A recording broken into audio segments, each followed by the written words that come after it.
Good morning. Welcome to a very sun-kissed Leicestershire. Oakham School playing host to an absolute festivity of rugby today.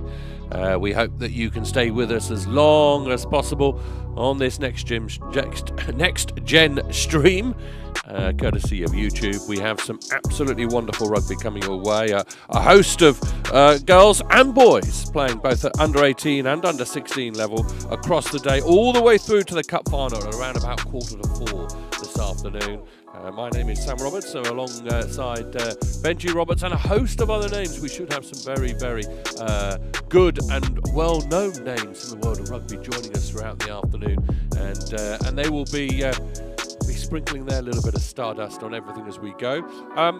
We have, for the first hour or so, a fantastic competition. The under-18 girls are going to treat us to what they have learnt and understood and are developing within the game, and it's really, really wonderful to see them playing, and their competition will continue to operate throughout the day, but for the first hour on this YouTube stream we will see the girls in action. The likes of Oakham, Rugby, Brooksby, Melton, Campion will all slug it out in a round-robin competition, and we'll see all those guys and girls throughout the day. The girls, as I say, for the first hour will be with us. Alongside me, Benji Roberts. Benji, this is quite good. The weather's not bad. I mean, there's something to be positive about, certainly. It looks wonderful out there. Well, we're 2 days into spring so far, and it's certainly showing in the weather. The sun has finally come down upon us here, and as you say, you know, it's going to be a very exciting morning to kick us off the girls. It will be very, very intriguing to see what takes place in that first hour, and of course throughout the day it will just keep getting even better and better as the rugby piles on us. So it really should be a good afternoon, and the weather is just one good sign of that. Yeah, lots of rugby coming our way on the Next Gen stream versus via YouTube. We have Saturday the 8th of March, next weekend, is the varsity matches, Oxford University versus Cambridge University, both men's and women's. Seaford College under-18s netball tournament and the Bucks University Touch Championships for round 2 are also on Saturday. And we're also across the West of England Sevens, under-18s at King's College Taunton and under-16s at Taunton School next Sunday the 9th of March. Looking further ahead, more netball coming your way. The under-18s, Cheltenham College versus Malvern College in support of Gloucestershire Young Carers on Tuesday the 11th of March. Wednesday the 19th of March, a week later, Dame Allen's under-18 School Sevens. Saturday the 22nd of March is the under-18 netball at King's Worcester and RGS Worcester Super Bowl and the Bucks University Touch Championships round 3. Then we head to Rosslyn Park, the Howden Rosslyn Park National School Sevens, Monday the 24th of March through to Friday the 28th of March. My goodness, what a marker that is in the school's calendar. A world famous school sevens tournament. Everyone and anyone will be there. Tuesday the 25th of March is under-18 hockey at Lee Valley. The Caldecott Prep School 10s is on Saturday 29th of March, and then we're up to Sedbergh for the 10s, the Northern 10s version, the Super 10s up at Sedbergh, Sunday to Monday, the 30th and 31st of March. That is the whole of March covered. There are some absolutely wonderful sporting events coming your way, courtesy of Next Gen. And we are about to get underway. You can see the two teams just about getting into position in front of us. We've got Oakham wearing red and black, and we've got Rugby wearing white. And they will kick us off. This is a 7-a-side, slightly augmented rules for this for the girls, in so much as this is touch with a couple of different things thrown in. I'll talk you through those as and when the game kicks off. But we should have some running rugby. We should have some skills as well. I've been watching them warm up, and there are some very, very decent skills out there for these girls. They've been working very, very hard and developing, and this, as I mentioned a little bit, as I think I may have mentioned previously, is a bit of a landmark occasion, because this is the first time that we have Oakham girls playing on this famous Doncaster pitch here at Oakham. So this is a really lovely occasion for them. And Rugby will fan out away to the left-hand side, playing in white, and our referee will get us underway. Just a the adapted touch rules for today. Very briefly, one of them is on touch, the attacking player should run another 5 metres, making sure that defence is not on top. They are going to either place the ball on the ground or pop to a supporting player. And if the ball is placed within a 5 metre travel and the defender comes through the gate legally and puts their hands on the ball, the acting scrum half does then have a turnover. Players are encouraged to recognise opportunities and get going forward. And you'll see a fair bit of that today. And there'll be some good tackles coming in.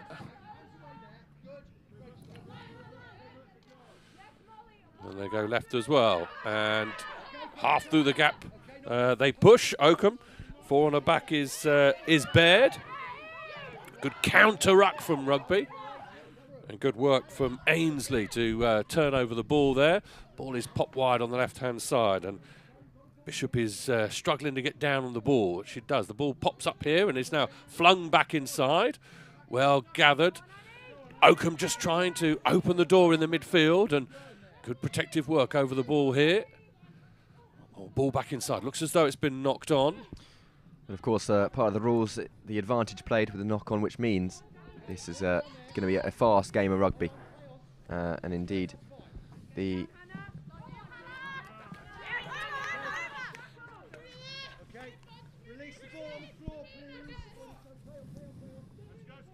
ball on the floor, but just being played inside, and Rugby will get a chance to try and push their way through.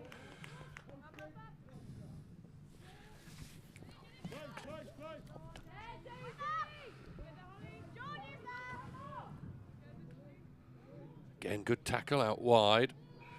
Oakham just trying to get hold of the ball, but unfortunately playing the ball on the floor. And I think this will be a turnover and Rugby's ball. And they will tap and go and try and find a bit of space on the outside. Again, more good tackles come in.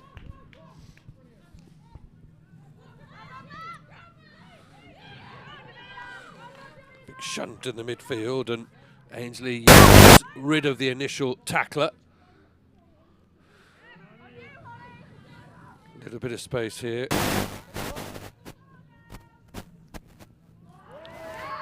Great Super there. tackle.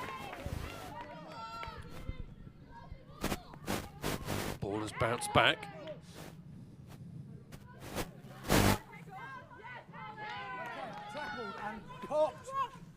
Good bit of ground covered here. Just a few seconds ago, they were cramped in their own kind of try line almost. So it's good to see. And still going, Rugby. Popping it back. And over again, and they're finding the space out wide now. And that looks to be the first try of the afternoon. Yeah, well taken in the end. They got a bit of a mismatch and took it well. And over they go. And that is a lovely moment. First try on this famous pitch. And Rugby come away with it. Just gained a little bit of space and made it work for them. There was a lot of momentum swinging their way. Isabel O'Neill, I think, who's gone over for that score.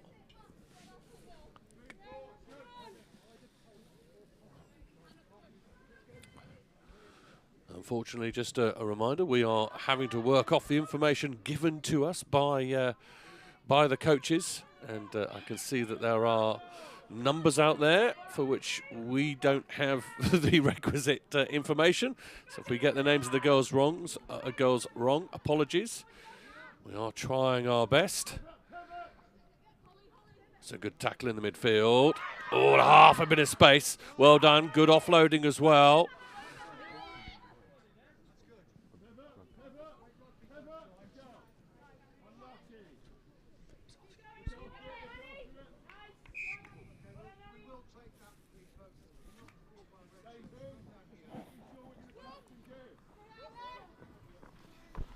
So knock on there, and Rugby will get the put in.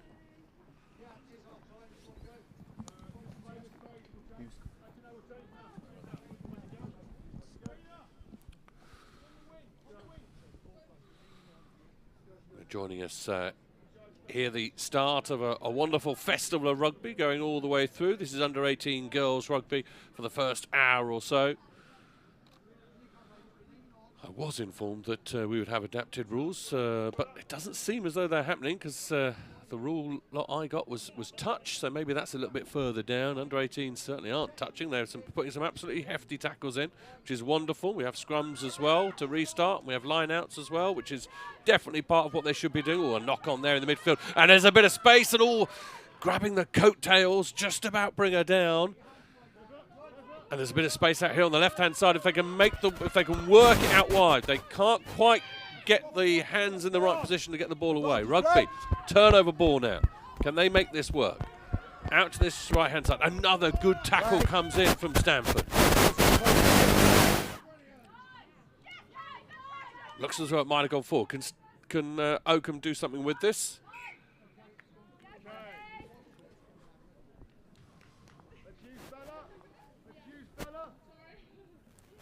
Okay. We'll get the put into this scrum. Bind in.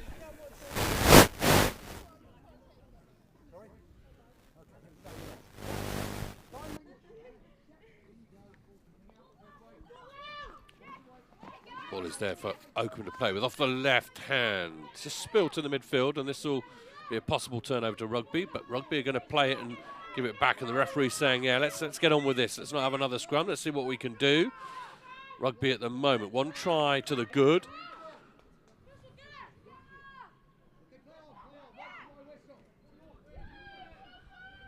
Again, trying to work it out to that left-hand side.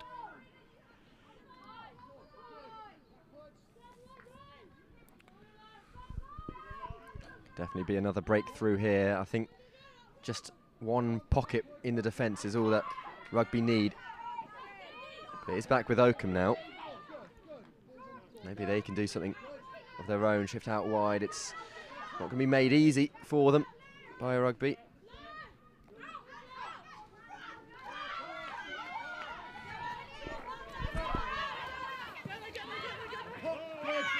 On the left-hand side, and it's going to bounce around. It's not gone forward yet. The referee's having a look. He's trying to argue that we can play on. Rugby have got the ball back.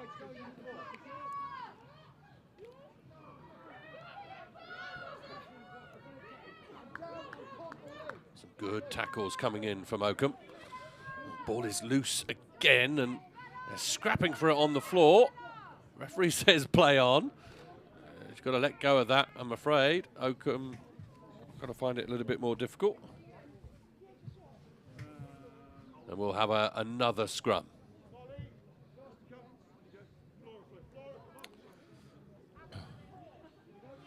More changes. One of the girls coming on is wearing 15 on her back, which presents me a problem. Dear old Ian Simpson, who's the coach here at Oakham, said he's got 3 girls wearing 15. So it could be one of Crew, Tragan or Hayes who's gone on. I want to try and give mention to all these players as and when, but can be difficult for me, bearing in mind I've never seen these players before and they're all wearing the same number. Ball back inside, could work. Again, more good tackles going in and good work on the floor. That's a brilliant turnover from Rugby. Absolutely fantastic. They need to get the ball into the right hands now. Goes backwards again, awkward fall. She's allowed to get back to her feet. Now the offload. Half a bit of space here for Rugby. But again, well shut down by Oakham. So a bit of space out wide. She loops around. Looked as though that might have gone forward, and I think the referee is going to say yes. Just bubbling at the moment, Ben. Just starting to get there. Well, of course, yeah, there's certainly no favourite in this match just yet. Of course, Rugby are ahead, but Oakham have been putting up a real good fight in there, especially in the midfield area. And as I say, it's really been end to end.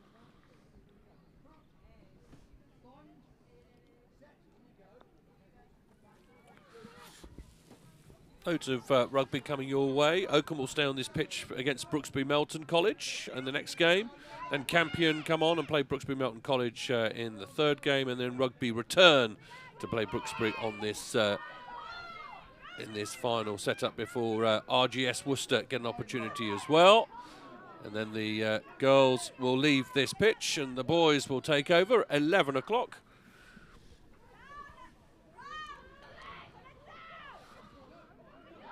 Steps away from the tackle, good strength. Eventually hauled down. Now there's a bit of space out here for Rugby. Can they get the ball away? Just about they can. Down that left-hand touchline. One more pass could do it, could release. Oakham are scrambling well. And now they come away with it themselves. And if they get the ball away with a bit of speed, this could work. Good wrap tackle means that the offload is more difficult. Now there's a bit more space. That was a really important challenge there. I mean, who knows with the space she had out there on that left side. Although it could be a repeat here, another great challenge. Really good low tackles coming in from Rugby. Fantastic bravery and courage to hurl yourself at the knees of the oncoming traffic. Bit of space here now. Oakham breaking through, grabbing the back of the shirt.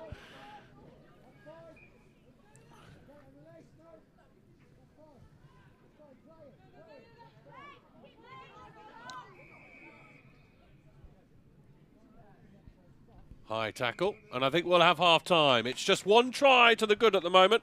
Rugby in front. We'll have a little bit of a chat, a little bit of a switch around, and we'll get back on it.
Well, welcome. You join us back here at the Oakham Schools 7th Festival of 2025. We are just got underway here for the second game of the morning. Earlier, it was Oakham versus Rugby, and that saw Rugby win by 1-0. So we are back underway with a second fixture, and it is Brooksby Melton College under 18 girls.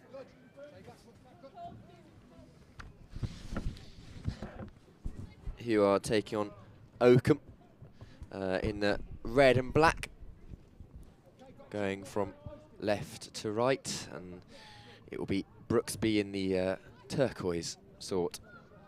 And they have broken through here, Brooksby. A little bit of pace required, but it looks like Claudia Clemens has a certain try on her. And indeed she does. She's past the try line and puts it down. So now Brooksby Melton College have broken the deadlock as quick as that. And it is Clemens. She's got pace on her, clearly, as we've just seen. She's trained alongside Leicester Tigers power team, and well, it's indicative of how good she might be at rugby, because we've just seen her breeze through Oakham. So the perfect start for Brooksby. And of course you've got to remember today is a very special occasion, as it is the first time Oakham girls have played on this pitch ever. It's a pitch with a lot of history to this school, so it's a very historical moment, all in all. Gemel with the, well, she had been tackled and put down. Now Oakham are going to try and run straight at Brooksby. They've hit the wall, as it were.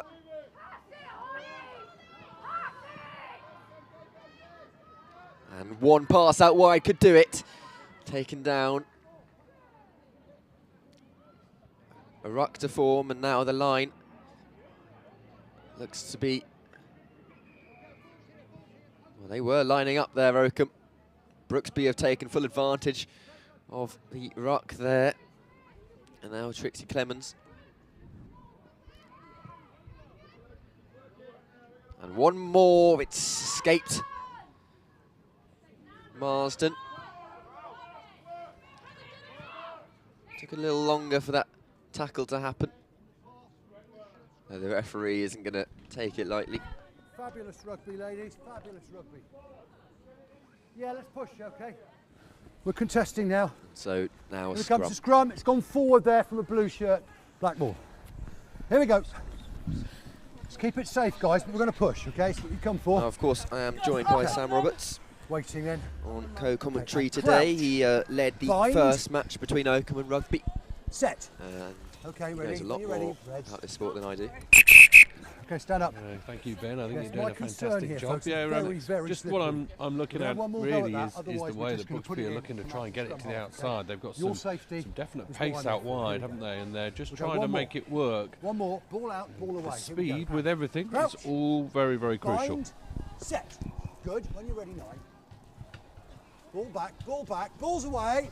Ball's gone, that's fine, we're in play. So now it's out of the scrum. And Oakham have found a way through. The pocket has been filled. Now bowing down on that try line, it's back to the deadlock. One try apiece.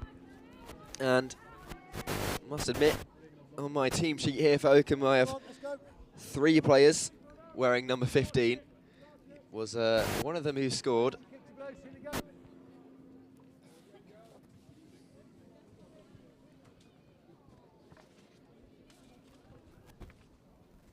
When you're ready, 15, please, let's go.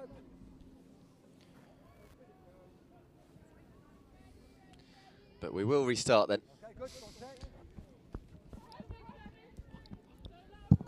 Tries are still 5. So it's 5 all. Okay, Clemens down. Maybe a little power out left could help Brooksby. Tackle here. Man over. Back foot here. Back foot here. Back foot. It was actually a very similarly taken try just to break through, and we can see something very similar here again. Grace Goodwin, although this time she might not make it in. That is a wonder tackle, and she's still going. Try there, not held. Unlucky. I thought they got there. I thought they'd done the requisite to bring Grace down, but unfortunately, she wasn't held. Able to go again. And again, another hole in the Oakham midfield means that Brooksby are able to make them pay. Let's keep going. Well, Grace Goodwin's played in the first ever Girls Barbarians match versus Rugby School, who we just saw in action Wait a minute. not 10 or 15 minutes earlier. Blues, please. And there has been a full When you're ready, team change, as it were, for Just thinking about both you in sides. commentary, everyone's Okay, not that's left fine. the We've pitch. got We've full had in a full play. team change. just as I was getting to know the players. Okay. Ruck form here, hands But away, I think that's Blue. indicative of a Hands away. half-time of sorts. Okay, let's go. We Let's saw go. Play my whistle. last match didn't quite involve a half-time. We kind of just had one straight go at it. I think it was more a makeshift break and an abundance of substitutions. And so one more could do it. Some really good tackles coming in, some hard shoulders from these girls. Yeah, it is. Really It strong is. stuff. Brooksby, though, who are in the lead 10-5, and Oakham really, by every meaning of the word, are pushing for this.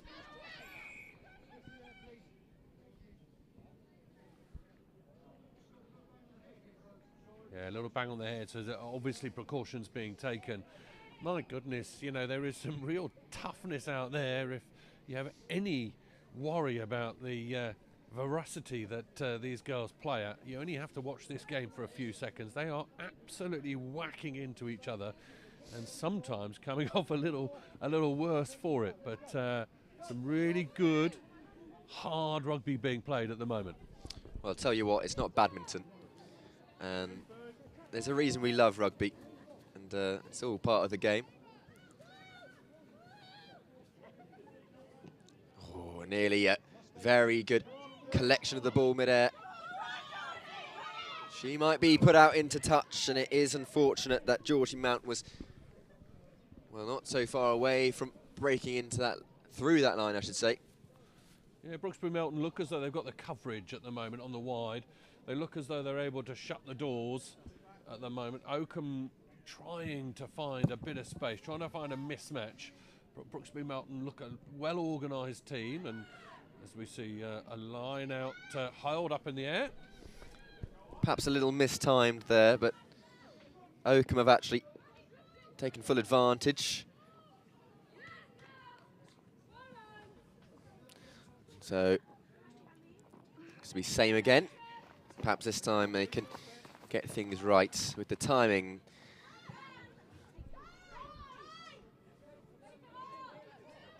A little bit of deja vu. Oakham just getting to grips with things. It's a kick through. Curtis DeVos. And still going for it.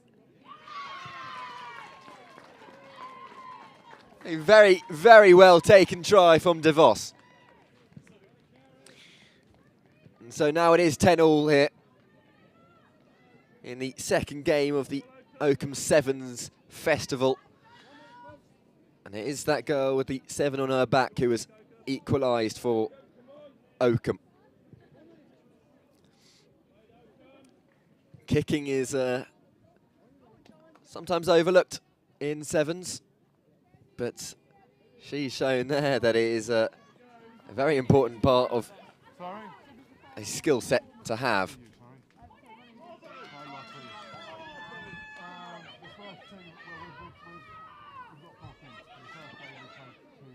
Mount. And they're looking outside. They're trying to maybe keep playing that over to the left flank. That's a great take on the bounce upwards. It was rather awkward for Hannah Bear to take. But she has kept it with Oakham.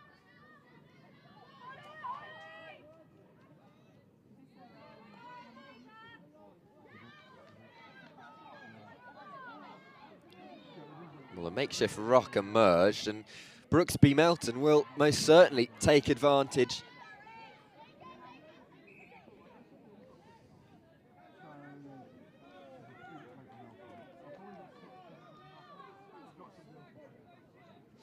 All here.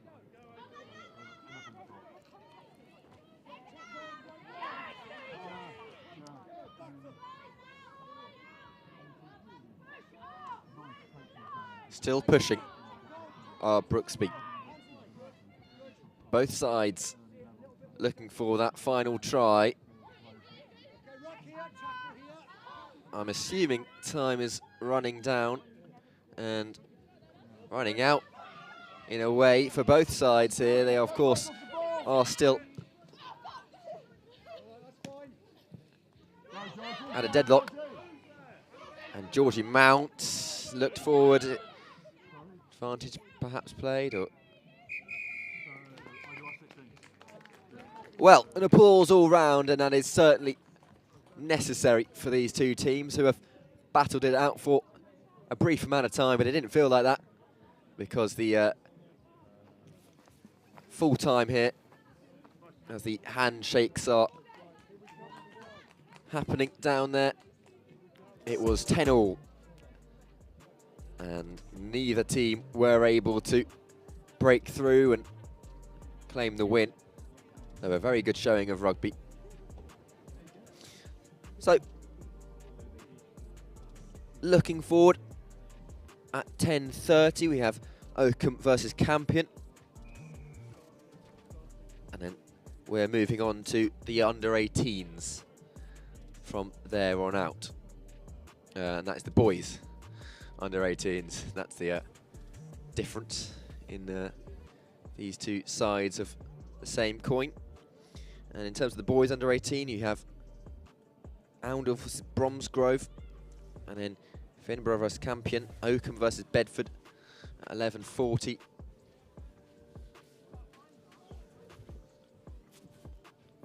So we'll look forward to those games, but for now, we'll see you in a little bit.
We'll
Hope so.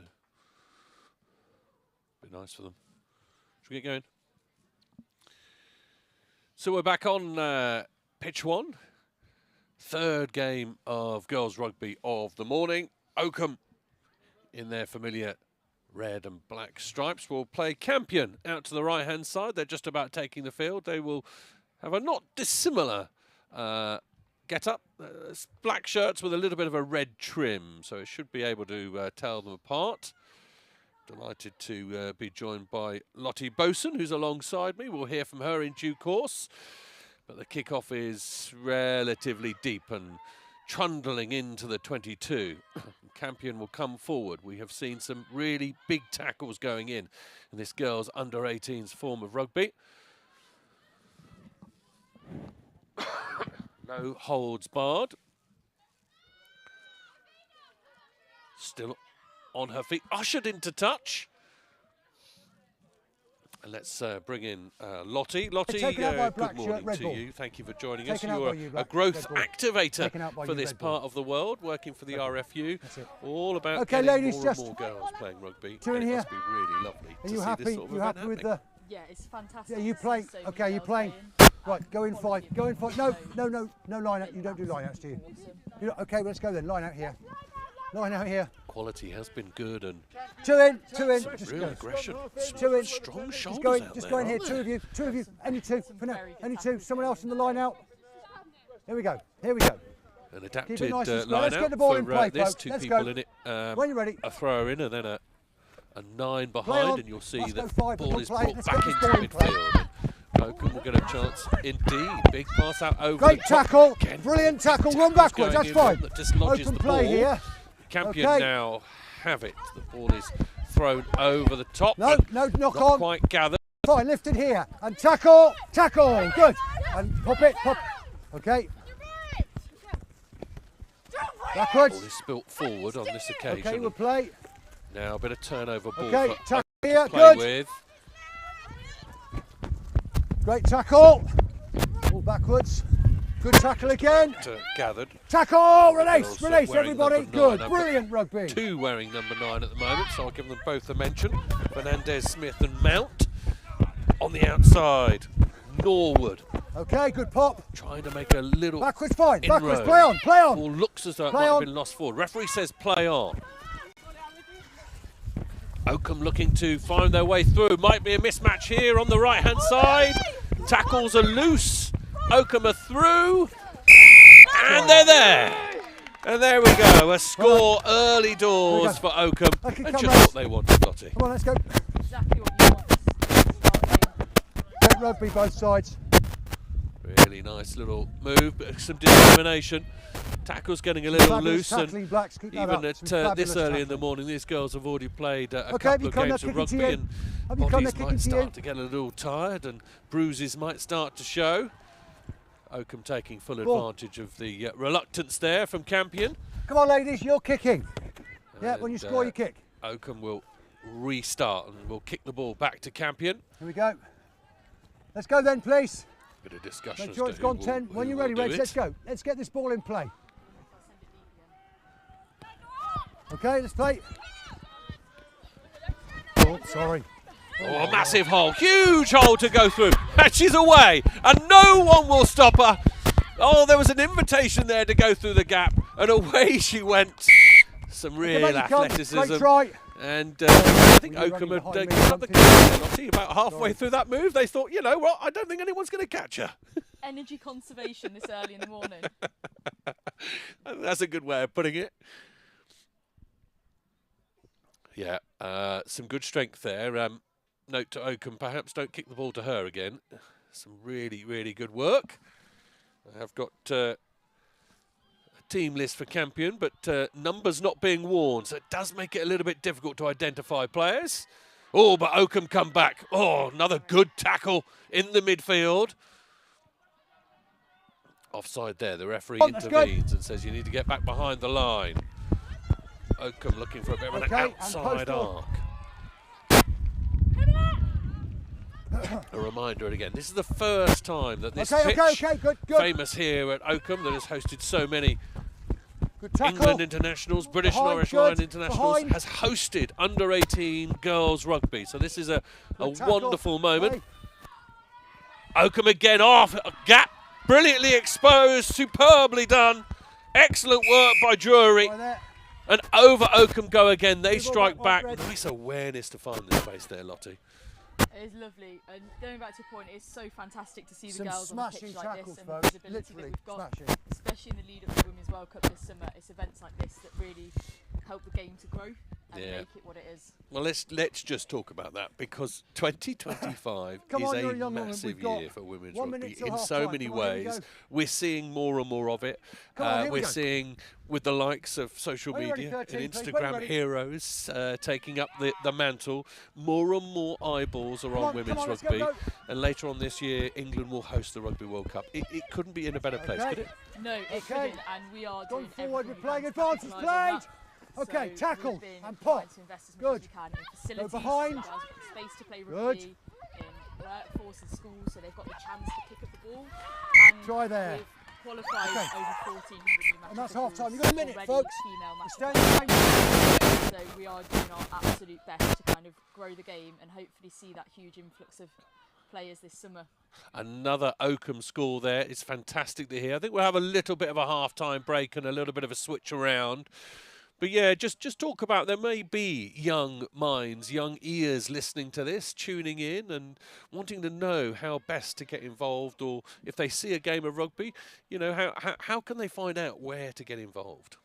So there's a few options. We've got, like I said, we've got more and more schools playing, and it's fantastic to see them starting to take up the mantle and offer the same opportunities to their girls as they have been for their boys.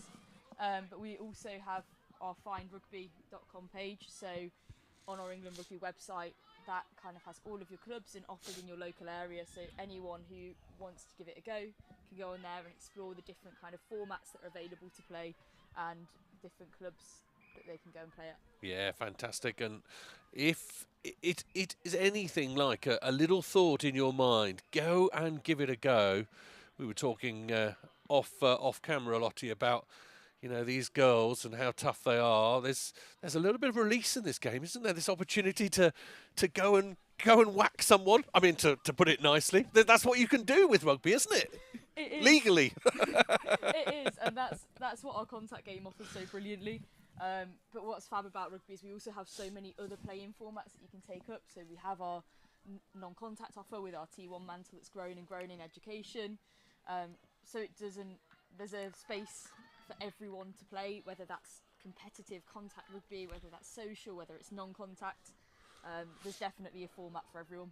Yeah, 100%. And I do hope that this sort of exposure, this sort of opportunity gives more and more people a go.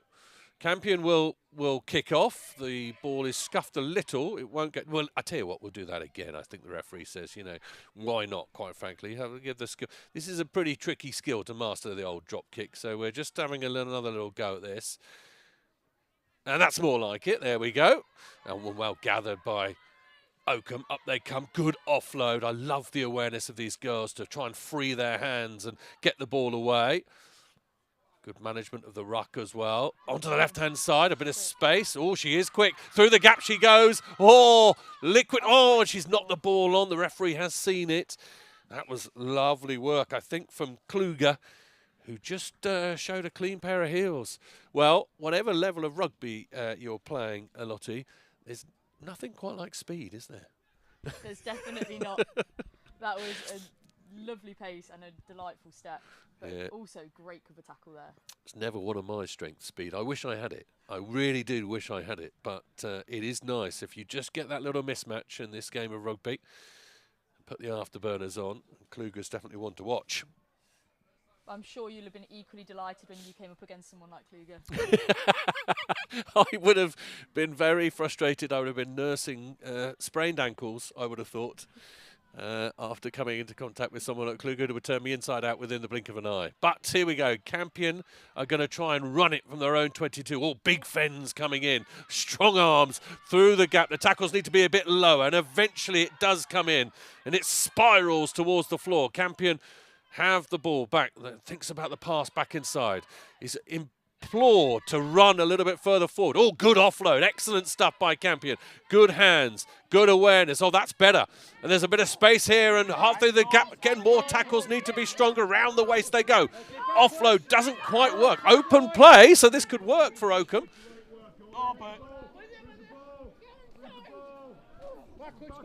It's fine. Great work. Ball is on the deck, and Oakham will still have an opportunity. It looked as though that might have been knocked on there. The referee's got his hand out. As if a bit of forward pass as well. So, but yeah, Campion with a little good offloading there, Lottie. And you know, even in this format, round robin competition, you can see the rugby improving. The more they're playing, unsurprisingly, the better they're getting. Exactly, it's all about exposure and an ability to get a ball into someone's hand, and I think the speed that the girls are improving at is just absolute testament to them today. Yeah, really excellent stuff. A little bit of mishandle. The referee's going to let that one go. Now they've got to be careful not bite in, because there might be a little bit of difficulty there. Looked a little high. You need to be a little lower.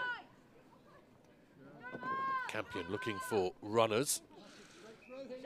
It's a bit of an up-the-gut sort of line.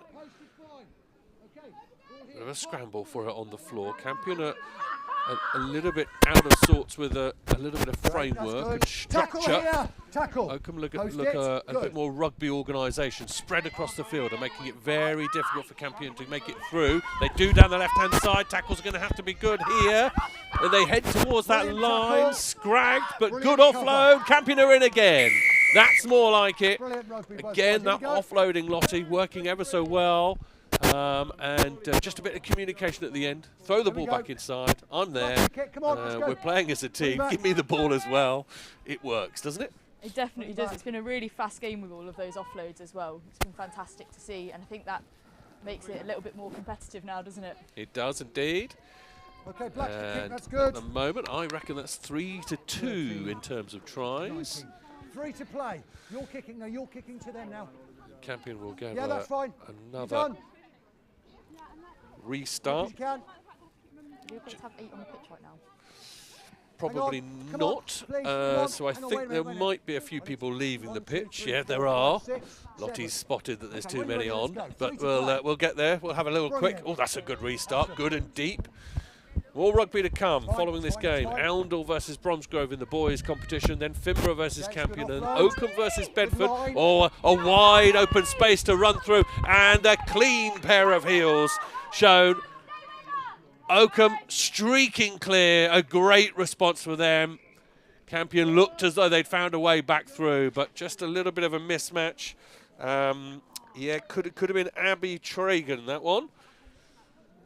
We've got a couple of 15s, unfortunately, because of team numbers, so I'm not 100% sure exactly. Apologies, I've got that wrong. Got Holly Crew also wearing 15 and Molly Hayes also wearing 15. It was one of those 3. So we'll give them all a mention and say well done to all of them. Restart. Not quite gathered, but did well not to reach and panic and pick it up. Ball in the hands of the wide player out here for Campion. Thrown back inside. That does look as though it's been knocked on. The referee's going to play on for a little bit. I think he said off the knee. Off the knee, he said. So we are playing on. Campion get another opportunity in which to try and hang on to this and create. No, I say no whistle. There's a bit of consternation there as she picked it up. The referee almost told her that she was okay, but not. And then changed his mind, and we've got a put in here to Oakham. And I tell you, this game is fast and furious. It's confusing everyone. So there we go.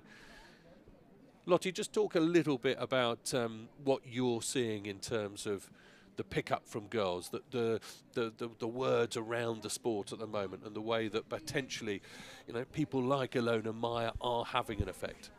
Yeah, it's been absolutely fantastic. So we're just seeing girls' numbers increase at a rapid rate at the lead up to this World Cup.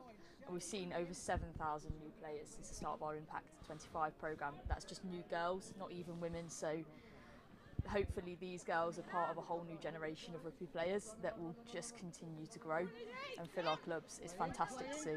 Yeah, 100%. And hopefully using social media for good. There's a fair few reasons to think that social media is not a good thing, but if it means that more people are getting out onto the paddock and playing rugby, I'm all for it. Exactly, and we've got our Love Rugby stream on social media that's kind of we've been using as our marketing tool for our girls, and that's been going fantastically well. So if you ever see that around, give it a mention, our Love Rugby campaign, and we're just trying to get the word out to as many girls as we can.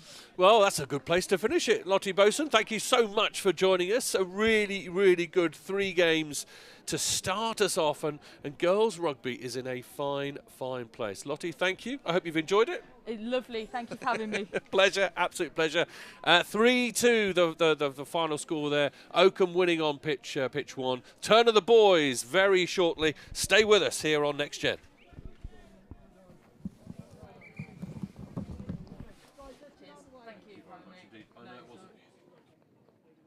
Come on, let's get off the...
Campion.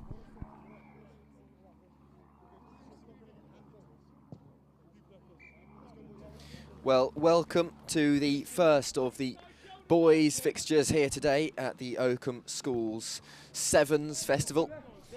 Today is a long day of rugby, an exciting day of rugby, and this is the first of the boys. We've just had 3 great girls fixtures on this very pitch, and here we have Oundle School in maroon and white versus Bromsgrove School.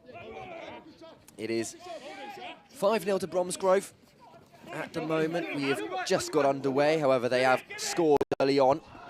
Though Oundle are looking for a little bit of revenge, and I think they'll get that. And indeed they will. It's AJ Singh.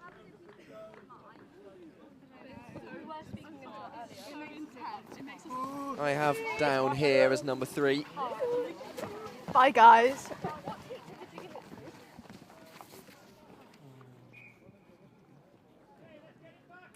Well, that's quite the start to a rugby game. 2 tries very early on, 1 apiece. So it is now 5-all. And as we kick back off, the first of these kicks for Oundle wasn't too successful. This one is a lot better. And Bromsgrove are going to assess what they can do now. There's a lot of pace in that player out wide. Diving inside. Brought down. No ruck formed, so they'll be able to use the width quickly. It looks as though ball spilling, collected by Ollie Hewitt.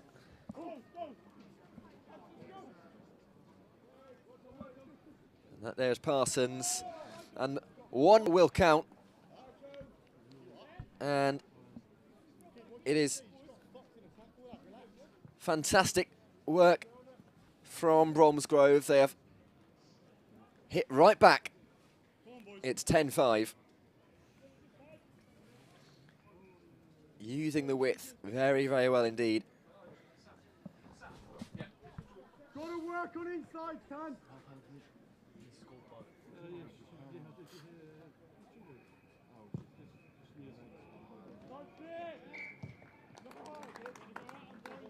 Well, there was a conversion there.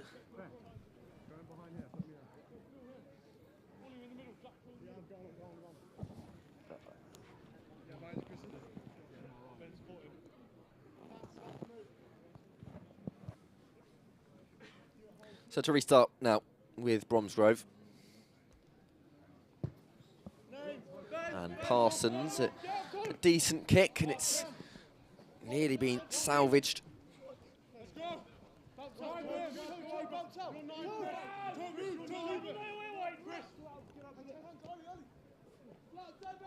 And good moving of the ball, Oundle.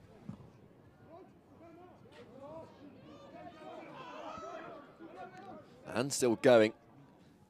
Brought down, finally.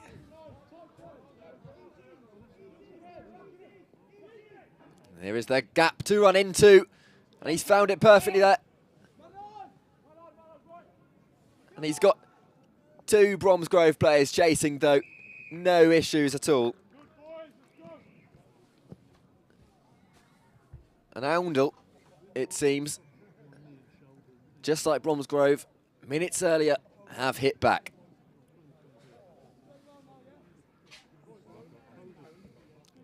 So 2 tries apiece. Okay.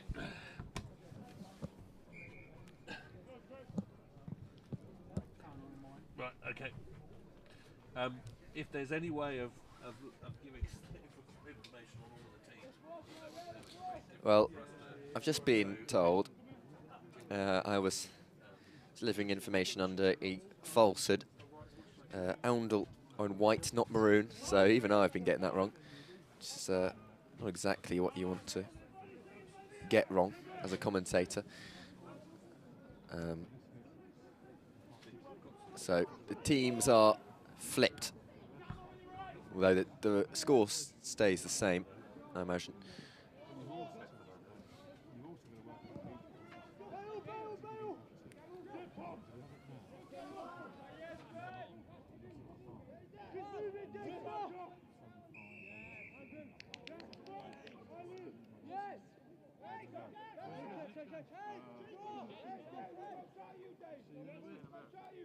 Is Caroline happy or is she? She will be at some point, yeah.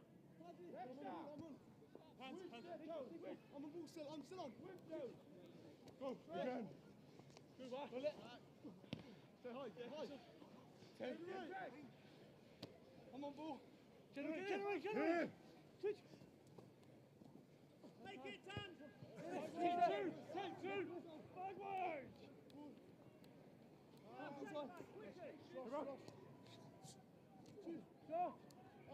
And one more.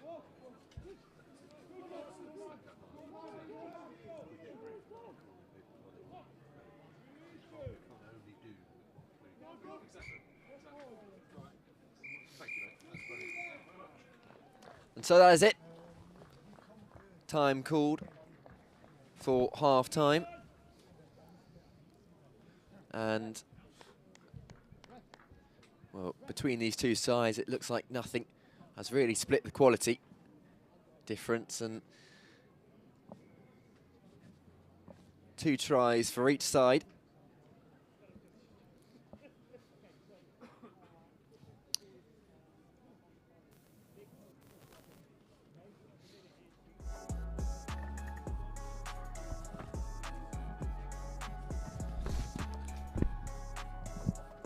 Later on today, we have Finborough versus Campion and Oakham versus Bedford. And then we'll be going on to a girls under 16 exhibition match.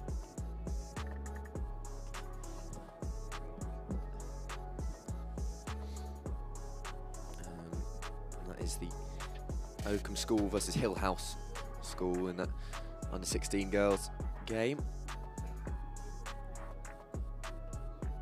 And then we are resuming with the boys under 18 following that Eton versus Campion, St Edwards versus Denstone, Framlingham versus Stamford, Felsted versus Denstone, Oundle versus Sedbergh, Norwich versus St Joe's, and Uppingham versus Rugby.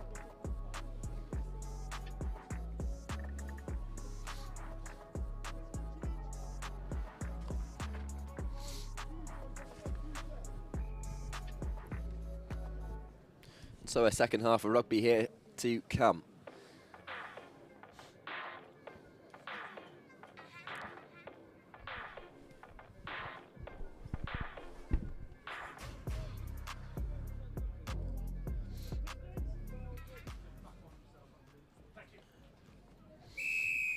And so Oundle to get us underway from the kick, and it's Dexter Lynch. Nice whip pass over the top, a little bit of space, maybe a bit of hesitation as well. He'll really stretch out the defence and keep going. And what a run that is from George Dufty. There's no understatement to say that is a wonderful, wonderful try. From deep in his own half, managing to whip himself round the entirety of Oundle School.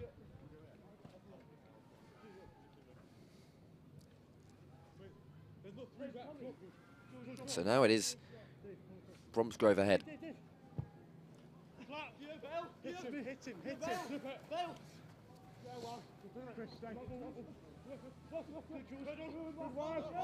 Torn down there is George Eyre.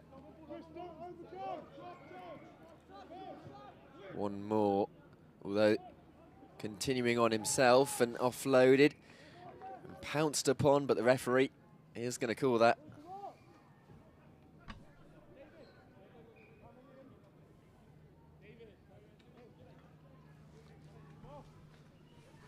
And scrum will emerge out of this on that very far side. So it's line up, sorry.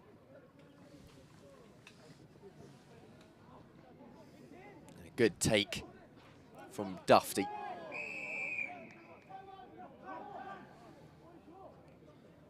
And the cards will be brought out here by the referee and shown. And that's going to be a 2-minute sin bin for Theo Haskins.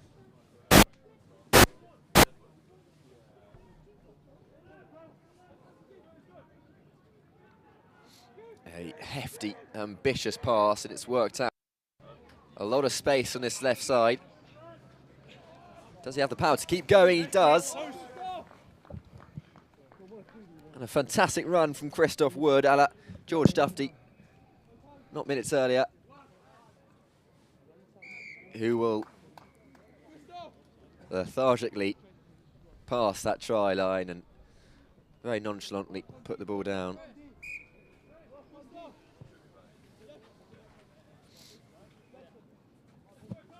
So now it's Bromsgrove with 4 tries opposed to Oundle's 2. They are in the driver's seat now. Did look a little more deadlocked earlier. This game has really evolved. That's a great hit. Could even it. Notice that audibly.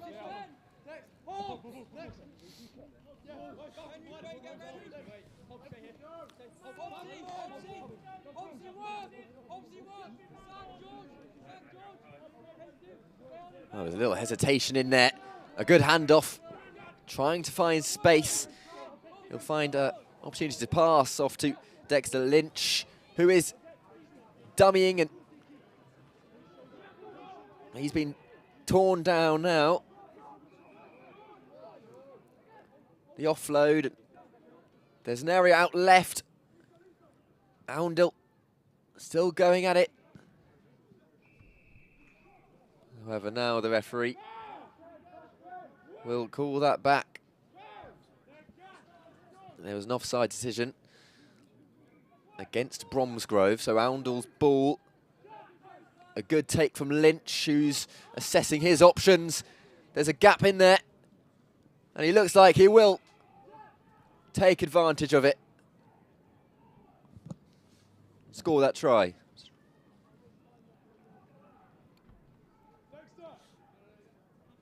Dexter Lynch at 10. He has gone through the Northampton Saints pathway up to under-17s.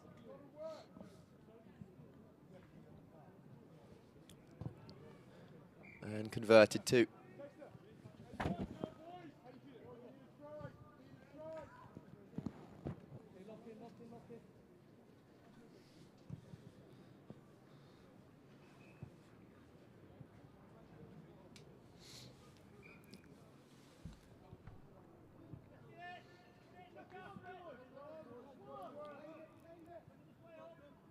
It's now AJ Singh from the kick. It's no longer Dexter Lynch. He's walking down near this touchline, actually.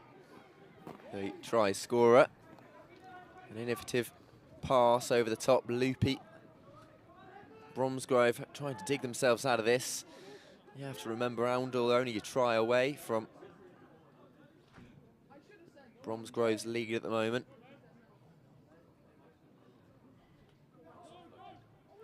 The offload work here from Bromsgrove is fantastic. And there could be attestation to that fact with this play continuing.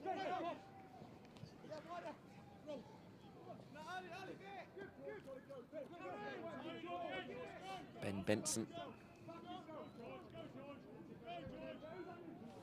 Very good control on that ball. He had to be careful with it. So slippery it might have been in his hand, but he was able to get away and convert from meters away. And George Dufty, try scorer earlier.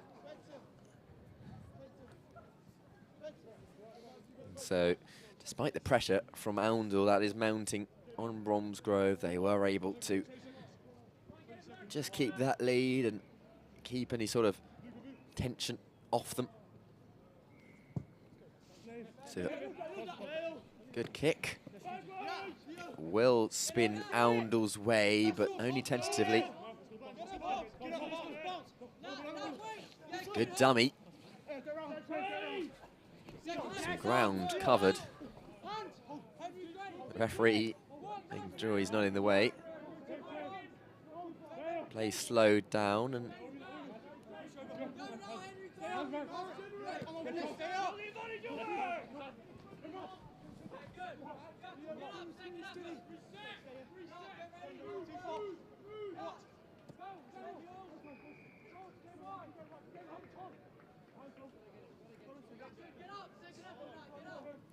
now Oundle still going at it.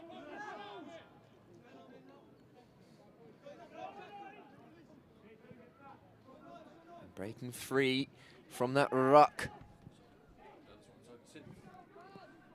And Madison Spencer over the line.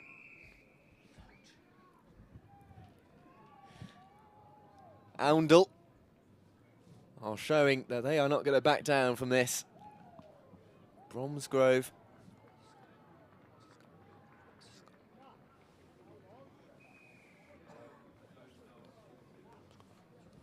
So it's 5 tries to 4 Bromsgrove's way. And that is converted. And so that will be time here on Oundle versus Bromsgrove. We've got A lot more coming up, including Finborough versus Campion in minutes' time. After that, Oakham versus Bedford. So we'll be welcoming those teams. And so it's full time. Oundle 4, Bromsgrove 5 tries apiece. So that is time on this game.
So back into the action, second game of the boys' competition, Finborough versus Campion.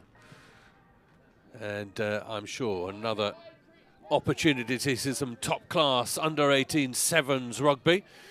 And I reckon Finborough away with the ball in their hands. Wearing blue and red, and Campion with a black and a red and a white in their thing. The ball is just about staying in touch and making its way always down. I can't quite see because of all the paraphernalia we have in front of us, but we're just about there. Referee says actually we'll come back for a penalty on the 22-metre line. A quick tap and go from Campion. We throw it infield.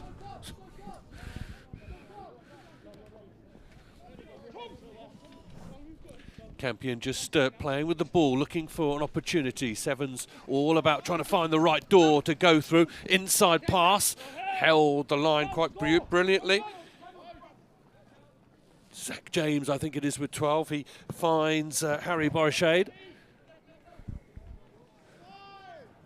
Finborough have the ball back in their grasp and will again just look for the right sort of space down this left-hand touch line. Just trying to manoeuvre defenders.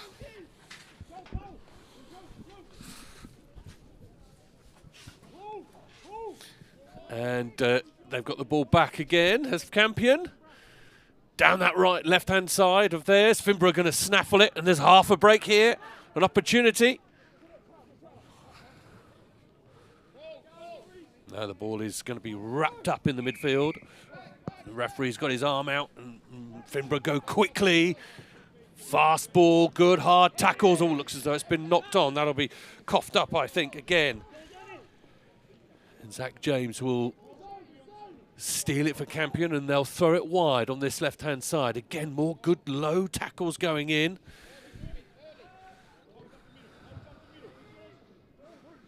Again, good marshalling. Now the boot. A key skill in sevens to try and unleash, and unfortunately the referee again has seen problems. Tackler. Some good speed here from Tristan Harwood. Harwood looks as though he could be a handful. Work from Jones, wide, King, one more pass could make it work here, Cairns, into the 22, Finborough go. Oh, a little gap found in the midfield, just needed to work it all out, and through they go, and there is the opening score, and it's a good one, and a chance to bring in Jordan Murphy. Good morning, Jordan Murphy. How delightful for you to join us on this. This is Fast and Furious, isn't it? It's absolutely wonderful, yes. It's a pleasure to be here. Thank you very much. Lovely day at Oakham. Some fantastic sevens on display. Great rugby by Finborough there. The first sort of block of play from any sevens game is always to and fro, but some great defence, great defensive efforts from Finborough and from Campion, and finally they reap the rewards of creating a little bit of fatigue and score a fantastic try. Always takes a bit of adjusting, doesn't it? Sort of, you call it schoolboy rugby, but then you look at the size and shape of some of these lads and you think, these are not the schoolboys I remember. No, I think nowadays, they're all so well coached. Their S&C programs are also developed that these guys are all really great athletes, some really big young men out there, and you'd have to say that that's certainly the case. The physicality in the game is been one of the notable things that's been sort of on display in every game so far, and some really big tackles and some really smart play. I think Campion really had a very sort of 15s-esque defence in that first set where they came out of the line and played up high. Finborough playing a little bit softer, but we'll see if that adjusts as the game goes on. Indeed. A couple of changes. You'll see so many changes this afternoon at Sevens Rugby, of course, but I see the rather indomitable figure of Charlie Tamani for Finborough, who's come on wearing 12. Tamani starred in that Northampton Saints under-18 side that won the Premiership under-18 final. So I recognise his work from that day, and he will be an absolute handful. I don't know if you saw any of that game, Jordan, but Charlie Tamani he's a bowling ball with incredible hands. How's about that? He is a very impressive player. Yeah, I've seen clips. I haven't seen a whole game. I haven't seen any of the potential weaknesses in his game yet, but certainly with ball in hand, he is devastating. He's taken his position out on the right wing here now, and I'm sure the ball will be going towards him. Giving him a one-on-one opportunity early is probably where the strength in this lies. And Finborough are going to use him, and use him by not giving him the ball.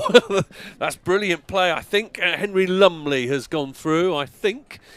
Number 7 on his back, yes. Lumley, second try of the afternoon for him, and he's looking pretty darn good. Conversion 7-star from behind the posts. See, there's a good example, Jordan, of using a threat without actually having to pass it to him. Yeah, I think a great piece of skill there. Obviously when you have a threat like that on the right wing, you can just manage to hold the ball in two hands, and he really had a burst of speed, taking his defender on the outside arc. And in sevens, when that little bit of fatigue is in your legs, it's certainly a useful skill to be able to have that outside break.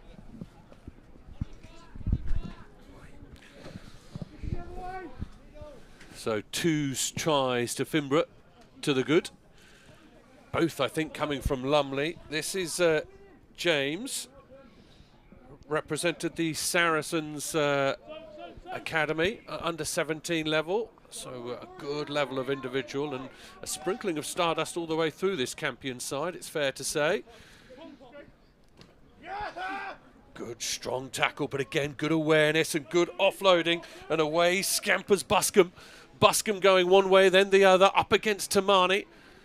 Tamani is undone. Buscombe's still going. It's a one-man show at the moment. Now he looks for his mates. Campion just slightly tied up. Tommy Langley just working the ball away, and Campion looking to try and do it, but Finborough reorganising themselves quite well. Ball off the deck, fast ball is good ball in sevens, and good fend. Great work, great strong work from Dylan Jenkins, another of the Saracens cohort. And once again, we are seeing some rather large pieces of furniture work their way up the field. Yeah, noticeably different style of play from Campion. They're a little bit more physical. The bodies look to be more back row-esque, as you'd see in the Union 15s game. So they're playing quite tight between the 15s, really direct, looking for collisions, looking for offloads to create their opportunities. Well, Jordan, it is very, very good of you to join us. We won't we won't borrow you for too long, but it would be remiss of me to ask about how you are, where you are in the rugby world, and what keeps you going at the moment. Yeah, absolutely wonderful. Thank you. All is good. I live just down the road, and I'm very friendly with some of the coaches here in the Oakham school. So sort of found myself in around on a couple of occasions.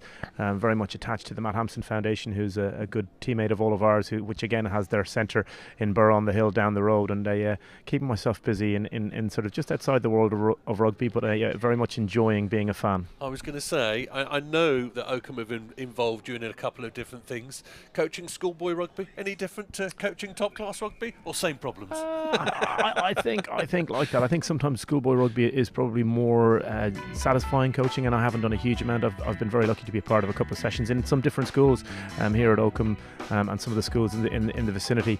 But I think sometimes when you tell a younger player something and you can really see it going in and you can see that making a difference in their game, that's quite rewarding. So from that point of view, it's you probably have a much clearer canvas with the younger players. They don't have any sort of preconceived ideas on what they can or can't do. So it's very rewarding. But in that as well, obviously different issues. But I am very much enjoying kind of the dropping in and dropping out of the sessions as well. So it's been fun. Yeah, absolutely. And this level of rugby, such is the calibre, there are going to be one or two names sprinkled around this competition that we will be seeing. Such is the way that these schools are able to join up with the professional setup and get these guys coming through. We are going to see names in the future. We are going to see them here today, aren't we? Yeah, and I think that's the real joy for me. I'm looking at team sheets here. I don't know very many of the players. I've obviously seen some of them play in academy games, but for me, it's the guys who you don't know their names. Lumley, they're really great outside break. It's an opportunity to mix it with some of the best of them. Obviously, we want to see academy players doing well, but for me, I love to see a kid who's not in the academy starring and really putting his best foot forward or his hand up and saying, well, okay, look, I can play too, and that's an avenue that I'd love to see more guys take. Tristan Harwood will restart for Finborough. The ball bounces awkwardly, as sometimes this oval shape does, and it's going to be a knock on and a scrum to Finborough right on the 22. Just on that point, again, it would be perhaps remiss of me to talk about the fact that there is a little bit of pressure on public schools at the moment. A lot of movement with all sorts of changes the government are making, but rugby needs to also look outside of public schools and get everyone playing the game as much as possible. Yeah, I think so. I think one of the advantages that public schools have is obviously the amount of time and the amount of effort that they put into the rugby programs, which is undoubtedly, these guys are spending more time on the rugby field with quality coaches. So it's there is an advantage to the public school. I can see that. I think where rugby union needs to go is obviously trying developing the game and making it more accessible from.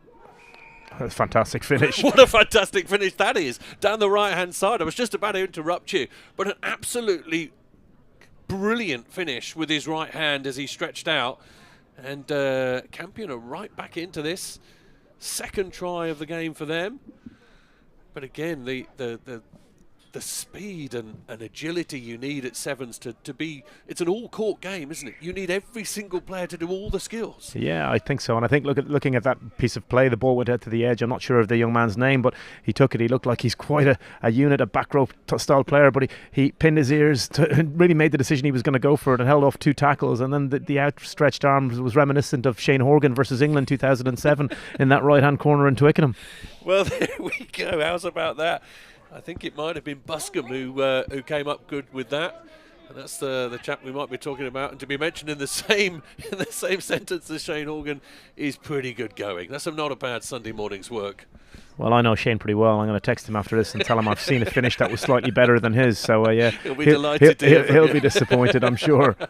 Charlie Tamani down this right-hand side. Here we go. A little bit of box office from Charlie Tamani. Round one person, the offload just about doesn't make it into Finborough arms, but they rescue it. Referee says play on. Big passes now can unleash them on the other side of the pitch. Away they go. A little bit of an opportunity to see Tamani's skill there. And round they go again. Finborough looking for underneath the post. Good tackles come in from Campion.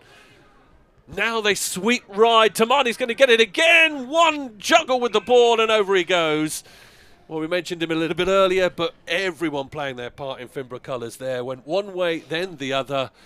Some excellent skills here, Jordan. Really reminiscent of somebody like yourself. You must have enjoyed this version of the game. You're throwing it around like this. Do you know, it's so long ago since I actually played sevens, but it was a very different game then. I can remember really enjoying sevens when I started because I was light and I was fit. Probably not even the size of some of these guys. I remember playing Middlesex sevens when it was a thing. Losing in the final to Fiji, or the Fijian Army it was at that stage, which was a fantastic game, but very much a case of, you knew you were going to need some oxygen at many stages during the day, and it was all about recovery. And I didn't really get to play a huge amount of more of sevens because of the game of 15s.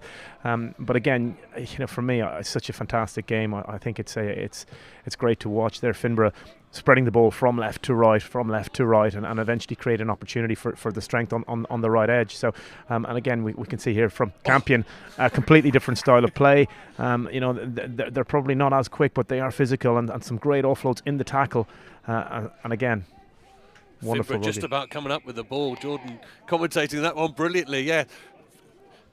Campion will go again quickly, and now we'll just pause and just try and work out where to go with this. And half a dummy, and look, interesting part of sevens as they almost stand and bring Finborough onto them to then go again.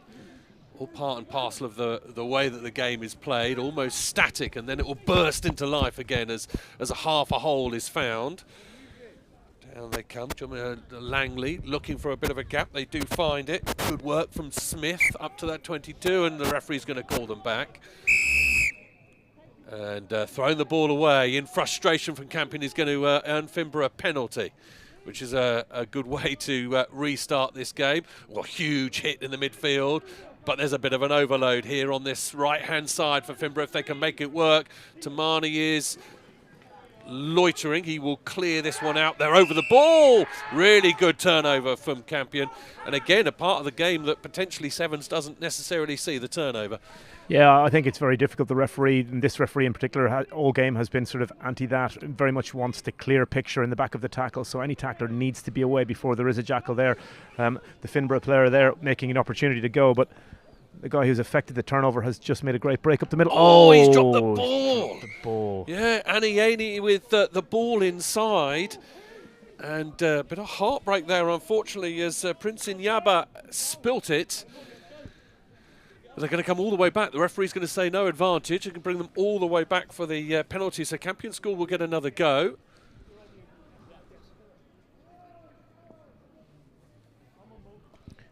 Langley uses the runner with a bit of disguise. Well, the ball looks as though it was knocked on and the man was in front. The referee hasn't seen it. So Campion still have the ball. Ball is loose now.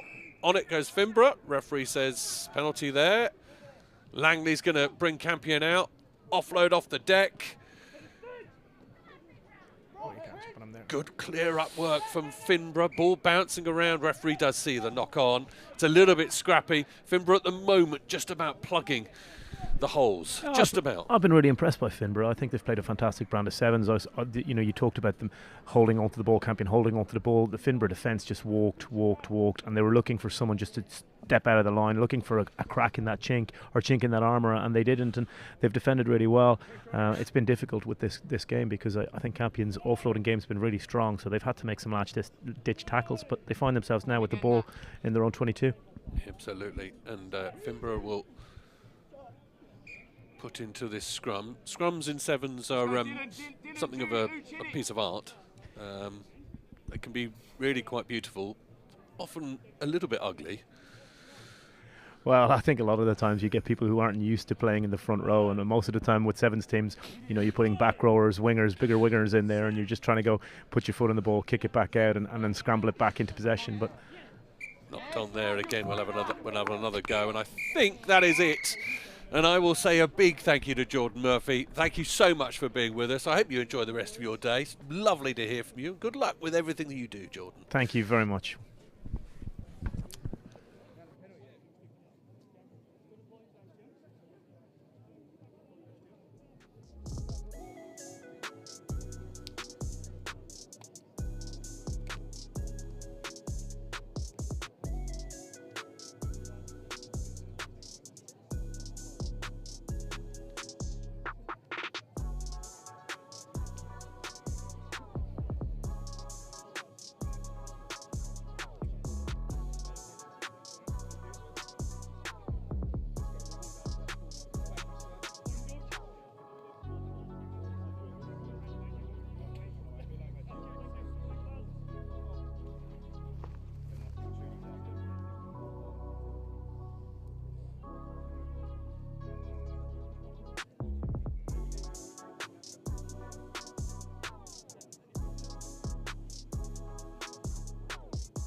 Okay, so we are underway, well underway here in this match between Oakham and Bedford School in the Oakham Schools 7 tournament festival, that is, and we are relatively deep into this match so far in the first half.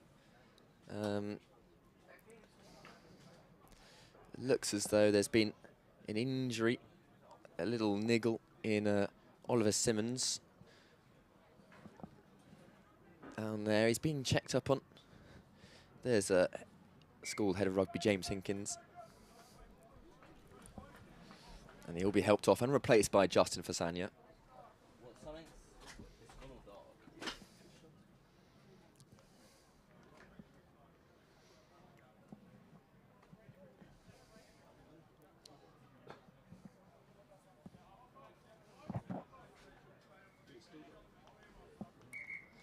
So the restart will come in the form of a scrum. It is 0-0 for those unaware. And Alfie Allen from the scrum. This is Max Inns.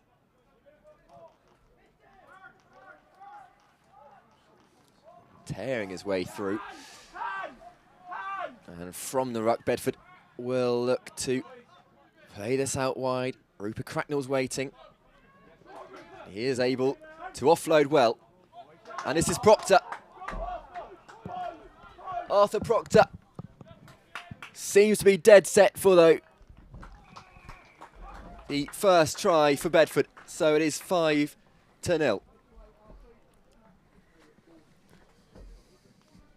And it is the vice-captain, Arthur Proctor. The first score this morning.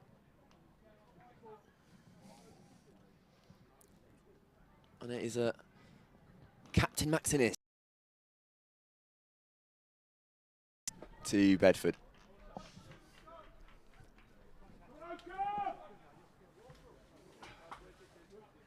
Hello, Gina. How you doing? Yeah, me and Ben are on being Ben. You don't know how good this job is. So Max Innes as kicker designated, and it will spin Oakham's way.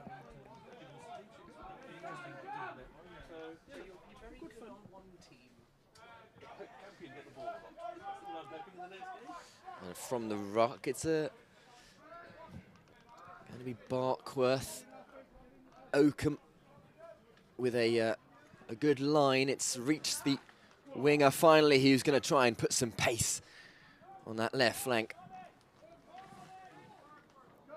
And a bit of a wayward pass that's awkward to deal with, and it's been dealt with, and perhaps to great effect, stuttering and stamping his foot this way, and that is taken down by Max Innes, and the knock on there from Will Loveday. Advantage played. Bedford continues. This is Alfie Allen. And Innes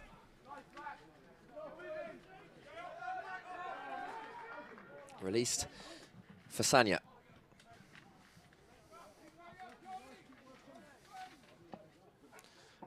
And Arthur Proctor again could tear through that Oakham defence.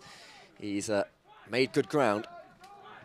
Cracknell, who's just not been able to keep hold of it for too long. It's unfortunate. Oakham still haven't found themselves in Bedford's half too often this side of half-time. And that break earlier, that was stopped and diffused by Max Innes, is the only real sign of attacking threat Oakham have shown. The referee will call that back there.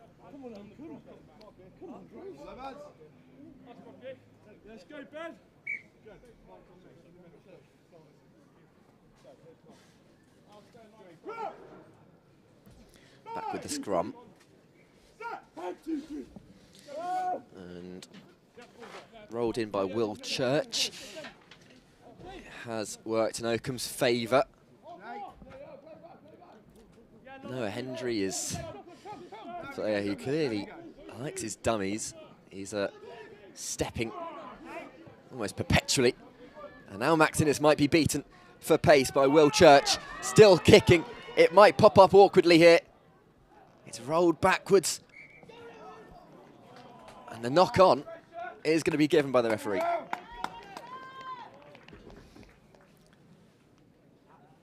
So scrum Bedford's way.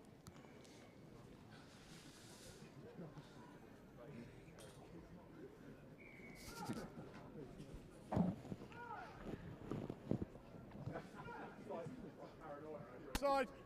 Okay, don't go past the ball 9.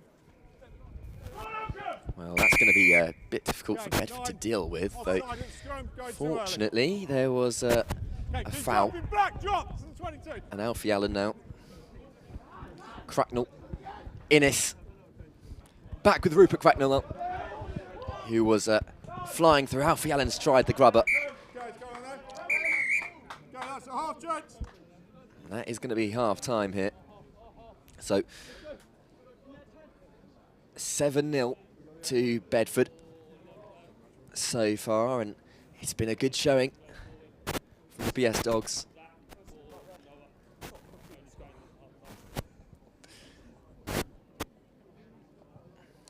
And Oakham, of course, they're the home side. It is their first team that plays on this pitch week in, week out in rugby season and in rugby 7 season as it is at the moment.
Well, welcome back for the second half underway here.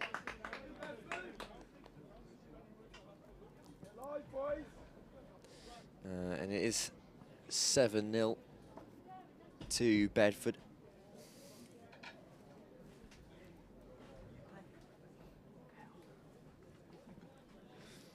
We've come back to a good point. It's a scrum. Bedford's way. Alfie Allen will take that for his own. And a little burst of energy popped off to Fasanya. And it does seem to be a certain try for Bedford. As simple as that sometimes from the scrum. Alfie Allen did superb, and it's Innes.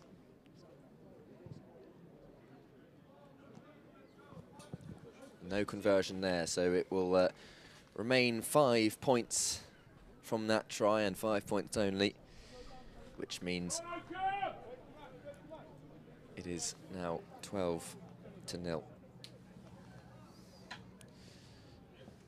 And a change in a scrum half, as it were. Sammy Inman has entered the field of play.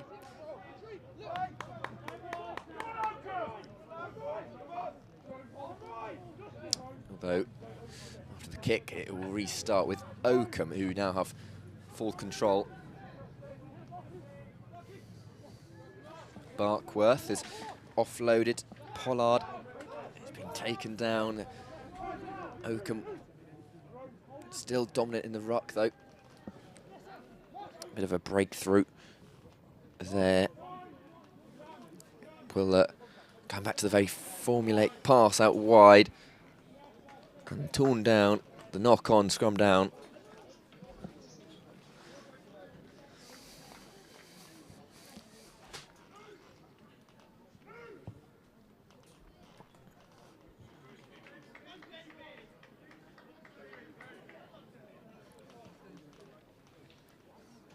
So it will be a scrum Bedford's way on that far side. Inman to put the ball in.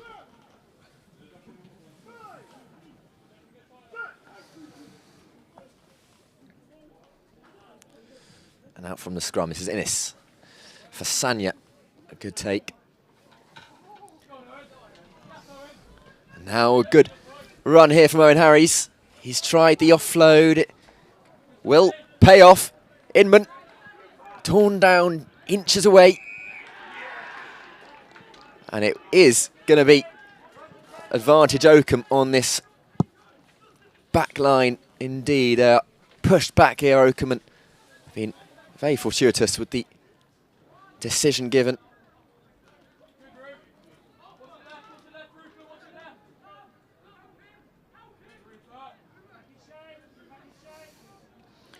Little dummy here and there, it's a good tackle.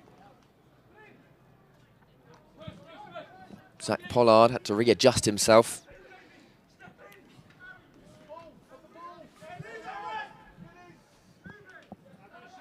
Pollard. Oh, clattered there, James Flint. He is a Northampton Saints Academy player, much like a lot of these Bedford players. Including Max Innes there, who's just made the challenge.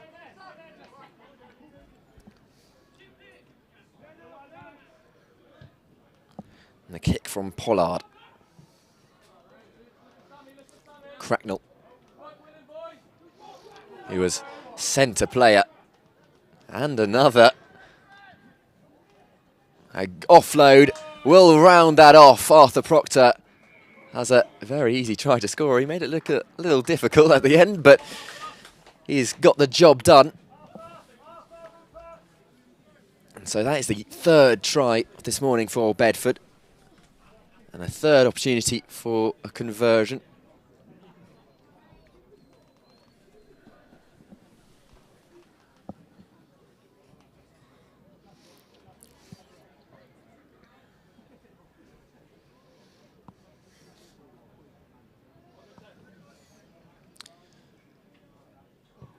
And so Innes, a very good conversion indeed from a difficult angle.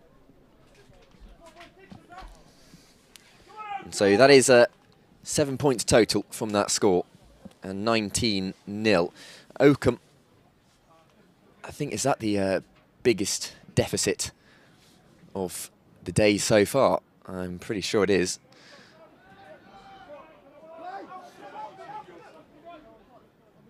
Little tap and go from the middle.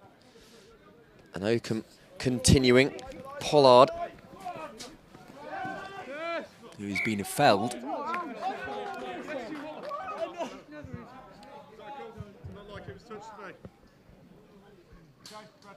And it will be Bedford's ball.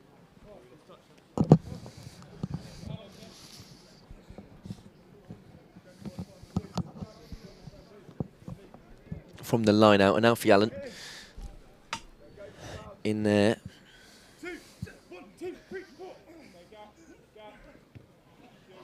Let's hit the head of Ryan Borman, and rather awkwardly come into Oakham's hands.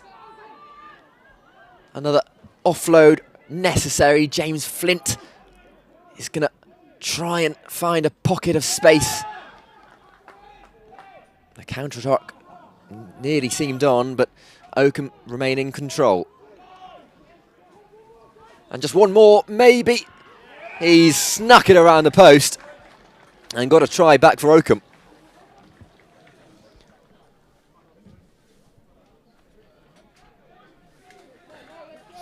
And so it took them longer than it did Bedford.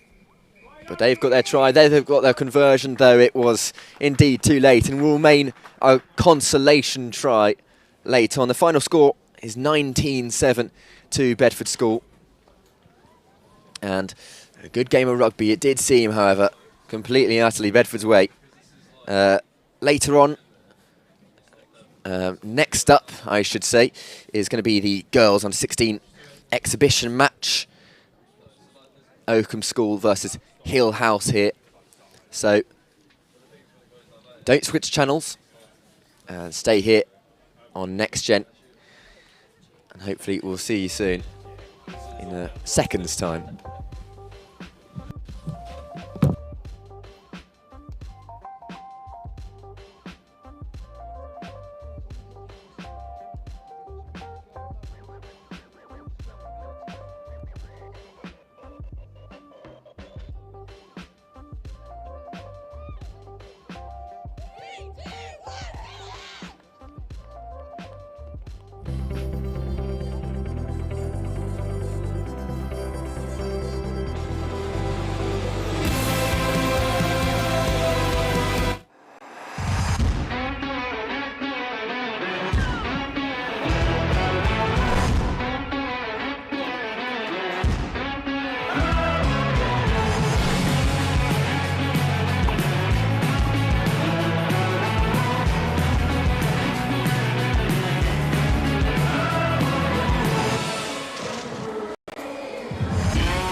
So here a chance to have a look at some under-16 girls rugby. Hill House, the Rosslyn Park Sevens winners from back in 2023 as under-14s, will take on Oakham, runners-up in the same tournament in 2024, narrowly losing to Jess from Dubai. So this should be a good game and a good opportunity again to remind us of the skills at under 16 level of these girls, and a lot of these still growing into the sport and understanding, but you can see the tackles and the ferocity is absolutely prevalent. Hits almost, if not harder than some of the boys. They really do live no stone unturned as they venture forward. A bit of a space there for Oakham to try and break into. The work of Flint, wearing 11 on her back. Out here is 13, Lloyd. Again, one of those girls who was a runner-up at Rosslyn Park last year. Ball is flung back in field. This is Lloyd again. Hill House just about do well. Good, strong, brave work on the floor to get it away. And a bit of space to try and operate in. Off the floor, the offload is allowed to play. That looks as though it might have been knocked down. Hill House will fling it out wide, but the referee will bring it back.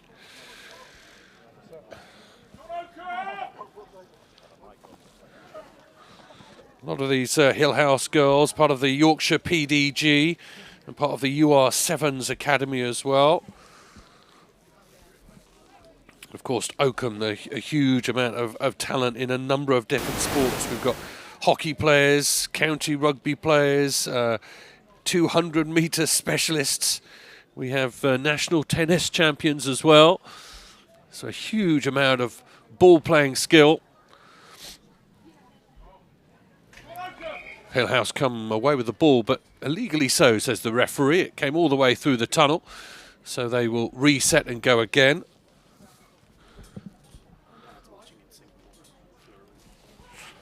So I understand that We have number 13, Fleur Lloyd. Dad's out in Singapore watching this, and very proud he will be too.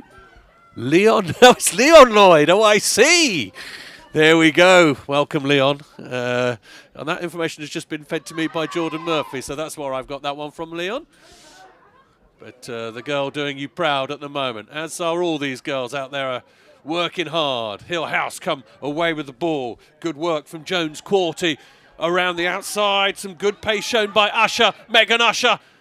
Trying to show a clean pair of heels. Puts the ball down very cleverly. Brilliantly done by Usher. That's really clever. Megan Usher tackled, put the ball down and allowed to go again.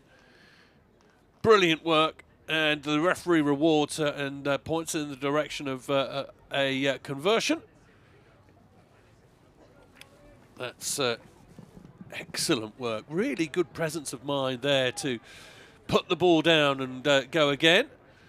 The drop goal conversion isn't quite on point, but I think that is 5-0 to Hill House.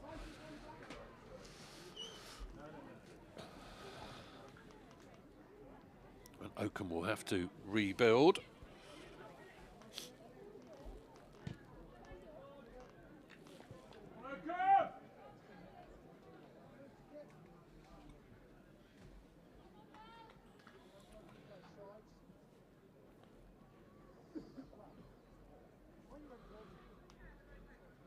So Hill House will restart. Good drop kick high and into this glorious sunshine that we're experiencing in Rutland at the moment. Lovely bit of offloading. Oakham trying to push their way around the outside, but Hill House with determination and a look on the face that meant utter business pushes Oakham into touch.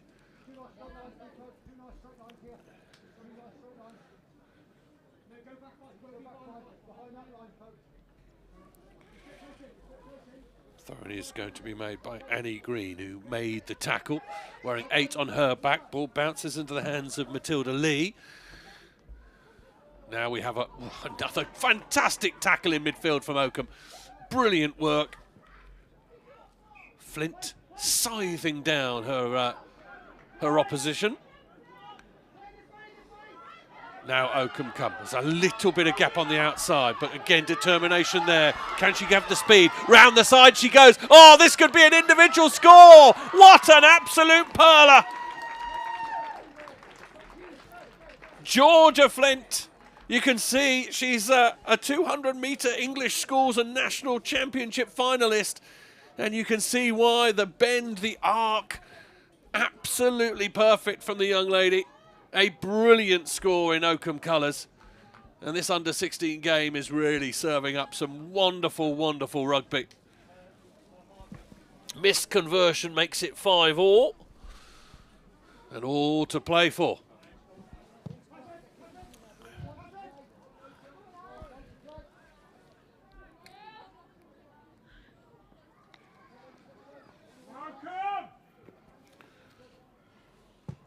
Oakham to restart. Another good kick which goes the requisite distance. Now Hill House come through with it, and that's a really good run from Duroc. Duroc is free. Duroc is going to answer, and what an answer it is! Away she hurries. Brilliant response from Hill House. Oakham have scored a pearler of their own, and now they have to go back and be behind.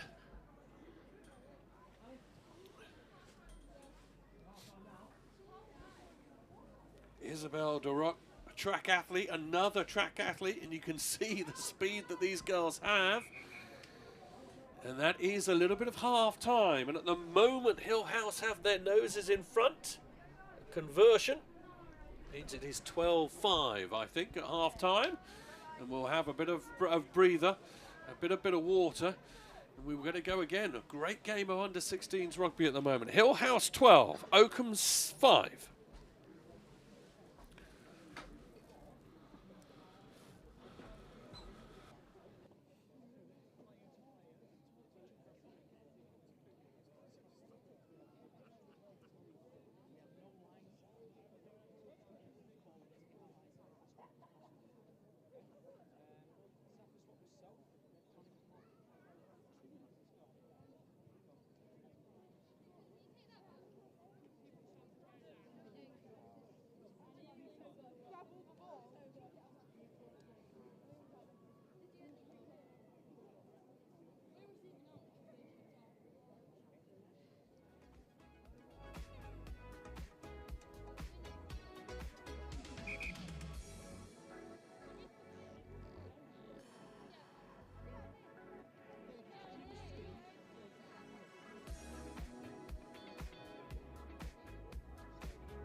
Players are back out, 7 minutes each way in this game.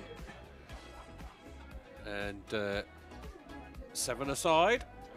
And they're all out there, and Oakham will restart. They are a try down, 12 points to 5. A restart that does go the requisite 10 metres, but is eventually spilt. And Hill House have their hands on the ball. Some good tackles going in from both sides, both good technique. Oh, and Oakham have come away with the ball here. They've snaffled it. And here they come again. Oh, Oakham, the offload, just as the offload was being made. Dear old and Annie Green with some good awareness, and oh, and she's away again. Isabel de Rock is away down that right-hand side. Is she going to be caught? No, she's not. Oh, she just about gets there. She does. Some desperate tackling coming, but to no avail. Isabel de Rock showing her speed and her quality down that right-hand side, and once again over for a score for Hill House, and Oakham have it all to do now.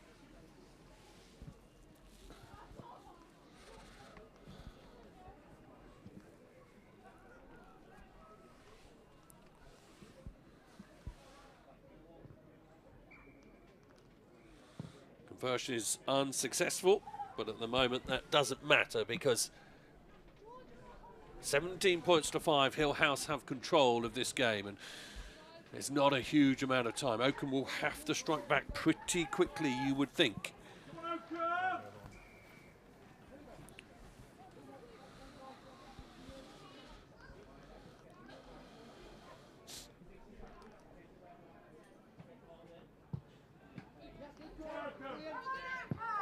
Ball again, restart, good restart. Good battling from Oakham, wearing 14 on her back is Sophia Rice.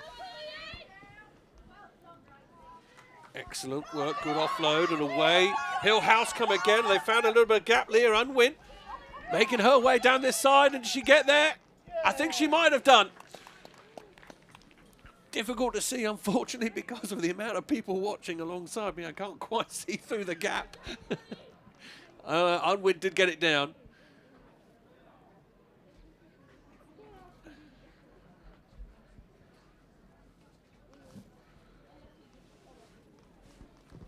Oakham, I thought, had managed to restart quite well, but Hill House just showing their power and their skill at the moment. Some wonderful running, and to go with the speed, there's a huge amount of strength, and that makes it very, very difficult, because as soon as you get with the amount of space on this field in a game of sevens, you can get quickly isolated, and it becomes very, very difficult for individuals to deal with strong runners. Fielded by Oakham, but referee says play on, went backwards. Oakham will get a chance to build, but they are deep in their own territory. Hill House are all over them as well. And they're going to try and fling this out. That's good hands to collect that ball. Excellent take from Annabelle Hazard. Again, Hill House making a real nuisance of themselves. And now the ball goes out wide, and I think we're going to have a hat-trick, are we? We are. I think Isabel de Rock is over again.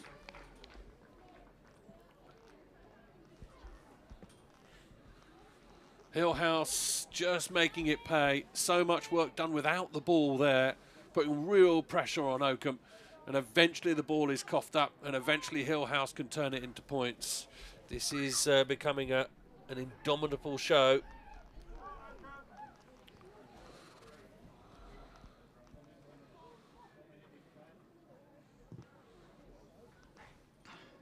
Off the post. Unfortunately, close, a good kick. Didn't quite make it. But really at this stage, it doesn't matter. Hill House with the try-scoring ascendancy. Oakham now probably with the amount of minutes left, just playing for a little bit of pride.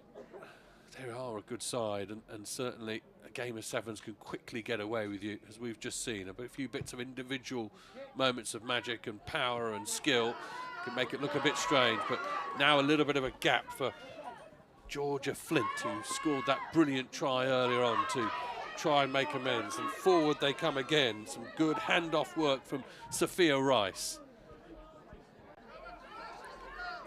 to Flint as well, looking for a little bit of space on this side. The arcing run. Now the timing of the pass to her sister.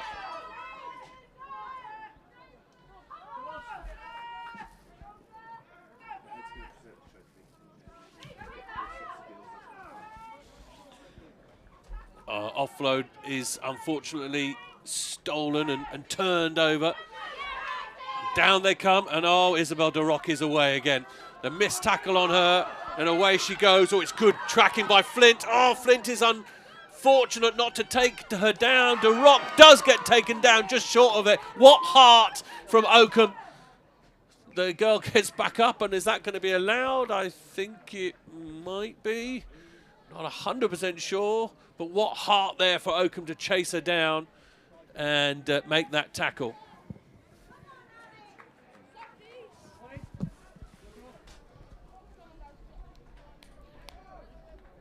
Well, if you wanted any example of just how much this means, there was a try scored there in the end, so 32 points to 5. And that'll be it. And there is going to be a presentation, and I think we'll probably keep cameras on because there's going to be a presentation from the headmaster of Oakham, who's going to come out, Mr. Henry Price, and he's going to keep both teams out there. And there'll be a little presentation of a competition gong, if you like, for these two sides who've done brilliantly.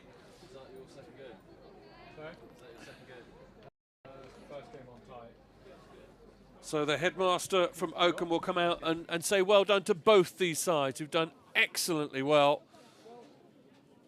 And a really good exhibition of under 16. Remember, this is under 16 girls rugby. They've still got another couple of years here to develop and work their way through.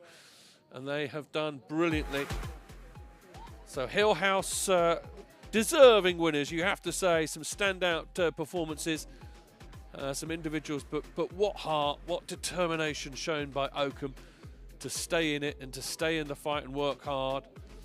And there will be a presentation. We on this pitch as well. We have the next game, which is going to be Campion versus Eton.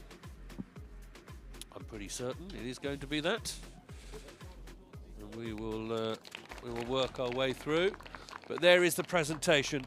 Mr. Henry Price, the headmaster here at Oakham, just saying well done to the winning side, which is Hill House, but both sides playing beautifully and doing a brilliant, brilliant job. So well done to the under 16 girls, and an excellent exhibition of rugby.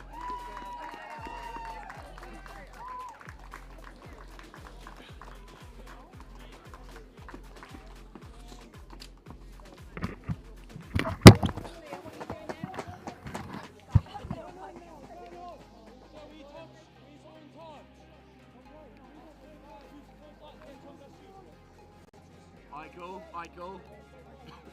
Mike.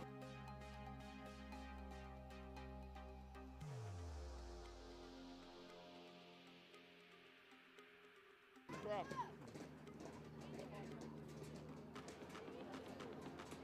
Just over.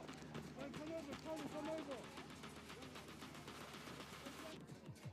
So we will do our best to describe this one. Campion and the work of Tommy Langley, his boot, who was played a key part in their game earlier, Campion, as they were undone by Finborough. Forward come Eton, some good handoffs, some good awareness up to the 22-metre line. They tumble. Now the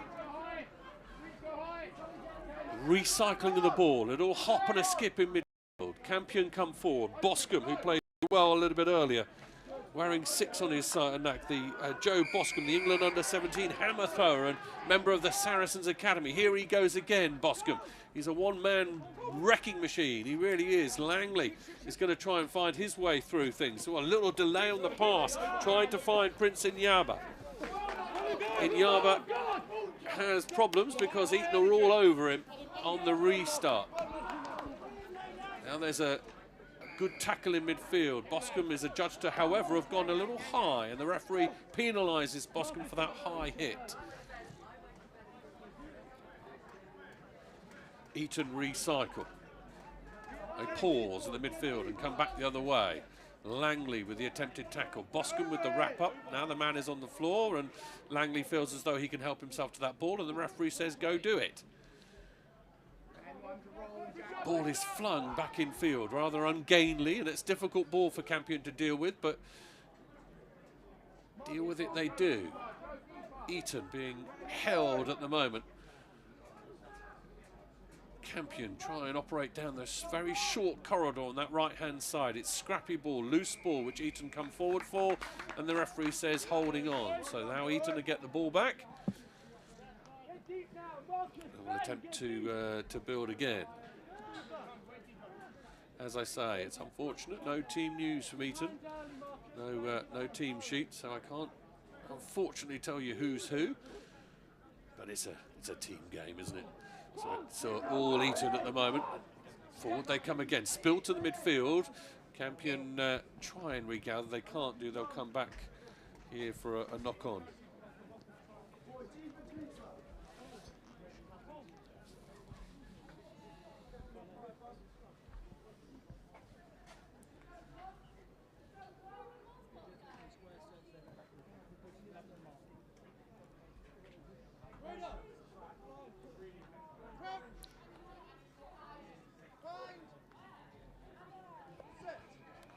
Lorcan Kelleher with the put into this scrum, battled back from a nasty shoulder injury recently. So good to see him back wearing 15 for Campion, putting the ball in here. He'll get another go at the put-in because the scrum wasn't straight, or wasn't settled.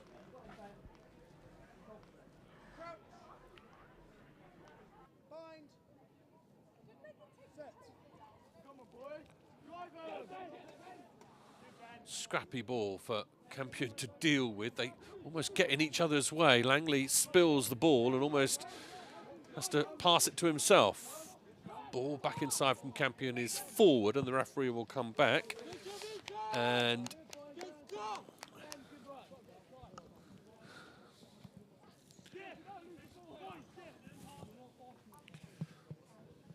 we will get a scrum with a put into Eton.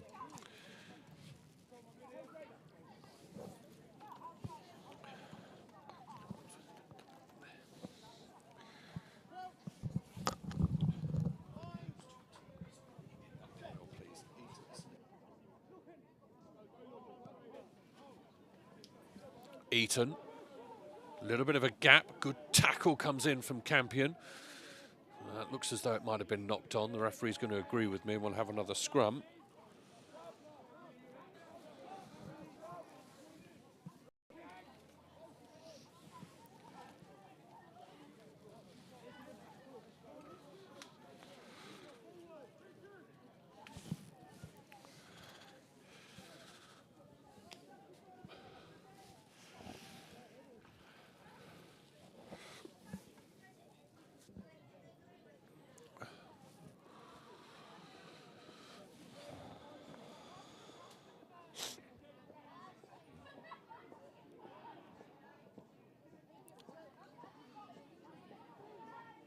Campion, quick put into the scrum. Langley working well with Borrashade.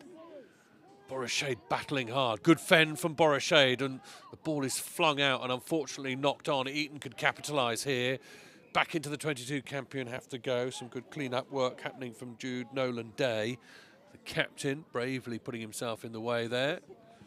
Borrashade, Harry Borrashade, he's a maths wizard. He's Essex under-18s and looks a real handful, doesn't it?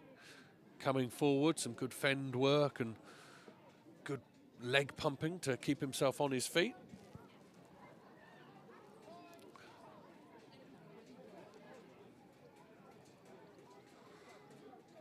Now Eton off that scrum towards the 22. Holding on, says the referee. Just briefly. Lorcan Kelleher spills the ball. Oh, that's good hands to keep it alive from Campion. Onto this left-hand side. Prince Inyaba. Richard Walsh working hard, but eventually coughs up the ball. Eton down this short side. Lovely offload, lovely soft hands to release this player on the right-hand side. Yaba trying to pull him into touch, doesn't quite make it. Eton will spread the ball all the way over to that other far left-hand side. There's a little bit of space here if they can make it work. Tackle has to be good. It isn't, and they score, Eton.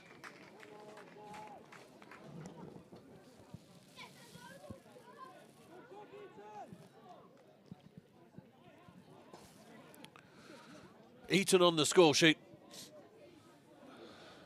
And good width awareness to bring the ball one way, then all the way the other. Eton with the score. The conversion is wide, so just 5 points. And half time, I think this is. So at the moment, I make that Eton 5, Campion 0.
Hey guys. Hello.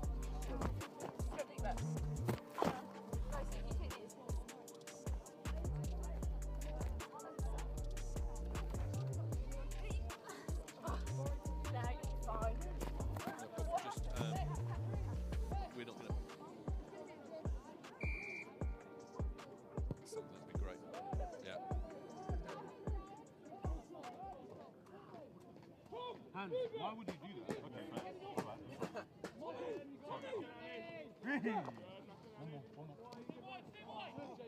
That guy, you know the guy who played inside. We've restarted this game, and Eton will have a throw into the line. And look at this, I've been joined by an absolute gaggle of Hill House girls who are victorious. Who have we got? What's your name? Megan, well played today. How's about that? What an absolutely brilliant occasion. I thought the girls played very well. Proud of all of them. Yeah, very much so. Who do you feel that really stood out? Well, Izzy, next to me, she had a very good game, scoring how many? Quite a few. When you can't remember the amount of tries you scored, I think you might have scored a fair few. What about that? We'll just mention that Campion are going to go through and score. But just as an occasion, as under-16s coming out here and playing on this sort of occasion and having us talk about you on the live stream, that must be really, really good, mustn't it, Isabel? Yeah, it's awesome. It's such a good atmosphere. I love it. Yeah, very good indeed. And what's the plan now? How are you going to celebrate this? Come on, tell us. Come on, how are you going to celebrate? We're gonna use her dead speaker to play music every 3 minutes to celebrate. You've been absolutely brilliant. What a treat. Go and celebrate with lots of Haribo, I suppose, is the way forward. Yeah. Moving forward. I can't say anything stronger than that, but go and enjoy your Haribo. Enjoy yourselves. Well done, Hill House. Fantastic stuff. Very good. Yeah, Hill House under 16s enjoying themselves very much.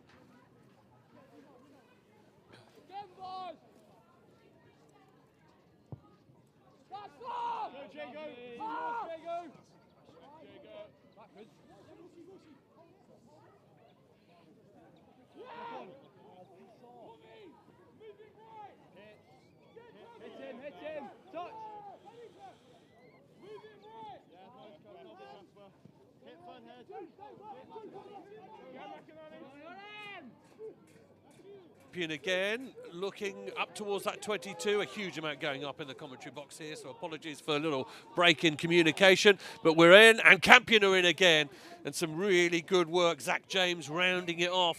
Lovely stuff, excellent work from them. And Campion back with their noses in front.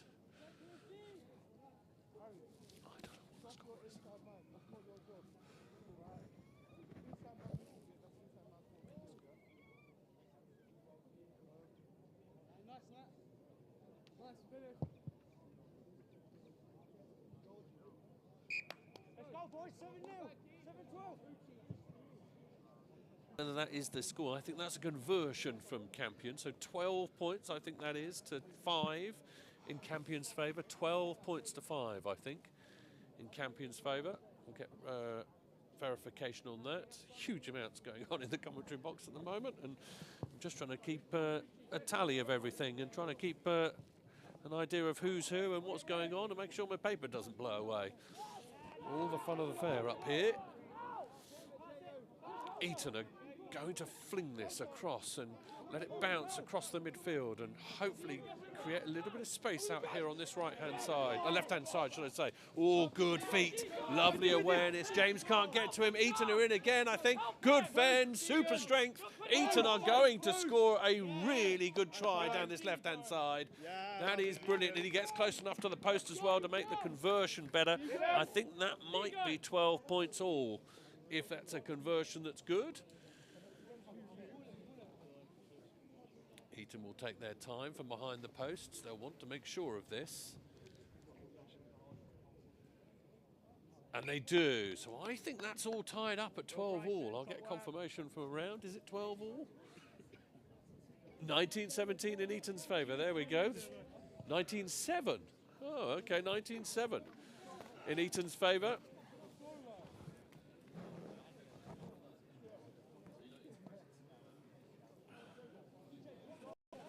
In Eton's favour, I understand. As I say, huge amounts going on here. We'll get that ready for you. But Eton at the moment back in control of this game. Campion over the top, and the difficult to stop Borishade is stopped and harried into touch. Eton will get another go down this left-hand side. Pull that reset, good! Go, George! Up to the 22-metre line, held on, says the referee. So Campion will get a chance to go on their own. There's a bit of space here and a chance to have a foot race. Away they go. We'll look at the speed there from Max Rackham.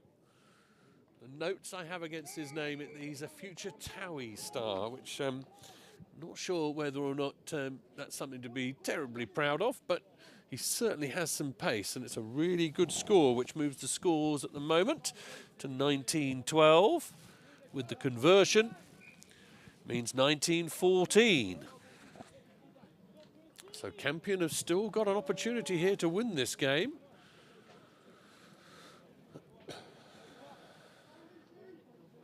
And they will restart and try and hang the ball high to give their team a chance to try and get this ball back. They don't want Eton with the ball for a long period, and it's exactly that. It's a brilliant restart by Langley. Ball is in the hands of Campion. They've got it back. Now what can they do with it?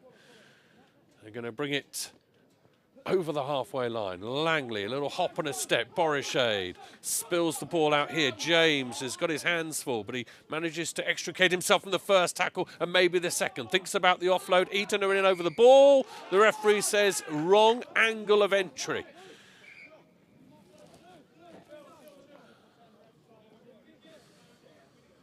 Eton will get a chance to clear their lines, and I think they are looking downfield at the moment, and they want the ball as far away from their line as they possibly can, and they want a throw in. On halfway, thank you. Line out. Use the line, gents. And they want this ball safely back in their Gents, grasp last play of to the game. see out this game. Last play of the game.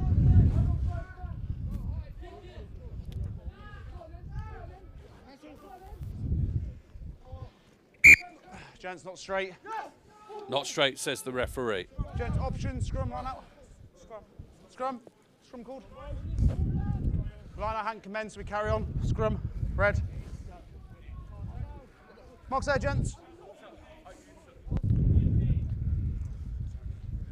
Left shoulder, please. Yep.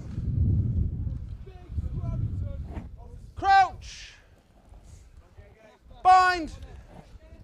Set. Ball pops out the back of that scrum. Oh, there's half a bit of gap here. Oh, there's a massive gap. Nat Smith is away. Nat Smith for the corner. And this is going to be a try, which Nat Smith celebrates before he gets there. And I think that's 19 all with the conversion, a tough conversion, albeit to come. But I think that is all square. So this kick could be crucial. It's a very difficult one for Tommy Langley. It's possible, but tricky. Oh, he hangs it out to the right-hand side. And I think that's full time. And you can tell that it's a draw because neither of those teams are terribly happy about it. Thanks, sir. Tommy Langley frustrated with missing that kick, but quite frankly, Campion have come back well into that game. So 19 all, I reckon, is the end score there. And more rugby to come. Framlingham versus Stamford a little bit later. Next up is St Edwards versus Denstone. The rugby keeps on coming here at Oakham on Next Gen.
Well, hello and welcome to the Next Gen coverage. Continuing here at Oakham School 7 Festival. We are underway very quickly in the next fixture, a barrage of fixtures that has just ended in a Eton versus Campion game. We are now on to St Edwards versus Denstone, and I am actually joined alongside me by Rob Murdoch, who is travelling reserve for Teddy's. Hello, hello. So it should give some good insight on the St Edwards players. But overall, this should be a good game, should it not? Yeah. Well, it's started quickly, a bit chaotic, so hopefully we'll stabilise it and get it going. Perfect. So we are just emerging from this scrum, and Denstone shuffling it along. They found a little bit of a gap on this left flank. However, it has been thwarted. And Denstone, well, they were making good ground, but it's been reclaimed by Teddy's, and the tap and go is the option they've taken. So it's back with Denstone pretty immediately. And that there is going to be stopped by the referee, called back.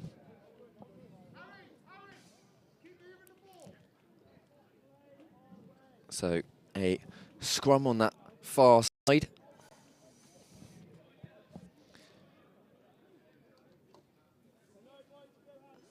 It will be Denstone's way.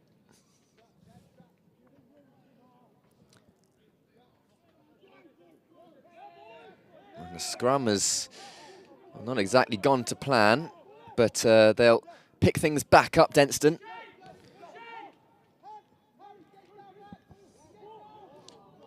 Now, battling his way through is Finn Charles. He's gone to ground, ball finally let out. Harry Hunter and Eden Maxwell tried the offload. He's only knocked it on, I think. Advantage played. It's back with Teddies.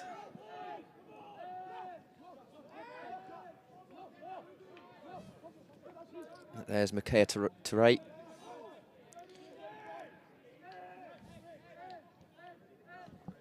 Ted Bowling, who's out wide. A ball ambitious over the top. Is he going to have to be caught awkwardly? Though it's worked in the favour of Tino Matekwa.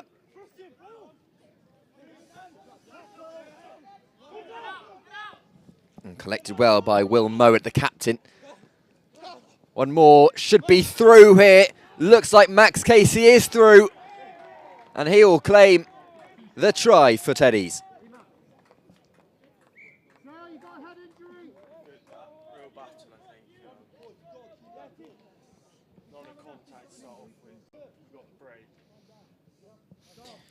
Well, the conversion now, stepping up will be Micaiah Teray, who is a member of the Gloucester Academy.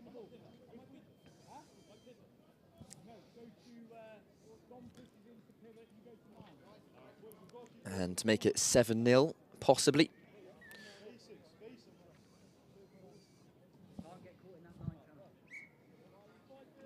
And there we have it. So to restart, back underway, Teddy's on top. There is a player down. Actually, I think that might be Harry Hunter, number 10, if I'm correct, for Denstone. Here, he might have to be replaced for the time being.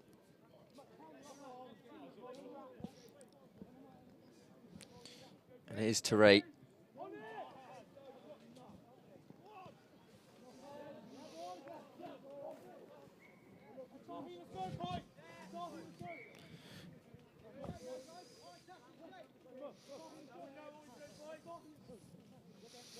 Well, so scrum down on that far side. The referee is certainly making his imprint on this game.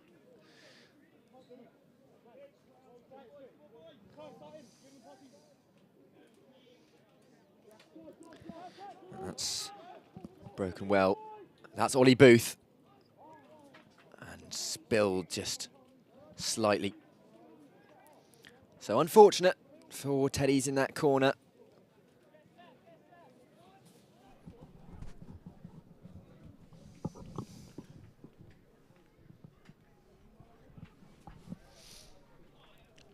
And there will be a scrum down. This time, Denstone's advantage from the scrum.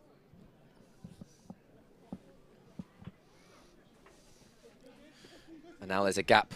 Will it be filled by a white shirt? They are stop-starting. And a good offload before being put into touch. There, it's Jack Dimmock down. Denstone playing out from the ruck now. They're going to break that line themselves. And perhaps find a bit of space to run into. It's a clattering challenge. And a good take from Finn Charles. It's spanned the way of George Hotchkiss, who does keep it with Denstone awkwardly though.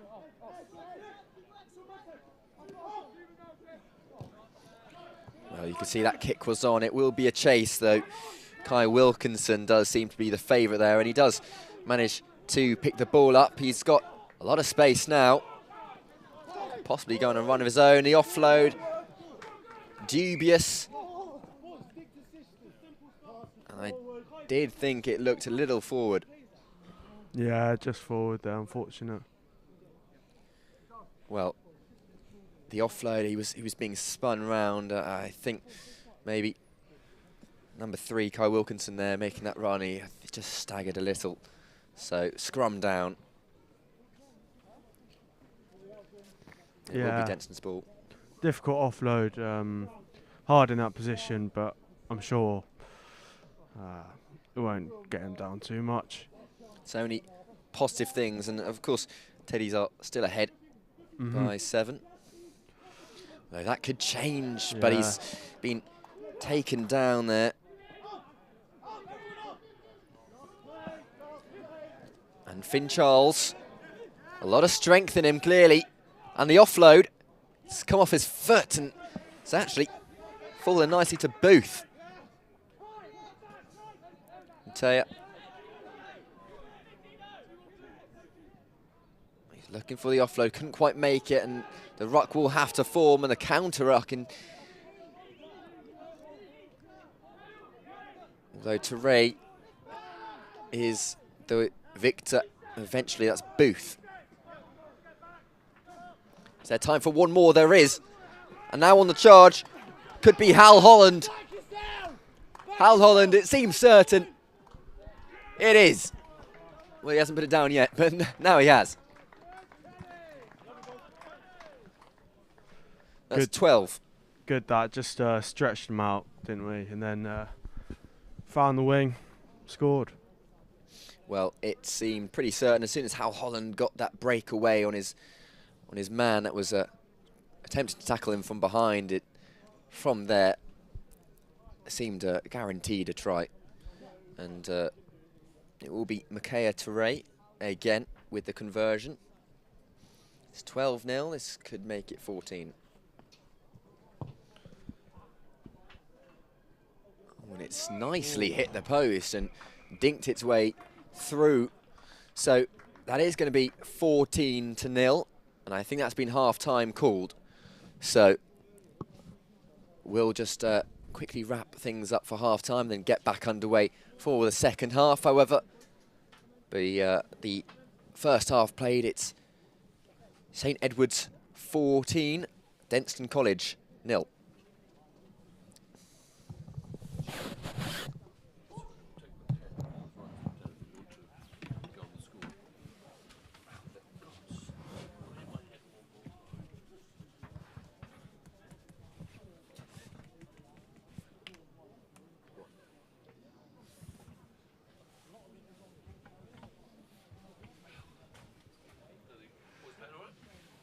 Yeah, good. Well, we lost to Stamford, and they were so physical, and we've been expecting a bit of physicality from Denstone, but hasn't quite come through, did it?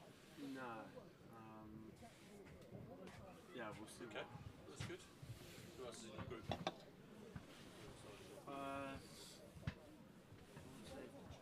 Felsted. Maybe Felsted, yeah. Felsted, that's it.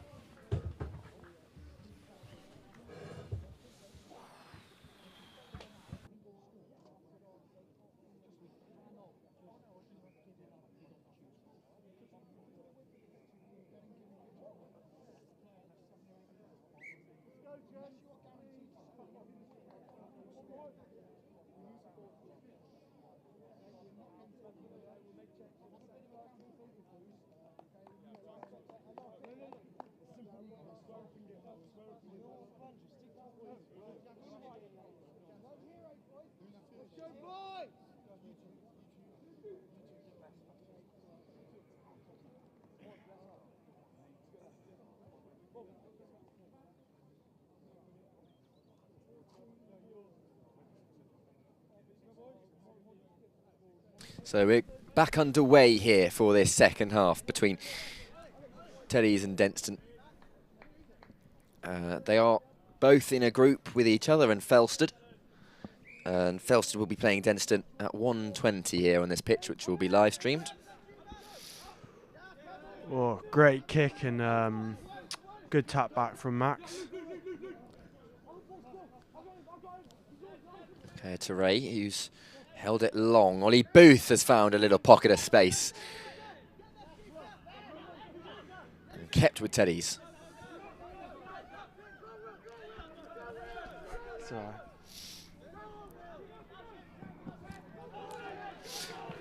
And running through here, Ted Bowling. Is flung in the air for a second, it's back with Denstone.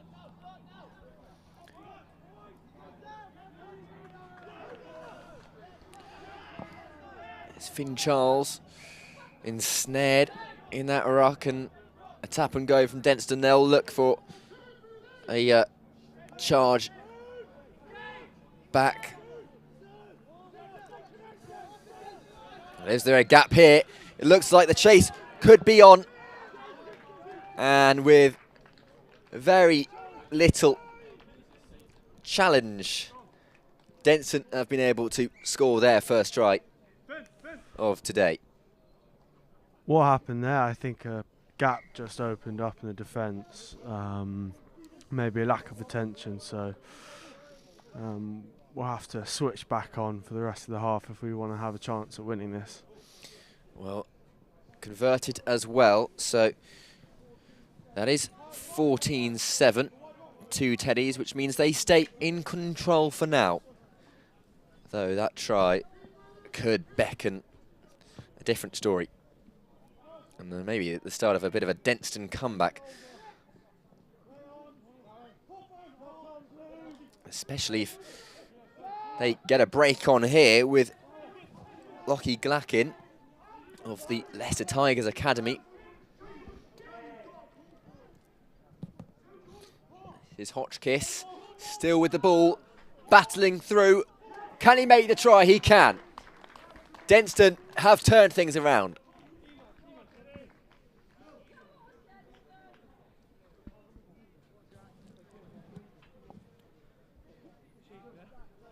A very, very important try there. It's, for the time being, 14-12, though this conversion is about to be taken by Lockie Glackin. And it's 14-all. Well, Teddy's were most certainly in the driver's seat, but Denstone have pushed back, and successfully at that, because it is now 14-all. All square.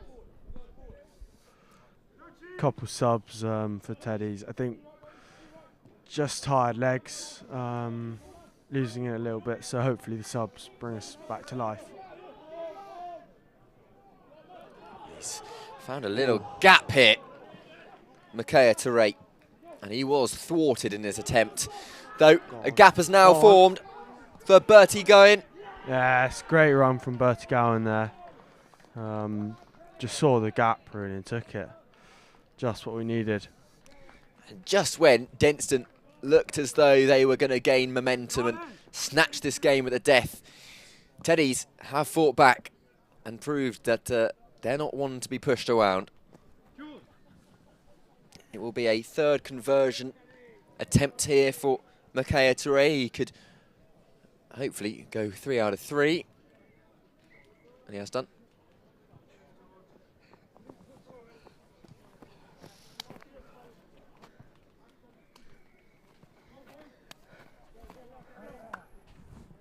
So that's now 21-14 to St Edwards.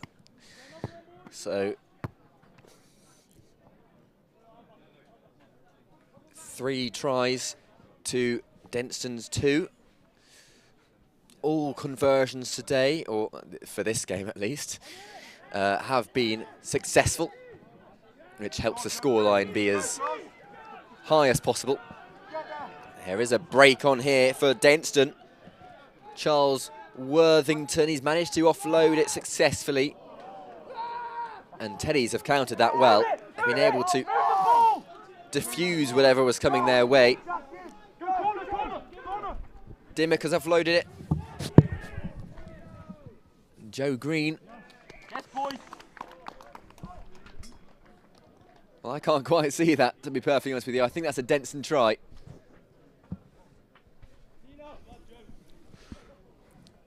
Yeah, Which- some good yeah. tackling, but just didn't get it in the end. Lots of forward momentum from Denstone. Hard to stop, really. Ooh, and it's the first conversion of today's game here between Teddy's and Denstone that is not converted.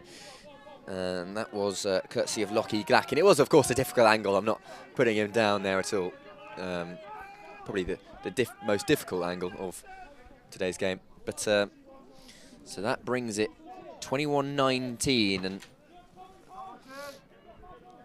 Teddy's will be thankful that it was a difficult angle and that the conversion wasn't converted, because time is running out here for both sides, and Teddy's hold that 2-point advantage through the conversion of earlier, though Denstone are going to pile onto pressure, and hopefully they'll try and snatch something at the death. I imagine Teddy's going to make that very, very difficult for them. And a breakthrough, perhaps. He's been torn down by Max Casey. Micaiah Teray as well. Now with the ball, and it will be Denstone's free kick. Glackin. The referee is going to stop that attack in its tracks. Is that Micaiah Teray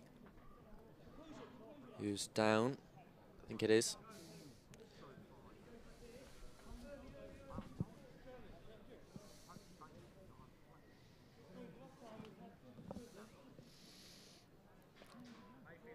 Well, I didn't quite see what happened to the number 1, but substitution will be necessitated by Micaiah Teray's injury.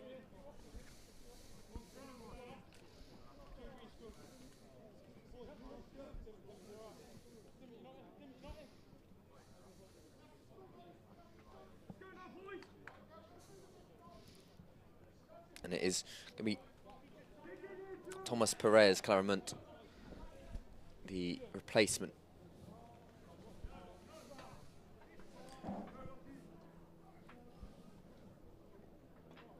The scrum has collapsed, so the referee will have to make an intervention.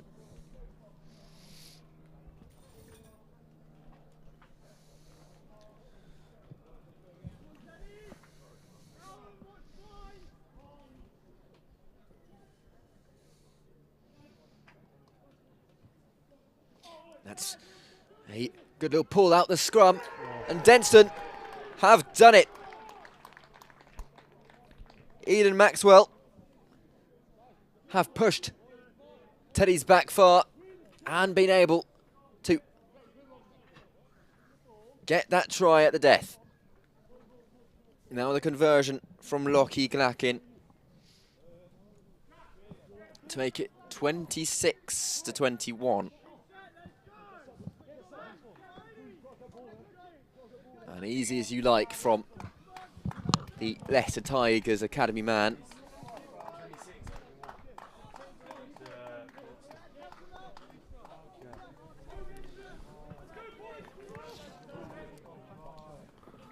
So a high-scoring affair here, and it's definitely a game for the neutrals compared to other fixtures we've had today, which have only stayed 1 or 2 tries apiece, maybe. But here it's piling on. Glackin and Finn Charles.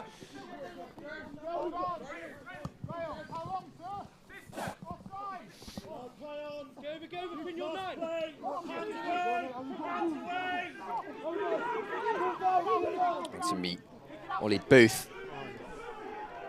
And it looks like Ollie Booth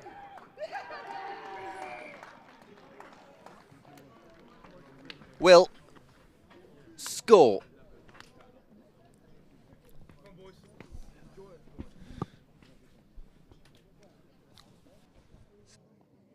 Still little ambiguous over there in that corner, but it is Ollie Booth's try that has seen Denstone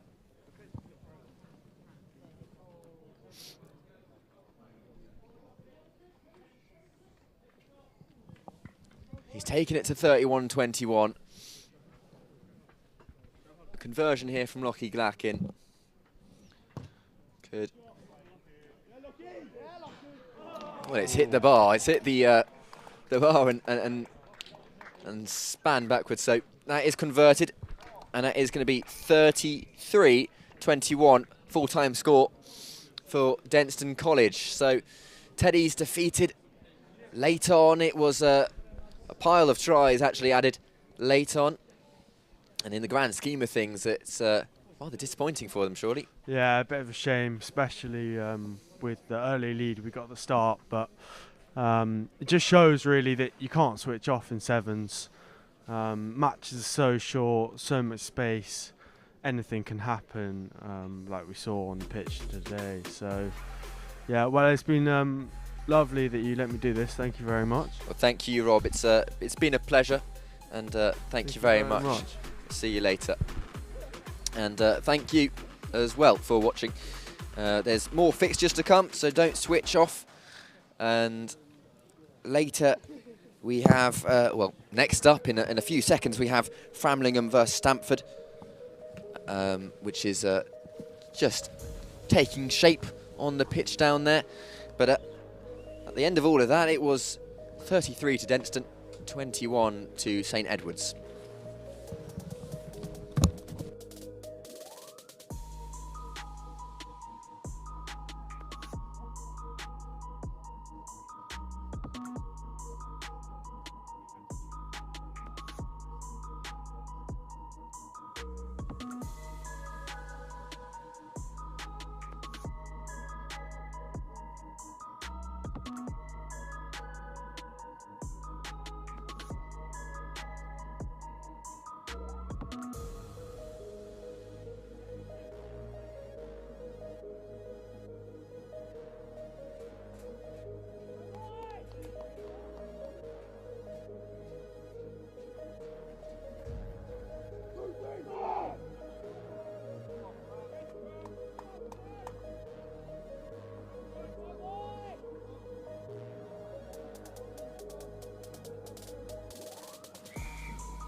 So here we go, underway. You're joining us, Oakham School Sevens 2025. Pitch 1, Stamford from just down the road take on Framlingham College. Framlingham College in the blue with brown panelling. Stamford in the blue and red stripes. At the moment I have team news for Framlingham, so we'll hopefully be able to give you some names of the people doing the good work. And then on to Charlie Hughes has offloaded the ball, and all of a sudden Framlingham are clear, and they've caught everyone out there. He eventually puts the ball down. Does number 11, I think that is, Ed Slater. Shares his moniker with a pretty famous rugby player. Let's just double check that it is him who put that down. Was it number 11? I think it was. Usually 11s are quite quick, and they are.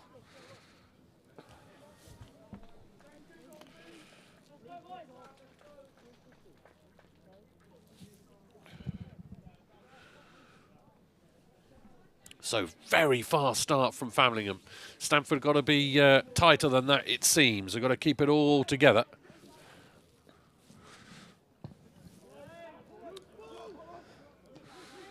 Underneath it well, Stamford. Just a reminder, I don't have any team news for Stamford, so I don't have any team information, so I can't bring their names, but I will try and describe the action equally well. And down the left-hand side they come, and away they're going to streak. What a response this is going to be. Slater's going to come across and try and play hero the other end of the field, and he doesn't make the tackle. So it is 2 tries, 1 each down the left flank. Seems a profitable area of the field for both sides at the moment. Number 5 for Stamford, streaking clear. And even though Slater did come across, it wasn't to be. Conversion was good from Framlingham. Stamford missed theirs, so 7 points to 5 in favour of Framlingham at the moment.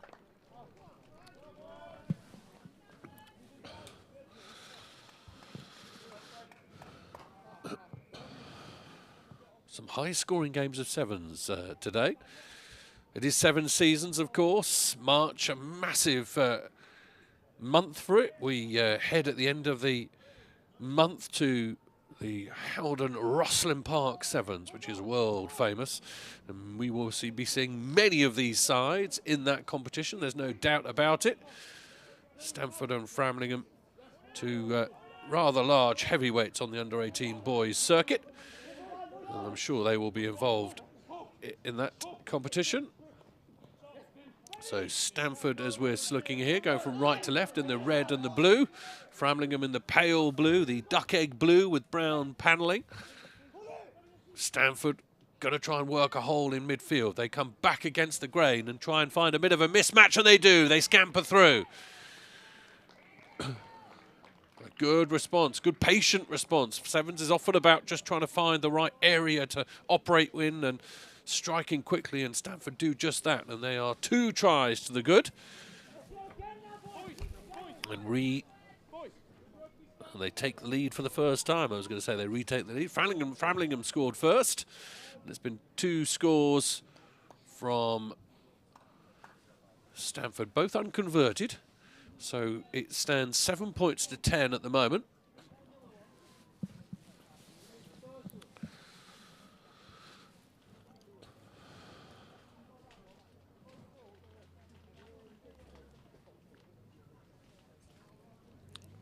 Ball has been kicked over the hedge, over the road. So they've got to go and try and find it and get it out one of those houses, I think. It's a lot easier to play rugby when we have a ball, so I think they'll probably wait for it.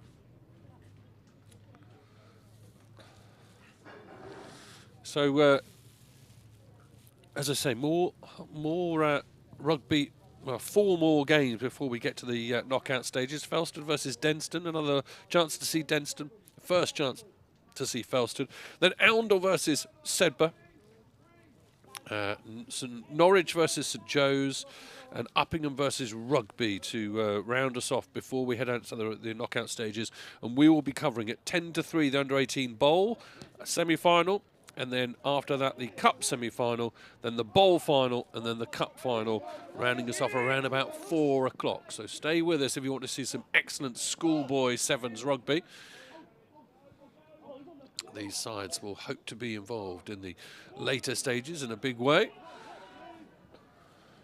Spun out to the left-hand side. Slater already has one fantastic try to his name.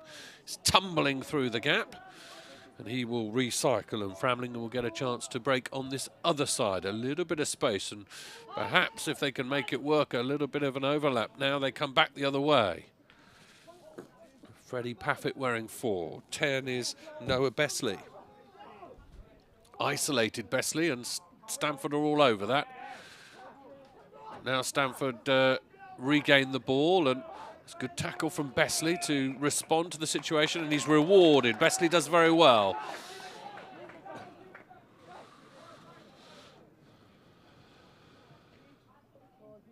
Slater's sleight of foot is brought into the action once more.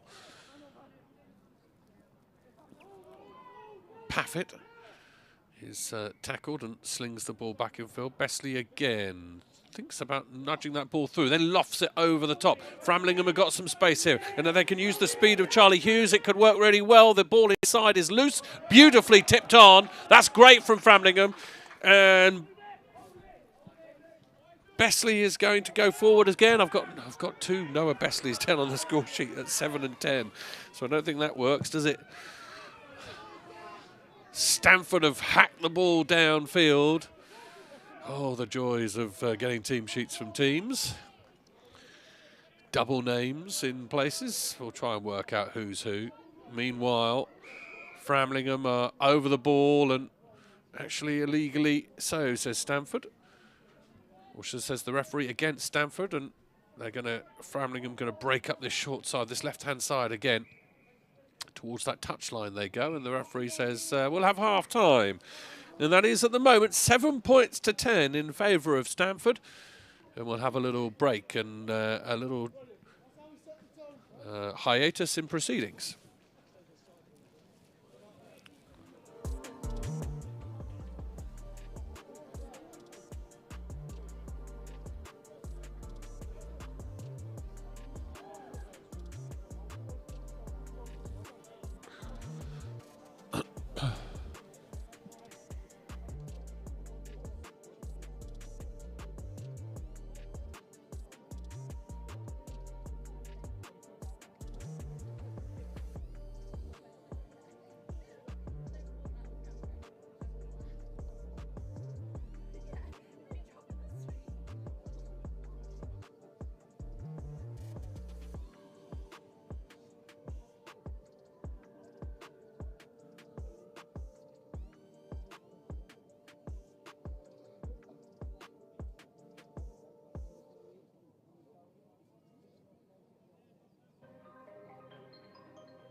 So we'll have a restart to the game. And it is Stamford who are ahead at the moment in this game, 10 points to 7. Framlingham with the early score, a little bit of a gift from Stamford, and they've worked their way back into this game very well. They've worked their way well underneath that player, and they've held it up, and the referee surely is going to call it Stamford's way. No, the ball, eventually the knee makes it to the ground, and the referee says play on. Framlingham get a chance to throw it with their right hands across this pitch, all the way out to Slater, who spills the ball. Now Stamford are going to have to work hard in close quarters to try and make it work, and down they go, and a little bit of afters.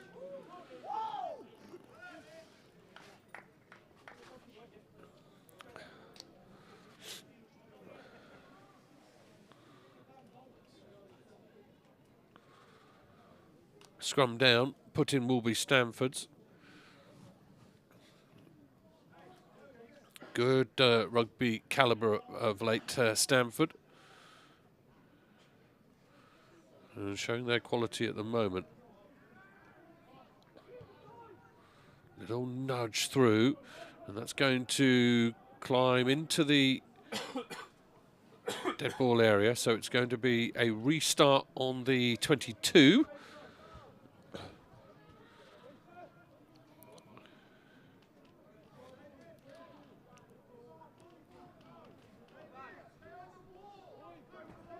Framlingham will restart with a tap, which isn't really what they should be doing, because they should be drop kicking it. Yeah, I did think that. The referee's just had a word with them and said, no, what you need to do is do this, and they do, and actually that's not a bad restart if it's gathered by Framlingham. Stamford are in, the ball is bobbling agonisingly around. It was a bit relaxed from Framlingham there. It was actually not a bad restart in a sense, because it went the requisite yards and was in the hands, but now Framlingham have got it, and forward they come.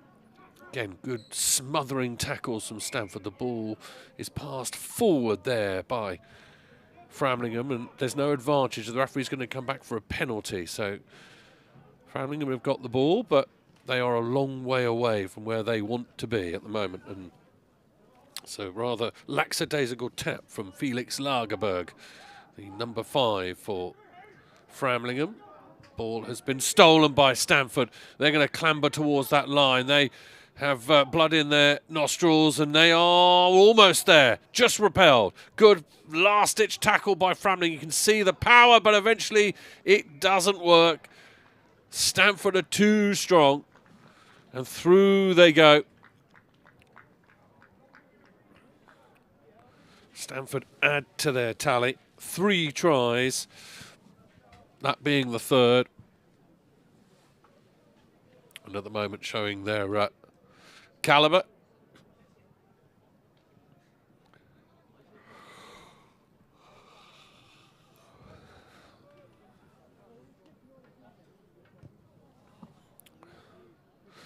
Conversion unsuccessful. So that is Framlingham 7, Stamford 15.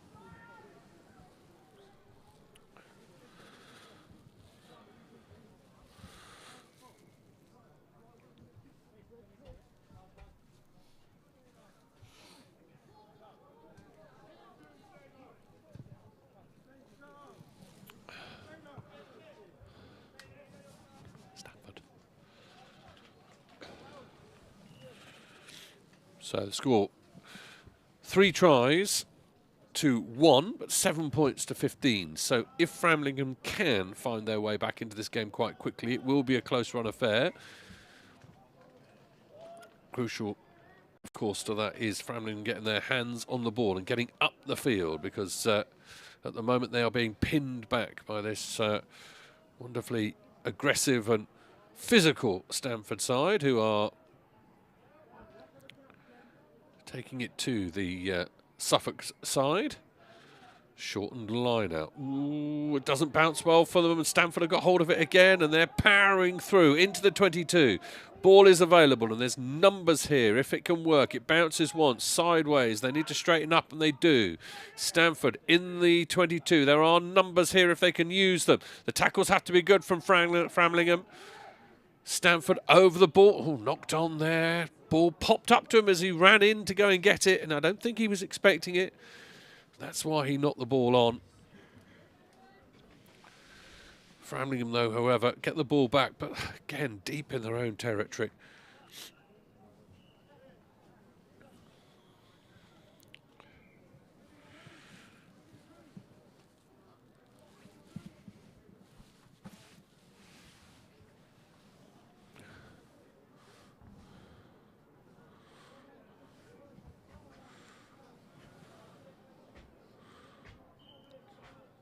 Scrum for Framlingham is a tricky one, but they extricate themselves out of trouble. It's a really good kick, which could just about make its way out all the way up to halfway. That's a brilliant kick from Framlingham, and that's really alleviated some of the pressure.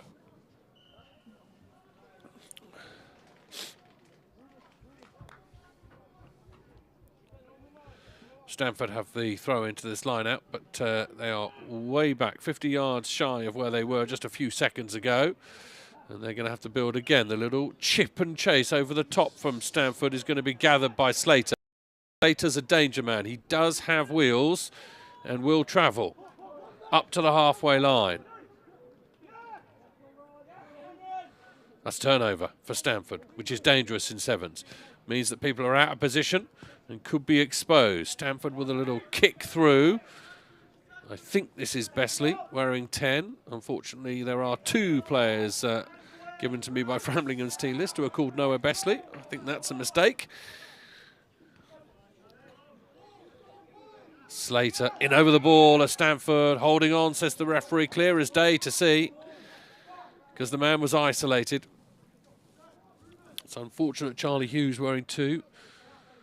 Just without his mates, and therefore made very difficult. A few changes being made for Stamford.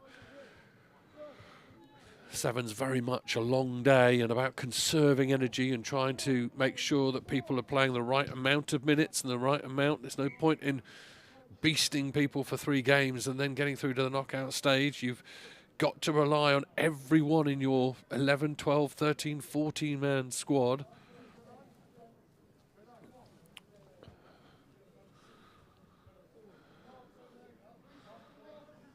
So kick to the corner. Stamford have it, and they have a chance in which to apply even more pressure Down the short side. Framlingham going to usher them into touch. And they do so.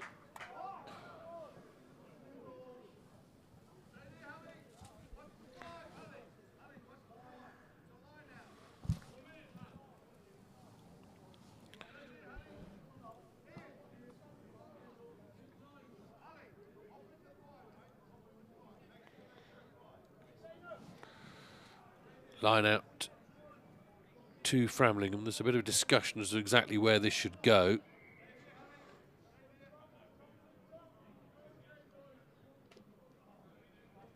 Read by Stamford. They make it difficult for Framlingham as they have all game.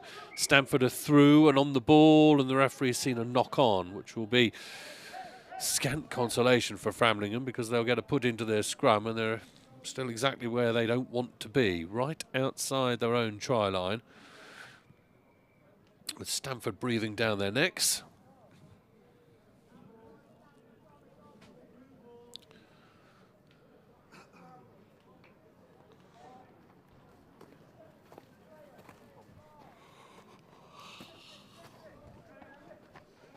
Framlingham will run the ball from deep. Well, actually, we'll just try and nudge it through and give Slater something to chase.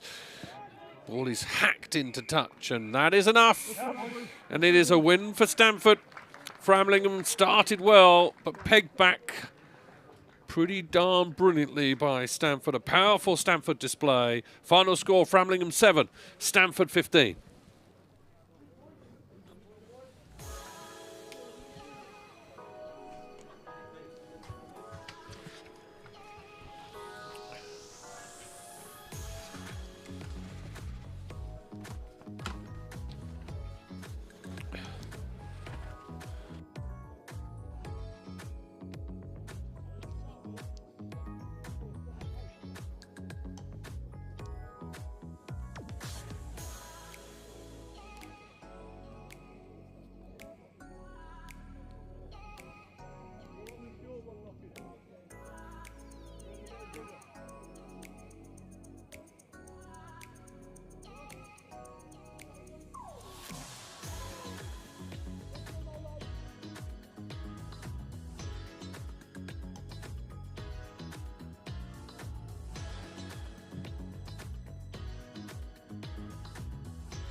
So welcome back to the Oakham Schools 7 Festival of 2025. We are underway in this fixture between Felsted and Denstone. Both are in a group with St Edward's of Oxford. However, these teams will be the two facing off against each other today. Denstone have just come off the back of a 33-21 win versus Teddies. And so they are clearly in a winning mindset against, and now up against Felsted here. That kind of momentum should continue. A knock on there came from number 6, Finn Charles.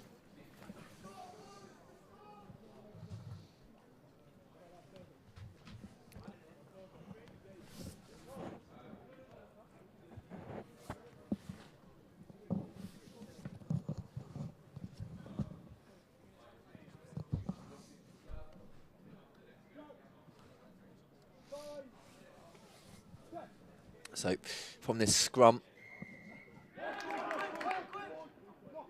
well, it's actually been given Denstone's way. Following that, a foul. Denstone pushing. Moving it well. That's Dom Smith from one Leicester Tiger to another. No, Finn Charles wasn't able to get on there. And Glackin. And Worthington. Charlie Worthington. And still going. Worthington is able to score the first for Denstone. So it is 5-0 to the team in white already. They were capable against Teddies. It seems as though they'll be very capable here too. This is a team that, from the seams of it, will go far in this tournament.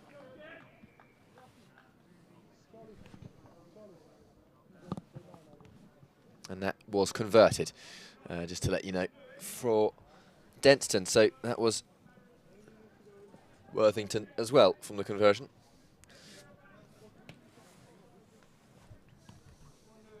Seven to 0 to the team in white.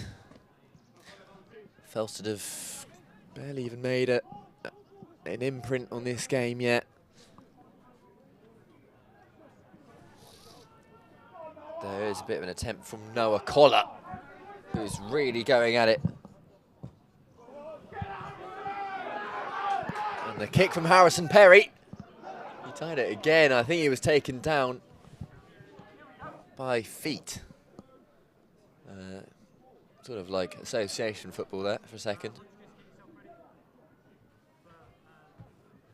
And again. Yeah, Tom Ayres is able to capitalise, and that's advantage Felsted. Tom Ayres.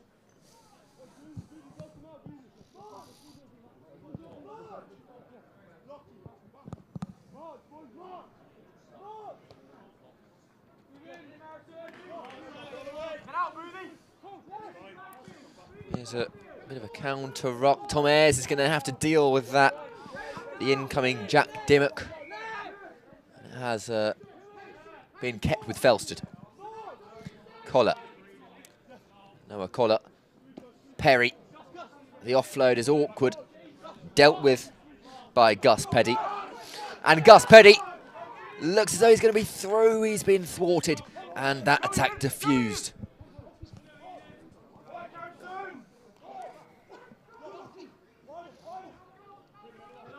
A bit of a battle emerging.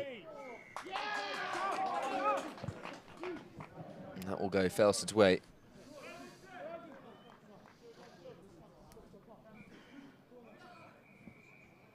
Nice, Gussie.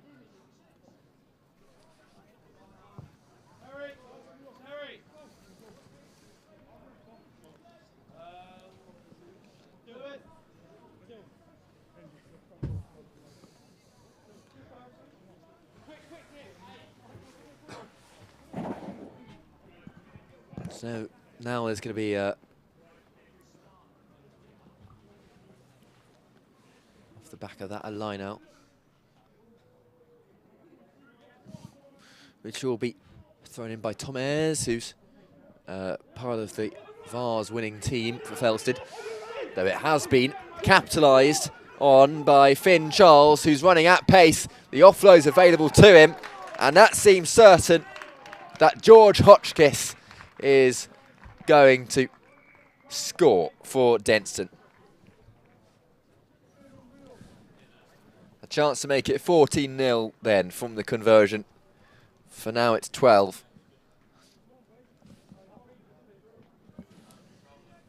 It's going to be Lockie Glackin.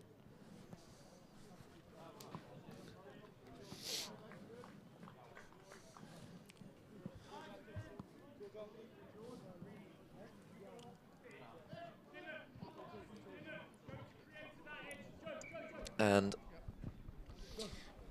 as it is in the style of sevens conversions. They are typically from a pretty decent angle, a decent range. It's very uncommon to see a player at this sort of level missing from those angles and ranges. Therefore, you can kind of count on the fact that when the try is scored beneath those and between those posts, it is going to be a conversion that follows.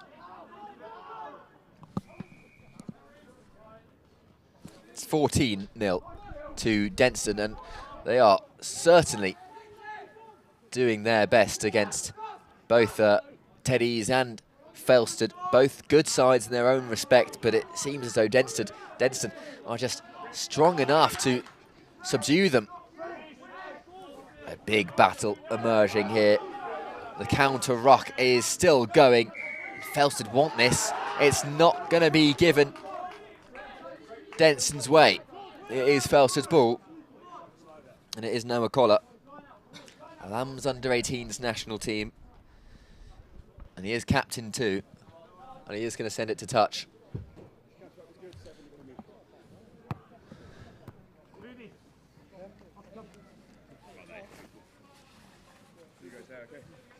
Guys, there on there, Mark. Take your meter. Nick. So that will allow this line out, which has not gone to plan for Felsted.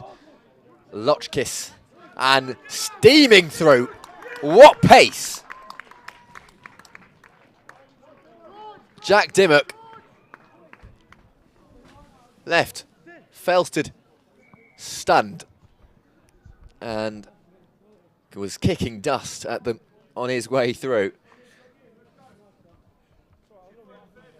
So that's another try, and I think that's going to be half-time here. Converted there by Lockie Glackin, which means it is indeed going to be 21-0 at half-time to Denstone. So I can confirm it's half-time now. We'll take a little break and we'll get back to the action. But for the time being, Denstone are dominating. 21 to Felsted's 0.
Well, welcome back for what will be the second half between this fixture between Denstone College and Felsted. It is currently 21 to the good for the team in white, Denstone College, and that's a good kick, but it hasn't gone far enough.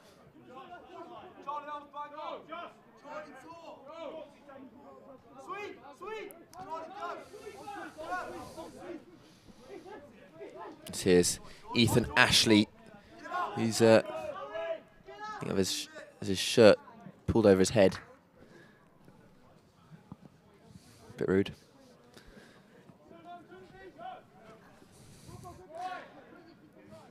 Harry Courts.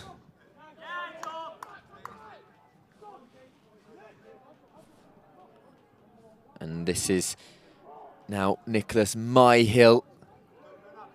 Black scrum cap on him. And he is able to score Felsted's first. It's one back.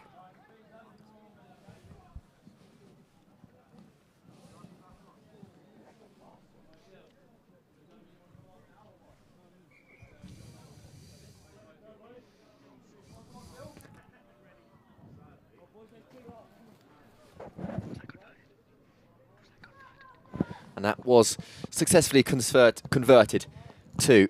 So it is now 21-7. And Felsted, the schoolboy team from Essex, are able to get their team on the score sheet.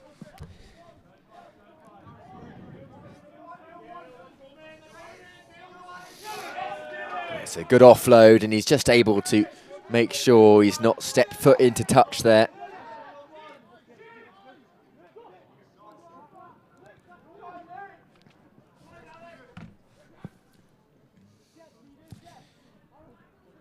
Joe Green, and still Joe Green galloping through. He's got an abundance of green grass, and he will take that try.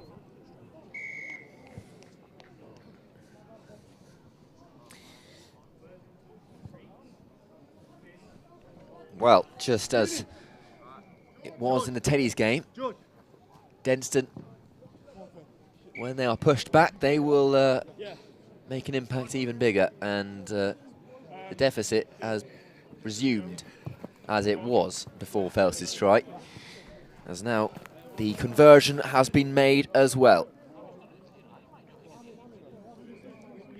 So it's 28-7. Last time Denstone scored 33 points in total, not tries, and well, they're on 28 now, so one more try and they'll match that total. This is Finn Charles.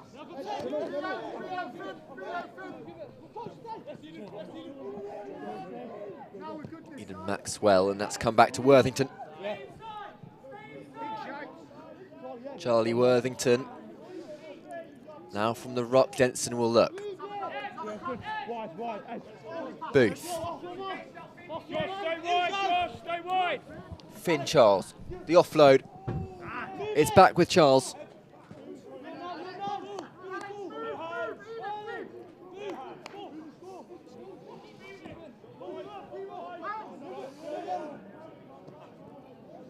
Eden Maxwell. Jack Dimmock. Jack Dimmock is going to find that gap. And now it's his turn to score. And now it's 33-7 to Denstone. To convert, to make it 35. Now, and well, we'll wait to report on that. They haven't converted it just yet. Denstone. Now they have. So it is indeed 35-7 to Denstone. They seemed dominating versus Teddy's. Here, they've upped the ante even more so. Very impressive showing. And on the catch, it looks like Denstone will add another. A good take. A good score. It's Felsted, who once again have been caught napping. Denstone able to make it 40 points to 7. possible 42, though this angle and range is a little more difficult than the rest, so you can't blame Lockie Glacken too much there.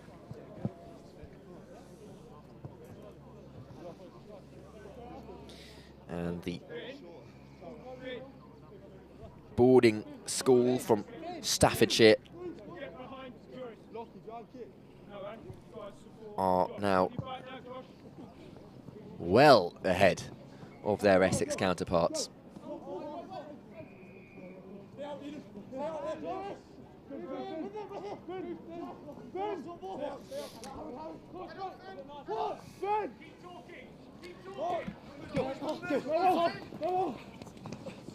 Good offload. He'll be brought down there, the winger, Finn Patterson. Felsted's ball. They'll take the tap and go from the free kick. Harry Courts offloaded nicely. And this is now Noah Collar.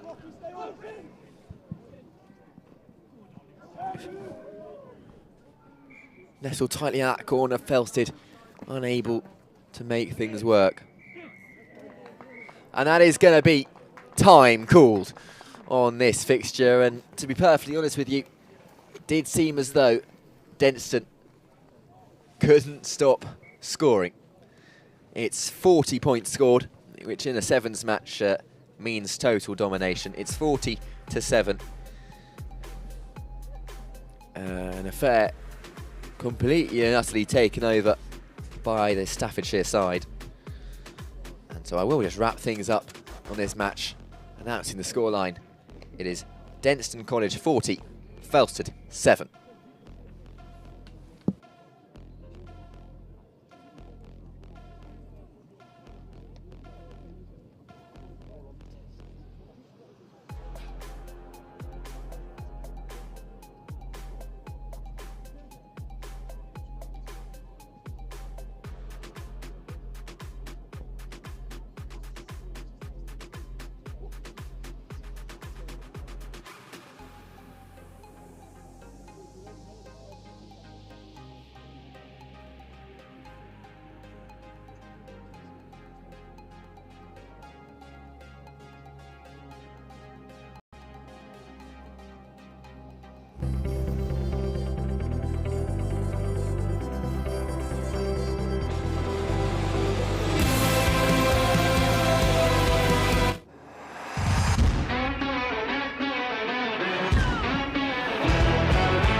So next on pitch one, Sedbergh versus Oundle. Sedbergh will receive the kick in their traditional brown shirts. Oundle in the white.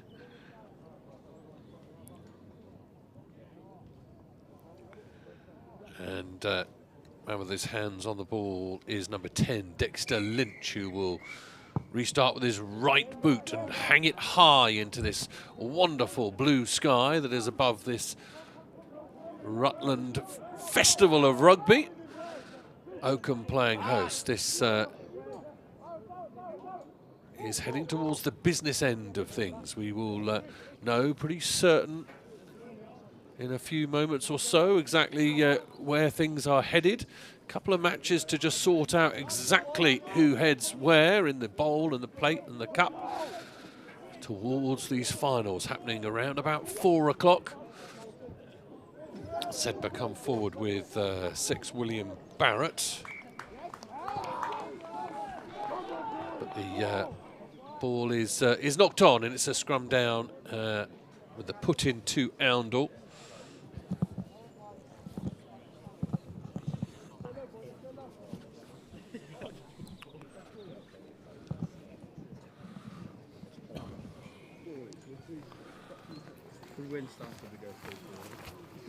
Is it the quarter semi-final?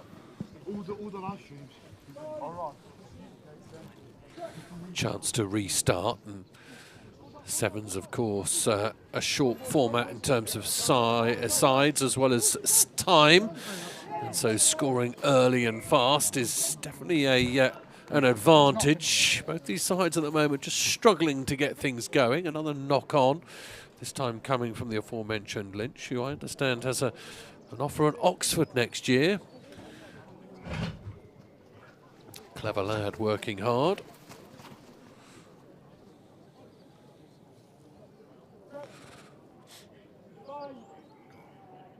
Sedbergh come down all the way from Cumbria. And there's a gap in the midfield which has been exploited brilliantly, and Sedbergh away. He needs help with him. He's got the William Barrett with him wearing 6, and Barrett is going to get high knees pumping fast and will score an excellent score for Sedbergh.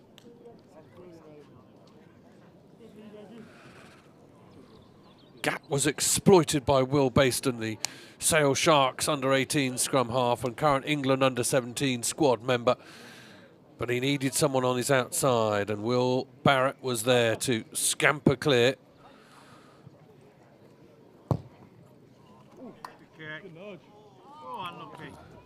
Conversion is no good, which means it is just the 5 points that Sedbergh get from that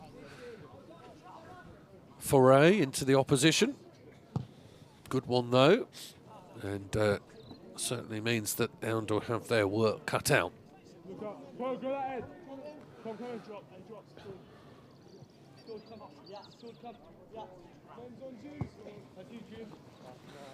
Lofted restart. Does it go 10? No, says the referee. So Sedbergh are going to have to relinquish the ball, and Oundle will get a restart right on the halfway line. It will be a tap and go initiative to try and get the ball in hand.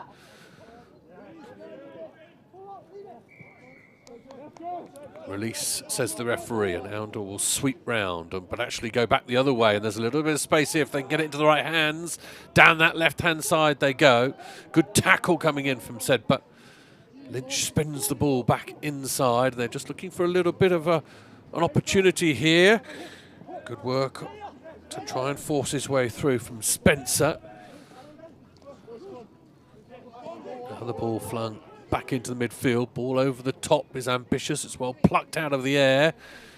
Now there's a bit of time and space for number 22, who I don't have written down on my sheet here, but towards the line they go again. They get very close. They knock the ball on. Maybe that's Tom Gamble, is it, without the with number 22? Oh, Sedbergh away again, and it's that man Barrett again. Barrett is streaking clear. It's a foot race, and unfortunately Barrett is going to win. I thought for a moment he was going to get caught behind. We were going to have a bit of a battle, but no, it is Barrett who eventually puts the ball down underneath the post. There was an interesting moment there where actually the covering man was being subbed off, and I thought he was, but another player would come on for him, so that caused a bit of consternation in my mind as to whether or not he was going to be able to interfere with the ball.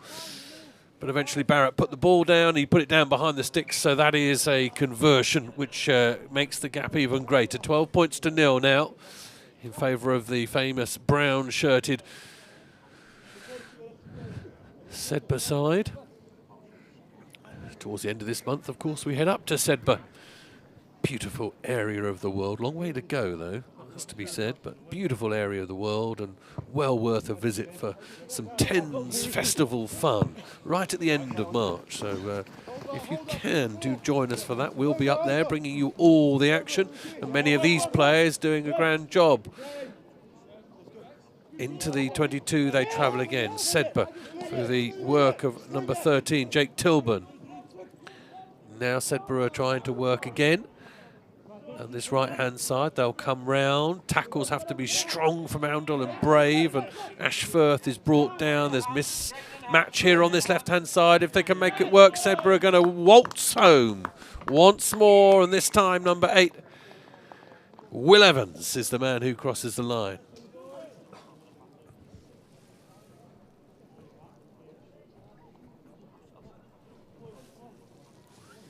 Two scores from Will Barrett, one now from Will Evans.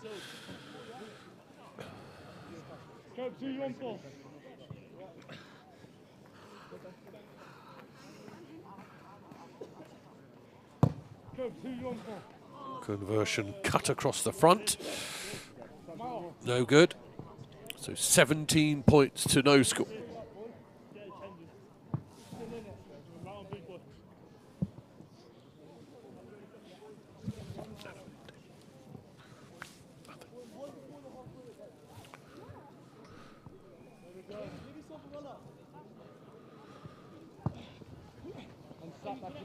Restart high and hanging, and that's good work out for Oundle. Little poke through. Sedbergh have now got their hands on the ball. They poke it down this left-hand side, and Haruki Stemp is going to stomp his way all the way home. Stemp is in. Rather easy for Sedbergh on that restart, and maybe the wind has gone out of Oundle's sails.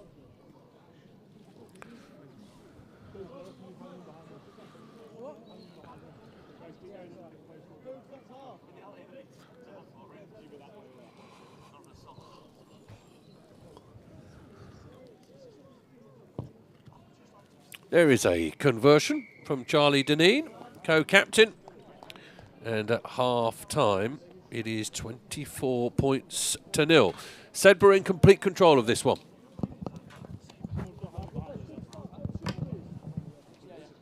Benji.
Back into this one, Oundle trying to throw the ball around. It looks as though that's gone forward.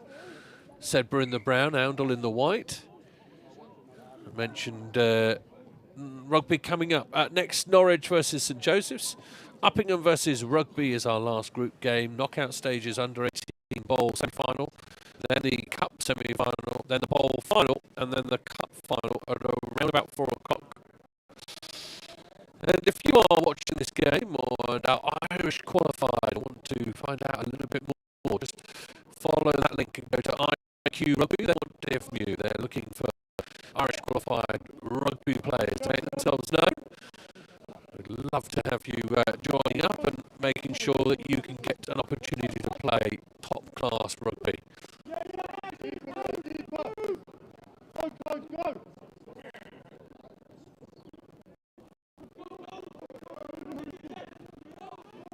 Sedbergh again, round the back they go. Oundle's tackles are starting to fall away in a big way.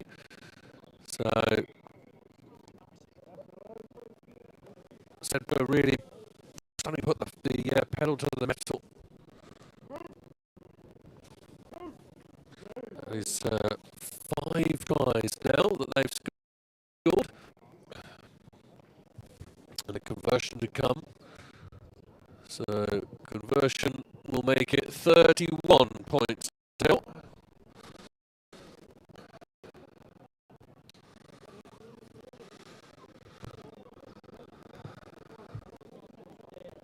Third converted score for them.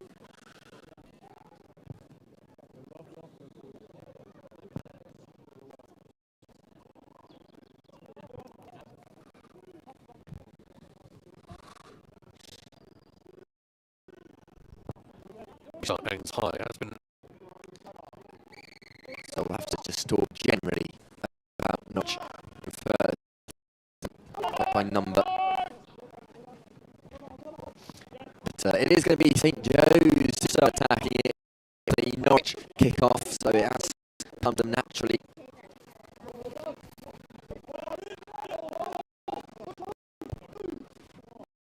He switched over, and if he can get a bit of a move from him, it would be massive.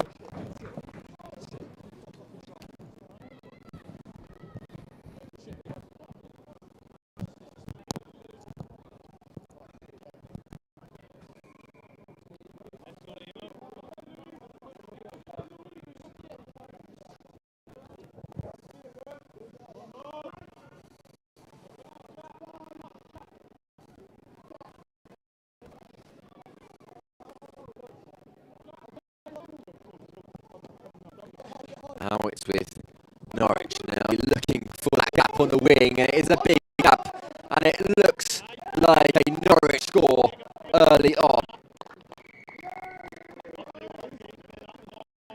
And the first try scored with these decided one Norwich, one for Norfolk.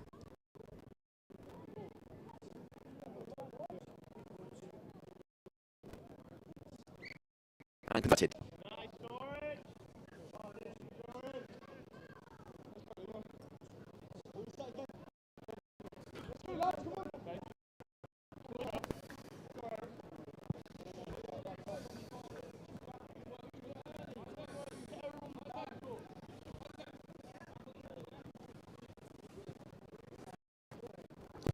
So the kick-off from Norwich, and it will come the way of St Joe's.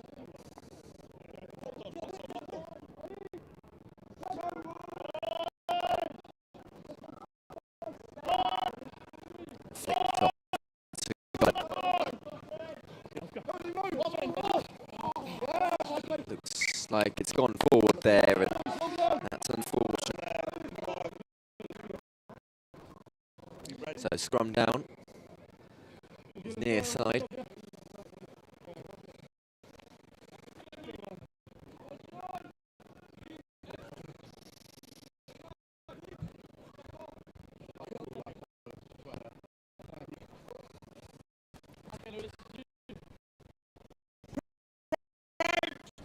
I'll get on. So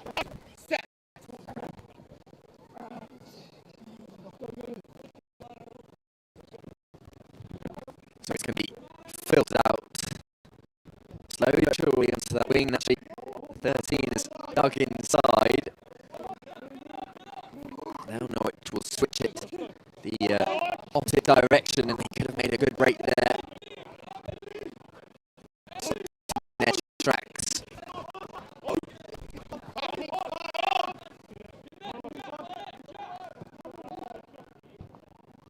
The kick through Robert. St Joe's will try and hold on to that.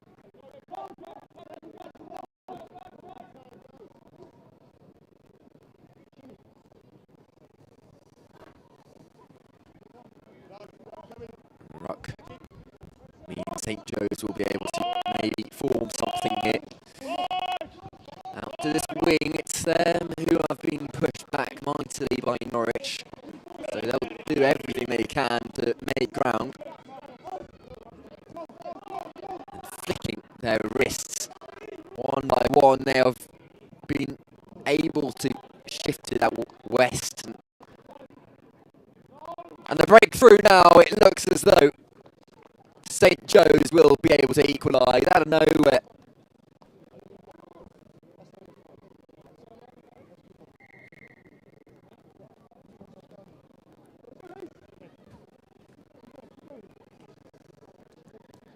It looks like Errol Pearson's going to walk for Cambridge. He's been replaced, not Cambridge, sorry, St Joe's. Gosh, I don't know where Cambridge came from there.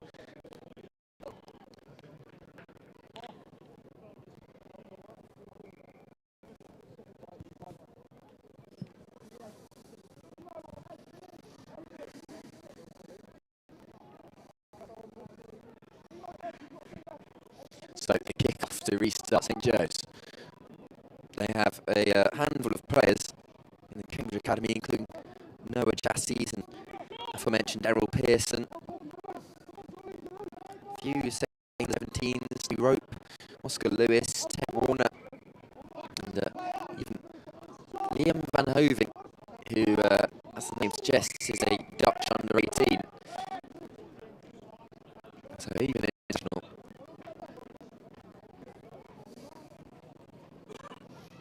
Norwich will have to do some pushing back. It's 7-all 0 if you've missed things.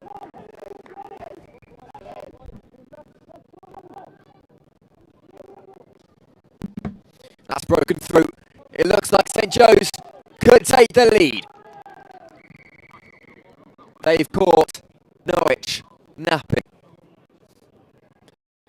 A wealth of space in that right wing, and it's now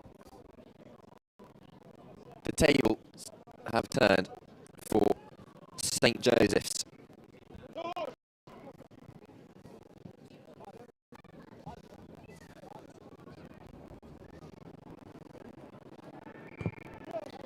And that conversion is wayward and unsuccessful.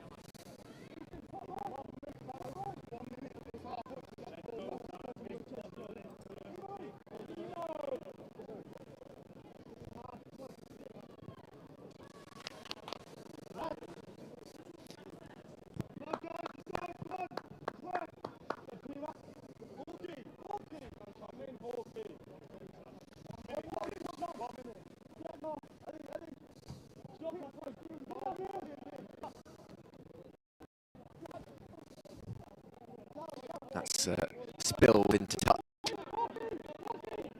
and taken spontaneously. And the offload, it seems certain, it seems inevitable.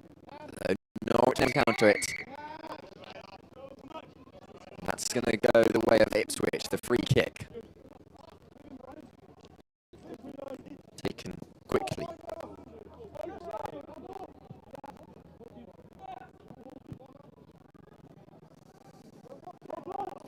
I must say I don't have any information on any of Norwich's players. I don't have the numbers for St Joe's. I have names and information, which is why I'm able to supply you with that earlier on, but I don't have the numbers to record the names to the faces. Although Norwich have been able to break free here, and number 9 is bearing down, but it looks like Norwich's number 11 will be able to score a try.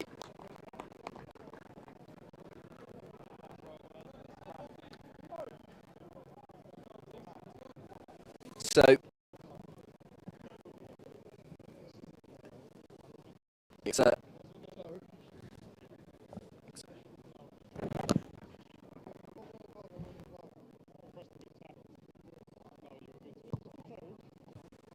that conversion was successful. So it's 14 to Norwich and 12 to St Joe's. time is now upon us. I'll see you back in a few minutes, but let's have a look at this replay.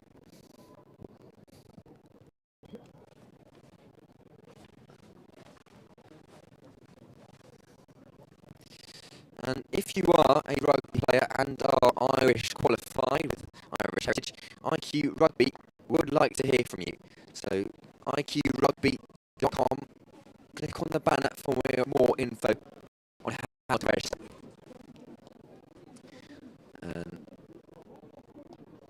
So that's an official message. We will hear from these two sides after half time, I think. They're setting up now.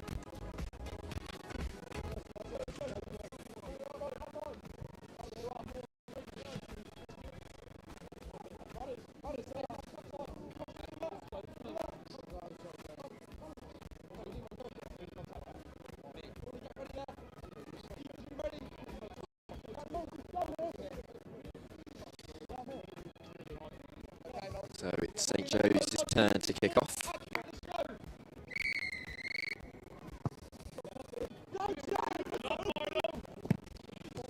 Very well won, kept with the twitch side.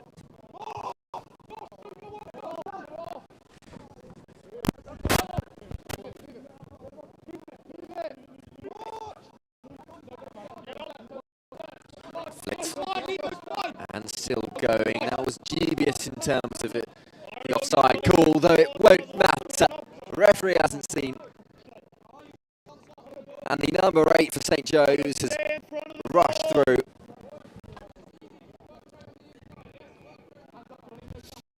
So it's another try scored. It's now 19-14 to St Joe's. Now that conversion has been scored.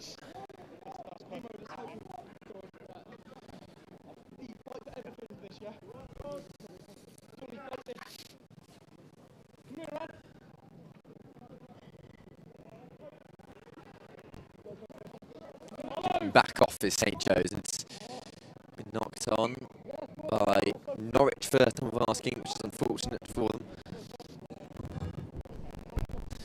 So scrum down. It will be St Joe's scrum.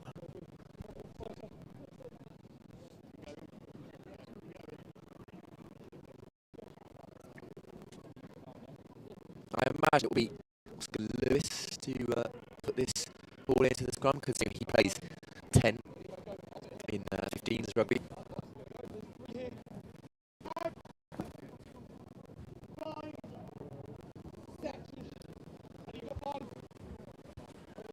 Oscar Lewis.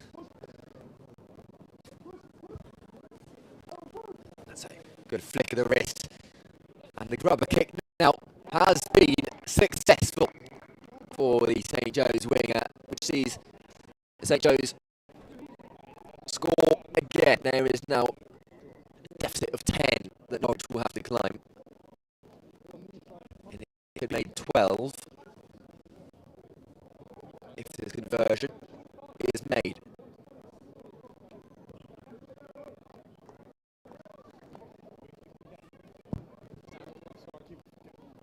No, it is not. My assumption, I think Tommy Rope, he plays 15 in 15s. Good at kicking, who knows.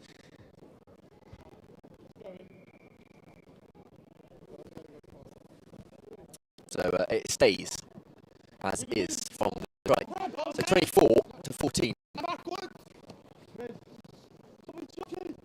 to the Ipswich side, and so far looks like Suffolk is the mightiest of the two East Anglian schools. That's been dropped, and accordingly the scrum will take place now.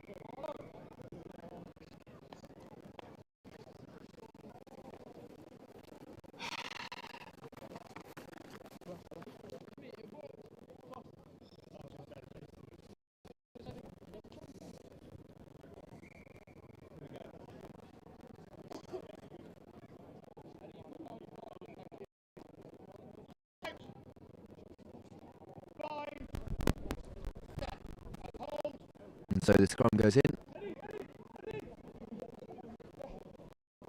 The ball comes out from it. One more. Could be necessary. St. Joe's have got it over the line again. And it is now abundant St. Joe's game.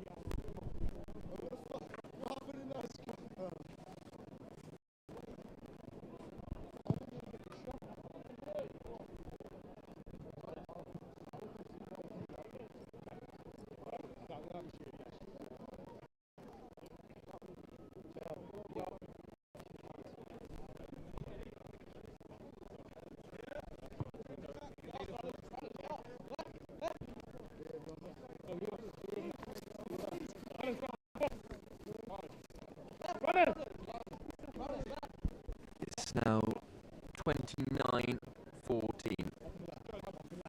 to St. Joe's College.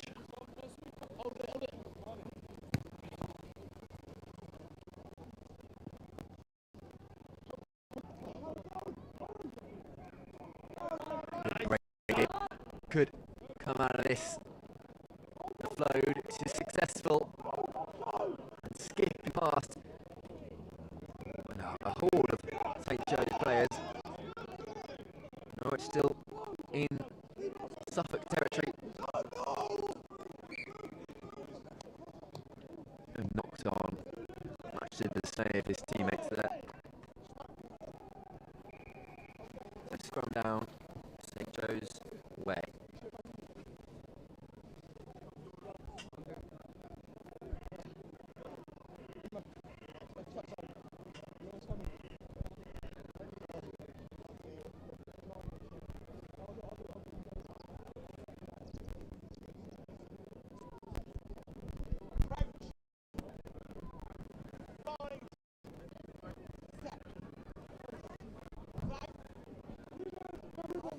So out from the scrum, the team in white, Joe's. Going to call them Suffolk a bit of reversing there to keep.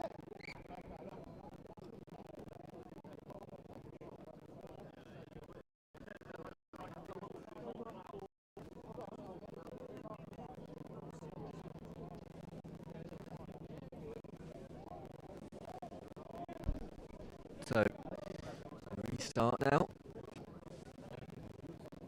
St. Joe's are still 15 points ahead of their East Anglian rivals.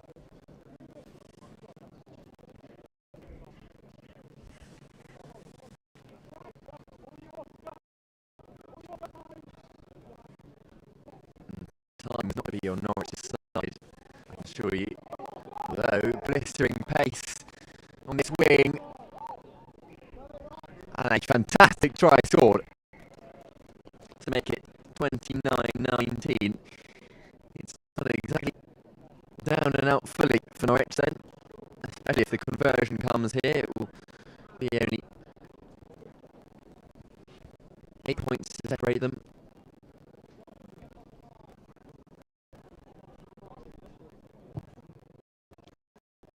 Although it's not converted, so it does stay as it is 29-19.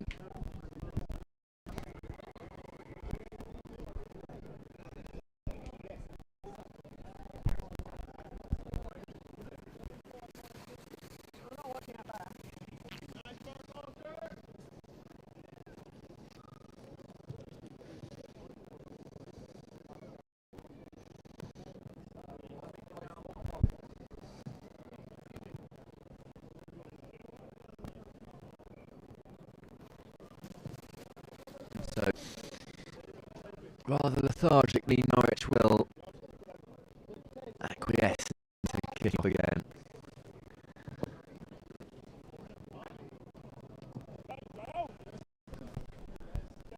St. Joe's have been able to keep the ball. See if they can beat that pressure, keeping hot on them. It's kicked across field.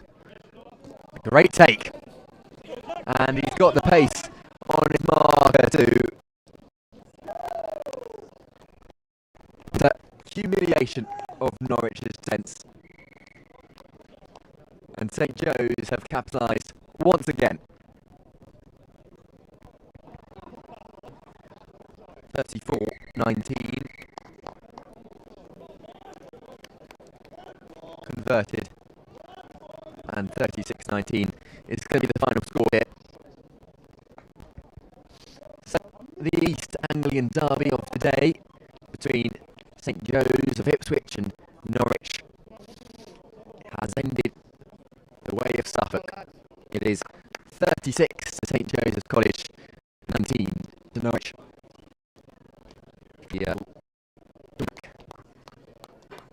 On Next Gen shortly for the final fixture before the knockout games.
Down this short side.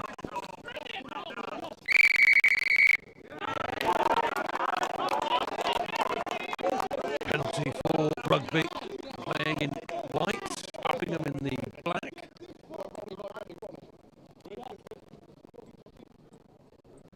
Break into midfield, the work of Will Greeley wearing 4. They'll come back this way. 7 is Will Clean.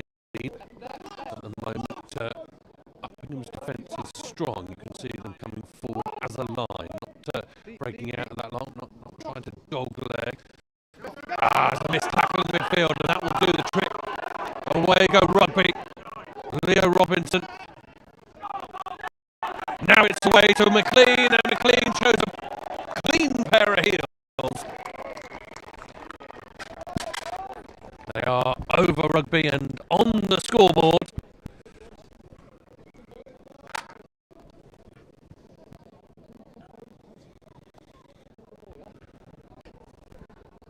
Perfect start for them. A little bit of a mismatch in the midfield, and then the damage was almost done, wasn't it? They were in behind Uppingham.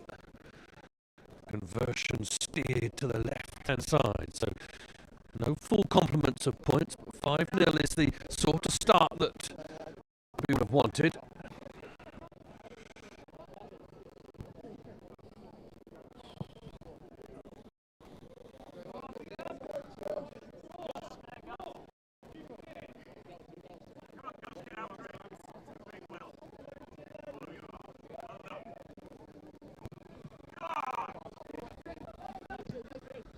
Underneath it, Uppingham number 9, Charlie Hargreaves. Hargreaves is away. Hargreaves is on his own. He will need some friends with him because they're hunting him down at Rugby. Successful eventually into the 22. Uppingham spin the ball into the field. Accuracy of passing could be crucial here. Back against the tide. Come Uppingham in the form of number 11, Willoughby May. Penalty for Rugby for holding on. That will alleviate some of the pressure. Uppingham and the likes of Hargreaves have done some real damage down this left-hand side. Keep the touchline is just about good enough. It backs a few onlookers on the head, and there are apologies handed out on the far side.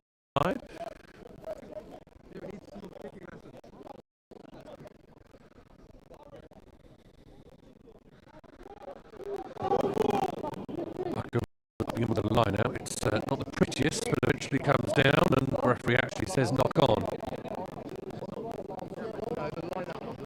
Rugby will get a put into this scrum. 5-0 at the moment in favour of the Warwickshire side. Uppingham, one of the few schools around this area, of course. Stamford, Oundle, Oakham, Campion, all within a couple of clicks of each other.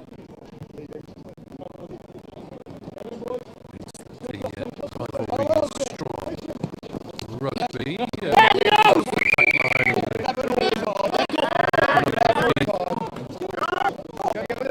Rugby is the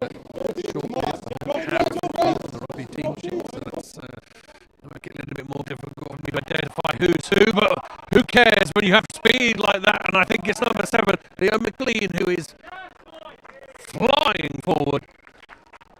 He's got some pace, hasn't he, the young man? And if it is Leo McLean, he's done a brilliant job of doubling for Rugby.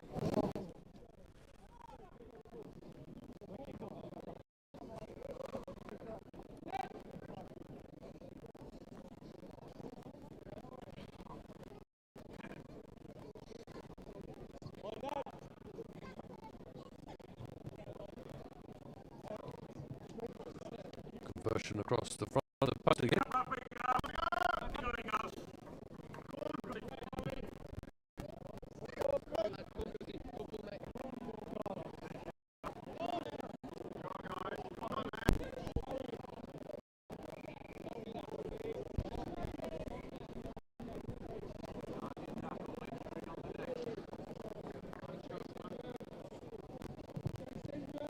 Nudge downfield, it could run all the way this, so they're going to go dead and they're going to have to clean this up and drop it down, and they do. They're throwing them all the way back. Oh no, for 22. For a moment he was headed back to the halfway line, he wasn't. Trying to restart, I don't see too many of those these days.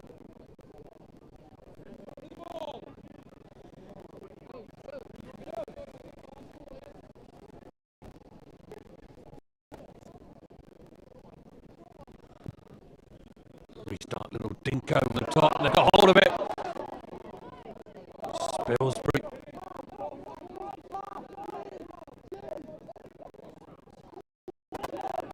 Again, they're through towards that line. Towards the line there. Oh, carried into touch, I think it is.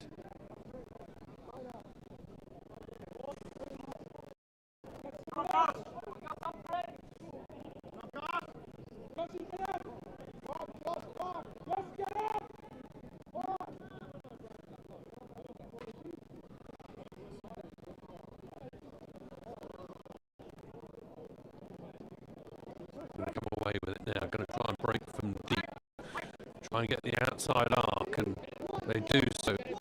Now they push the ball through. Now this is all, the ball is bobbled away. This could work. Bounce is going to beat everyone into touch, I think. And it is half time. Back in a few minutes. 10-0 score.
So we'll have a restart, and I need to let you know that the confusions abounded here because I saw Rugby playing a game of rugby earlier in white, which is why I thought they were in white. They're not. Uppingham are in white. It's Uppingham 10, Rugby 0, and actually the two scores have come from Ned Caton wearing 7 for Uppingham. So credit where credit is due. Uppingham in control of this one at the moment. Uppingham, their head of rugby is Ian Smith, who was here for a while and played a part in a number of people's careers here at Oakham, who went on to play some wonderful Alex Good talks well about Ian. His nickname is Dosser, Ian Dosser Smith. You might have heard it in rugby circles. But he's now at Uppingham at the helm and looking after things and doing a good job by all accounts, because their sevens is in the game right. They're performing well. There is the try scorer, Edgerton, who's trying to work his way through. He's the ball on, and therefore we'll have a scrum to Rugby.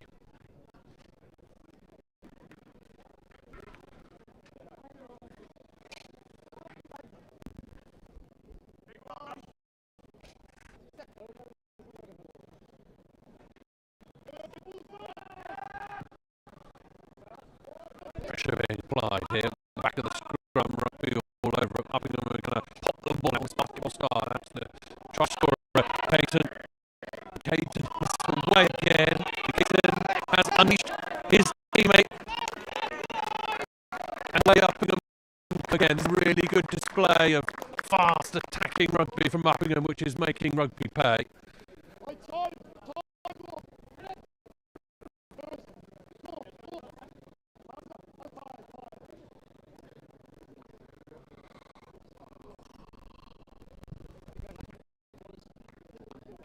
Conversion is wide, so 15-0 to Uppingham.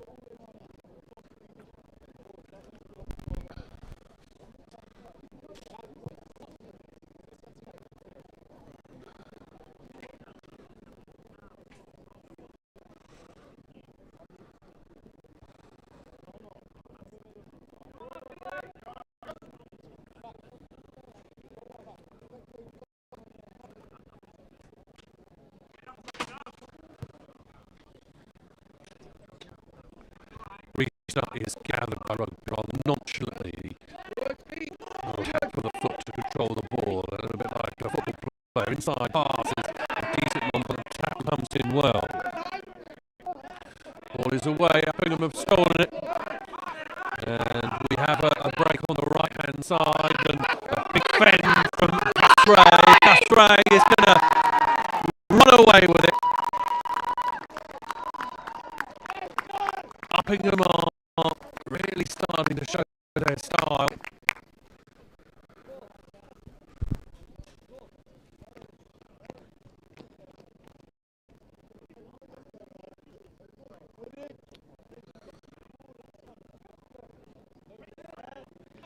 Changes are plenty from Uppingham now, realising that this game is pretty much safe. They look to change their personnel. 20 points to 0 now. The score. Another look here at this wonderful fend. That's Ray. All power, all strength, all speed. Impossible to stop.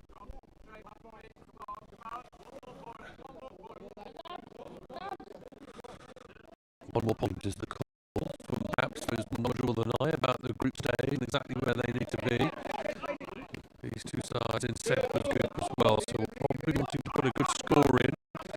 And we'll try and put the pressure on here. As, again, Rugby are made to play from deep in their own 22. A decent tackle comes in on the wide right, and Rugby can recycle it. It's a loose ball, flying to midfield. It has to be out well. Once again, Uppingham are there in numbers. 1-2 defenders. Outside are decent tackle, the key for Molly Payne.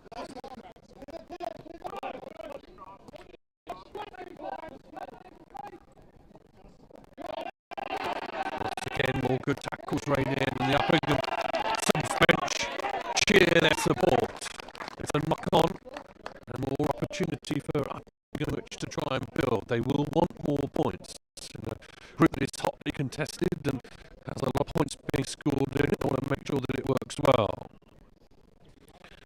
So if you're Irish qualified, you have Irish heritage and you want to play for Britain, please get in contact with IQ Rugby. Click the banner, visit iqrugby.com, and you can register and see how you go. It's another scupper up, and the outside goes the scampering number 9, Charlie Hargreaves, I think. And my goodness, more points for Uppingham, and exactly what they will have wanted. 25 now to 0. 5 unconverted tries. Let's see how this one goes from way on the right side. Willoughby May, way out on this far right hand side.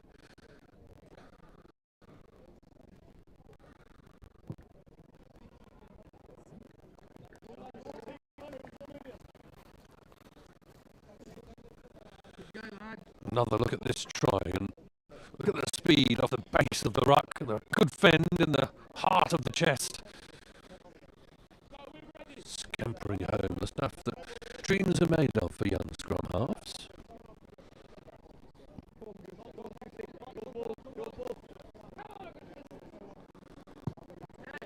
Restart from Uppingham, hands high in the air, and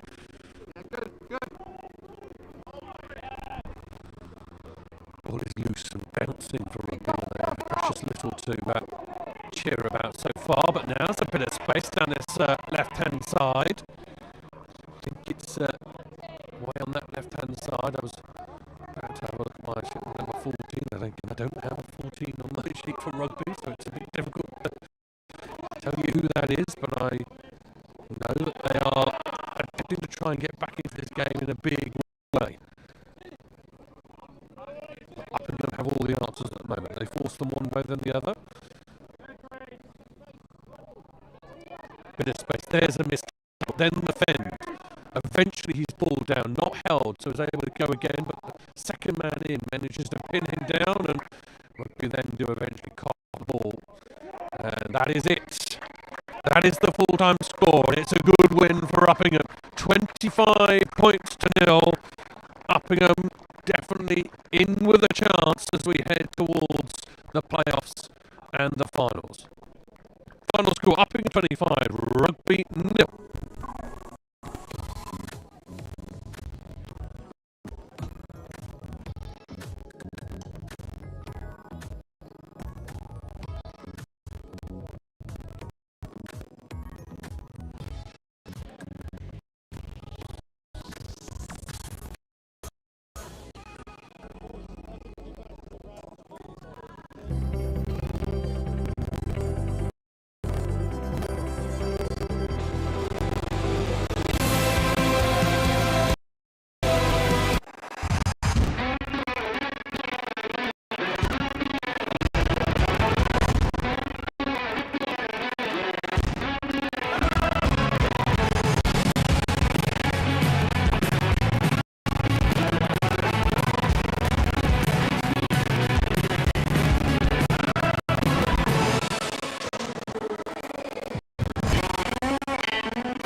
welcome back to the Oakham Schools Sevens Festival, and we are finally into the knockout section of the festival here, and the first of the knockouts is the bowl final. So teams that have finished third in their group respectively.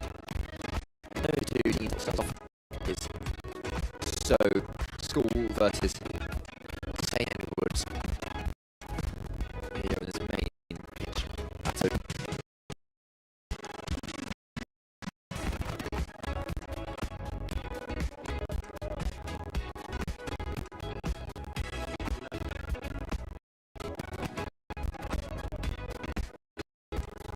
So we are just awaiting the referee's whistle. It is Stowe to get us underway.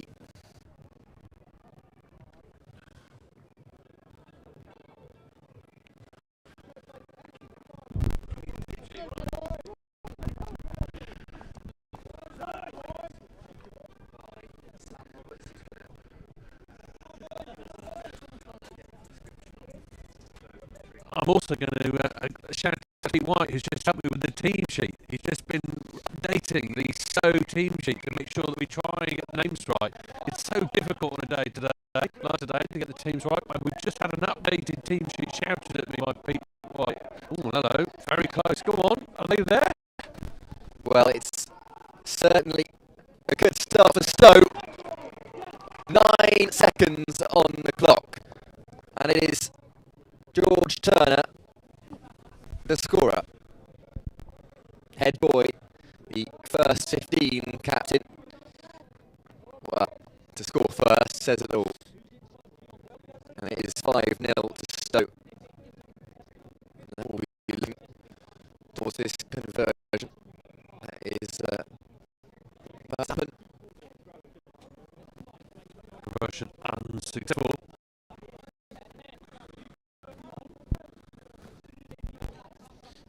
We can have another look at this try, and it was just spilled at the back by Chase. It was Kea Toure, number 1 on the pushback. He just got beaten for pace by Ben Curry. It's number 1, isn't it? Jamie Houghton, who's scored it there. Oh, hello, and Rackham. But it's Max Casey who scored it as well as Denstone. Great tackle to meet the try line.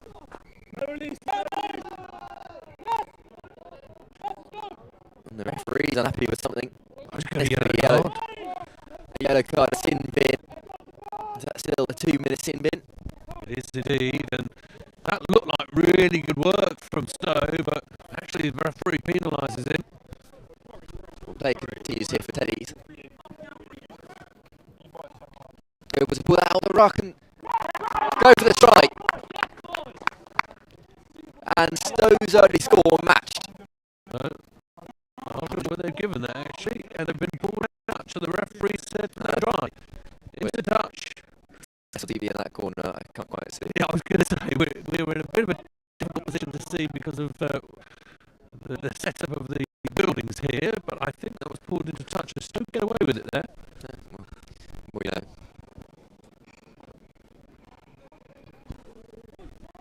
And it is going to be kept with Stowe from the line out successfully.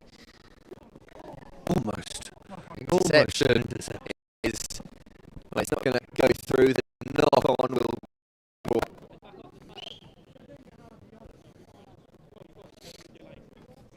The man to be in is Curry.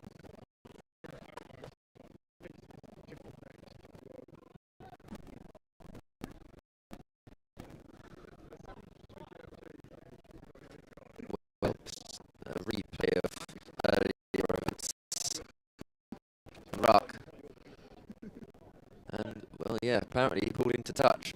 It's in the shade, difficult to see. But the referee judges that it's a check to score. This is Kai Wilkinson for Teddy's. Going, looking for that offload. Hal Holland has it. Vertigan had to be careful to be onside. That was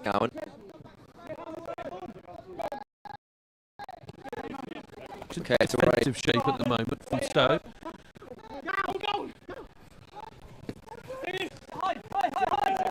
The captain, Wilmot, offering it to himself almost. Now Arthur and Wilkinson. The pop-off Jack Rothery is going to score. Good patient, they had to be. So good shape. They managed to filter it out to the right-hand side and eventually get their score. They had to work hard to get on the board, but there they are. So it was, so Jack Rothery, he didn't feature too much in the game earlier. However, he's certainly made his mark.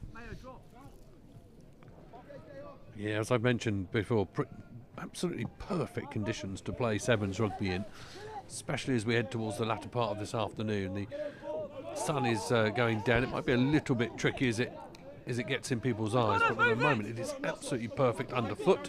It is soft underfoot, and therefore big tackles can go in. And Stowe are asking all sorts of questions at the moment. This is Ben Curry, who is still going. He was sin-binned earlier. He's clearly not anymore. Yeah, good player, Ben Curry. Oh, I don't know why he's hesitating. He's got so much space in front of him. He was looking for options. He was all the way through. And Ed Mercer. Ed Mercer, yeah, with the score. Late addition to the side, wasn't originally down, but benefits there. I was just mentioning about Ben Curry. He's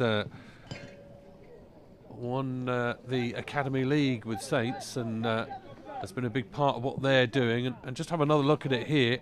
Aching gap for him to go through. He almost hesitated. He almost fooled himself, didn't he, into thinking whether or not he'd done the right thing. He was almost so unmarked, he found it a little bit strange. But Ed Mercer gets a good try for Stowe.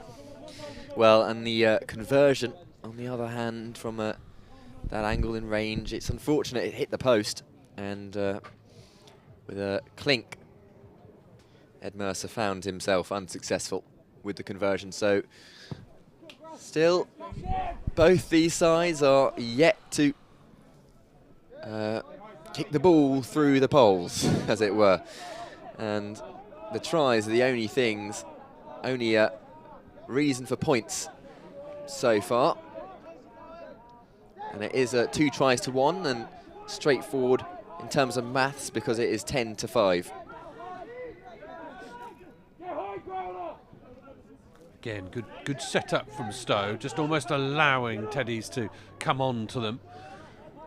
Teddies deep in their own 22, and there's the mistake. That's exactly what Stowe would have wanted. You can put so much pressure on without the ball in rugby, of course, and that will be half-time. But Stowe at the moment in control. That last passage of play, a really good microcosm of where this game is. Teddies with the ball, but Stowe in control. Well, the first 6 or so minutes wrap things up for us there. We'll head back when the second half commences. However, for now, Stowe have their head in front. And it is Stowe 10, St Edwards 5.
So we are going to be back underway in seconds' time with Micaiah Teray from the kickoff for Teddies.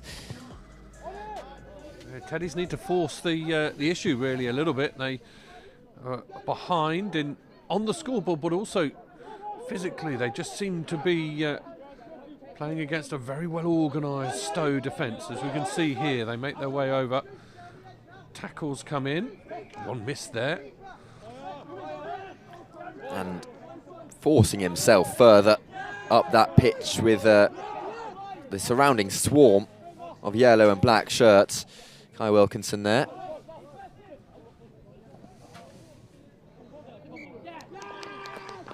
And That's a knock-on. This is what I mean as regards Stowe. They've kind of just got Teddies where they want them. Teddies are forced into making mistakes and coughing up the ball and handing it over. That day it was just a graze over the ball with the sleight of the hand. It wasn't enough to retain possession. Sam Cousins is coming on. I've just had a chat with Pete White down on the touchline. He says that Stowe are down to 8 players. And with one of them writhing about on the field right now, this does not look good. They are down to the bare bones. Injuries and illness certainly taking their part today.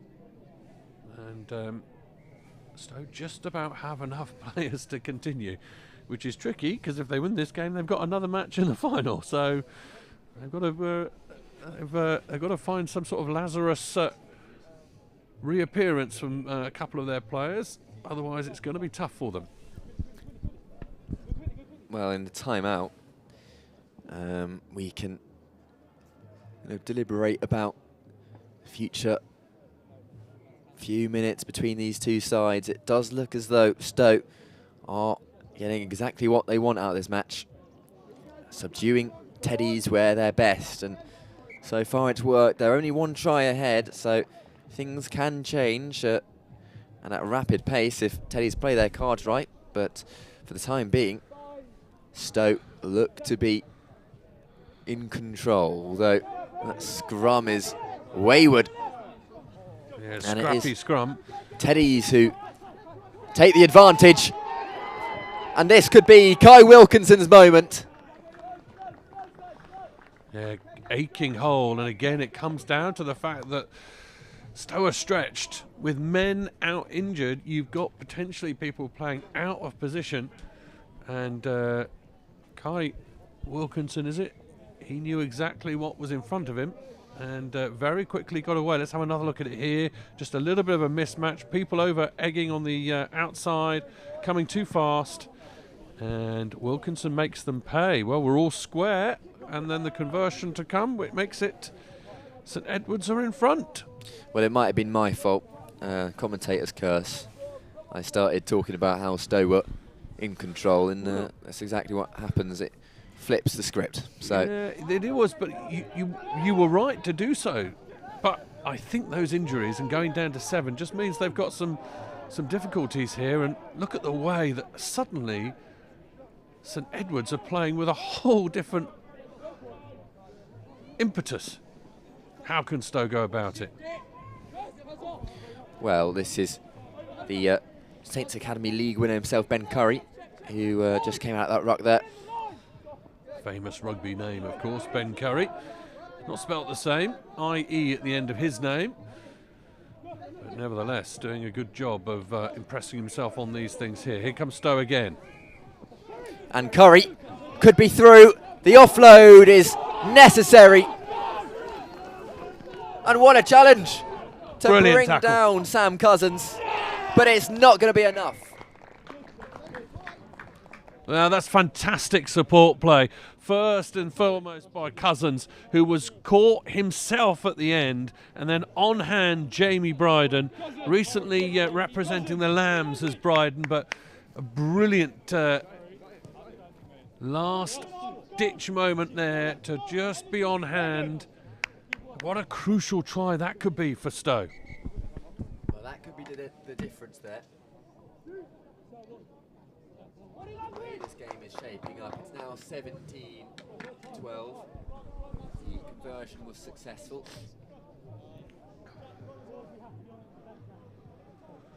And those 5 points of difference could see Stow away. More players injured, and we'll just give you a bit of an update of stuff that's coming your way on the Next Gen channel. Saturday the 8th of March, the varsity matches. Oxford University versus Cambridge University, men's and women's.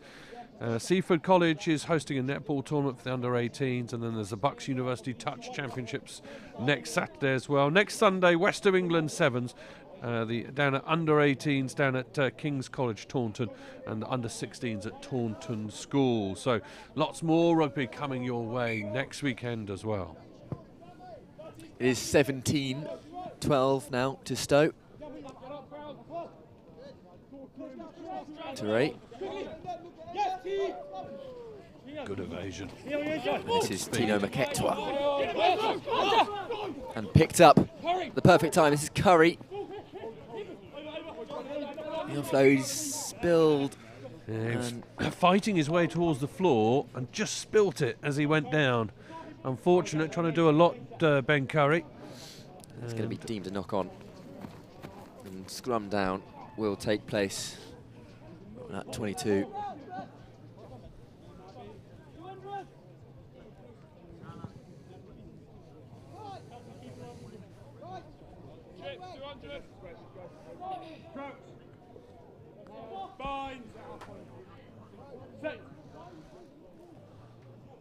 Is St Edwards' scrum at first, however the referee is going to call that back.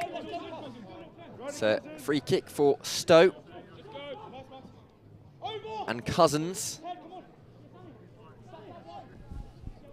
And Sam McDermott. The handoff. Still going at it, Stow. Just one pass and they could be off. And away they are. And another try scored for Stow. Yeah, Jamie Bryden gets in on the action once more. And it was scrappy, but Bryden worked hard in a close space to spin his way out of danger and made his way through it. It's converted as well. So that doubles the advantage, 24 points to 12. Go, lad. Come on. Last 3. 10, let's go. Here. Conversion was good for Stow. 4 tries now.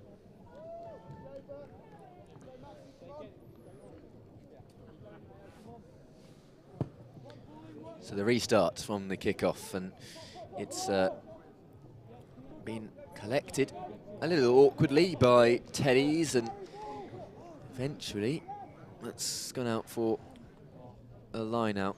Well, it was 2 quick tries from Stow, but Teddy shouldn't get too despondent. Sevens is rapidly quick, and 2 scores can be gobbled up in a matter of moments. So you've got to be careful here. They're definitely not out of this, and if they can strike quickly now, Teddies will definitely feel this is on.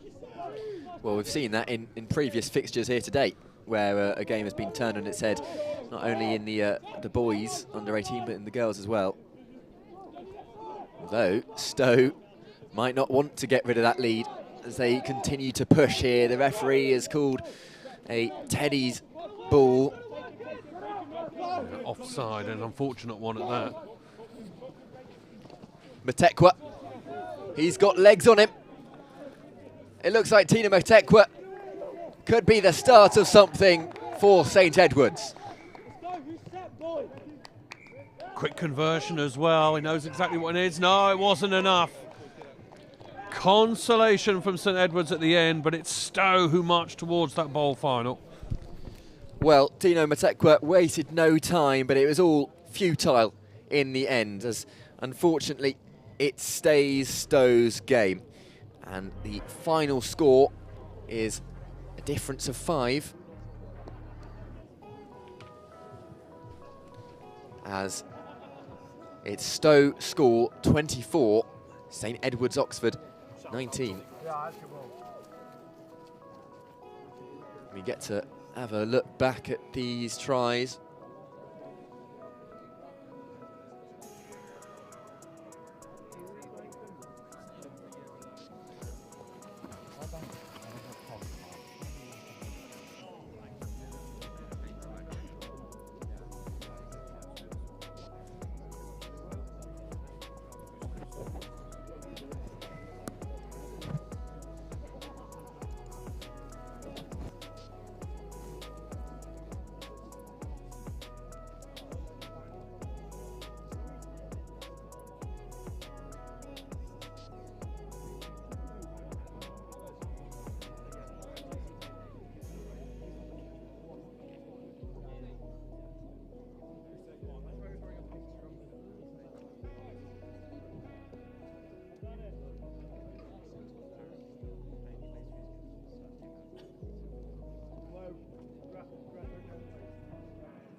So, welcome back to the Oakham School 7 Festival.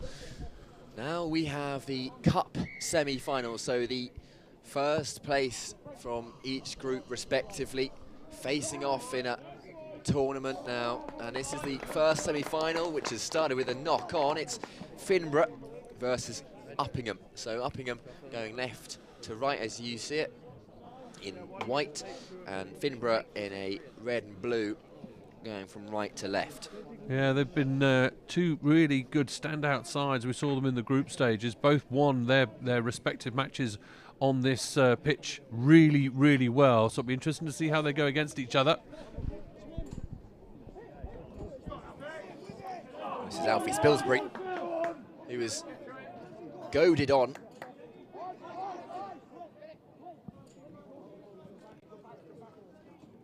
Eton.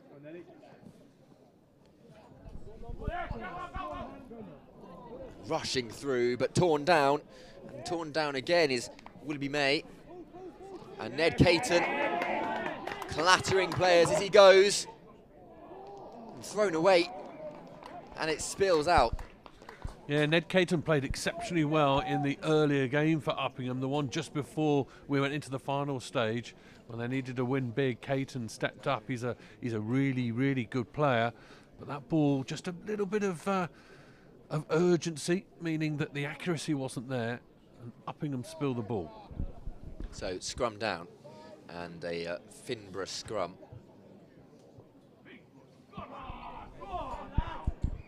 So the scrum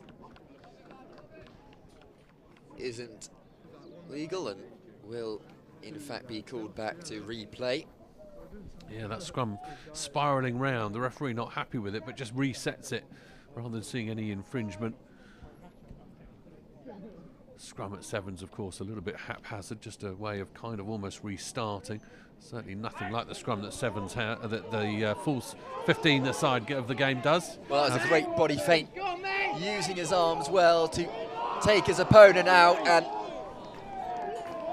it's Henry Wimley. Lumley, sorry. Henry Lumley. It is he again, another man who played exceptionally well earlier today. Lumley has great top line speed. He really does. Have a look at this. You'd back him almost to be caught here, but he arcs his run away from the defenders, and like a good 400-metre runner on the bend, has them and scores a really, really good try for Finborough. Well, it is Finborough 7 to the good now after that conversion. That's a great take from the number 12, Charlie Tamani. Yeah, real highlight reel, Charlie Tamani.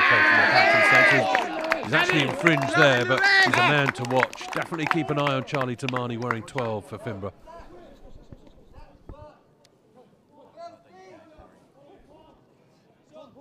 Uppingham now looking for a way through.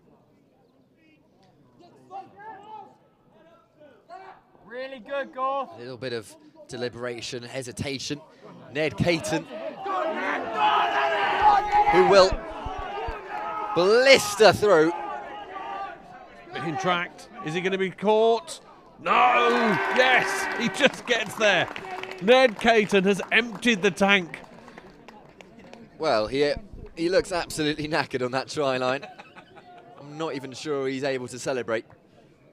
But in conclusion there, Ned Caton is pretty rapid. He was. I think the day was almost catching up in his legs as he was making his way towards that line. The tackle came, but he just about made enough of a journey upfield to get across the line. Conversion isn't any good. So at the moment, Finborough still have the control, but my good, a couple of cameos there. First, Henry Lumley from Finborough, then the brilliant Ned Caton, who has had a wonderful day today, wrapped up in that little blue scrum cap of his. Well, he just let the incoming Finborough defender take him down to the try line, take him over the try line, as it were, instead of running all the hard miles themselves. Quick restart, and Finborough back involved with this, and we saw this earlier today, the ability to spread the ball really well both ways. Charlie Tamani is in pursuit of this, but I think this is going to go all the way. Harry Price, and what a score it is, bending his run, meandering on the outside of the entire Uppingham side. He's a big lad, is Charlie Price. Sorry, Harry Price. He's a good 6'2", 6'3" now already. Big and strong, and got a difficult gate to stop, and he converts his own score as well. So Finborough once again in control of this game. A very similarly taken try in the way that he's just able to break free from far out and go every last metre himself. Oh, bouncing ominously on that line, and eventually it goes out. Uppingham were almost wishing it to make its way out, and then eventually it did. Uppingham playing a dangerous game. Seen some wonderful tries, full of running, even this late in this long day that they've had. These boys are fit enough to put in good 50, 60, 70 metre bursts. That's going to come the same way it came. Tom Grant as a makeshift scrum half. And this is Charlie Jones, who's going to put himself into fifth gear and run the entire way. And he gets his try in the perfect position for the conversion. Goodness me, it's not just one of them, it's every single Finborough player who seemingly finds that, as you say, that extra gear, that extra yard of pace. And Jones then just pushed himself away from the tackler. Have a look at the arcing run here again. It's a little bit like an Olympic 200-metre run around the corner, and away he goes. Not much that Uppingham can do than just clutch at mid-air. At thin air, should I say, really. It's been a long day for us as well.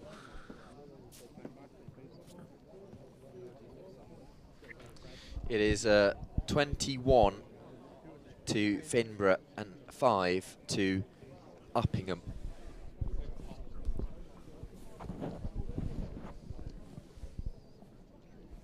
So half time, and we will have a little look back at potentially. I'll show you some of these tries, and there were some absolutely brilliant tries scored from everyone on the pitch at the moment.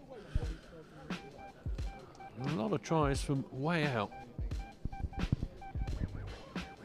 Well, I was just thinking there must be some very good treadmills in Finborough's gym, because clearly they've been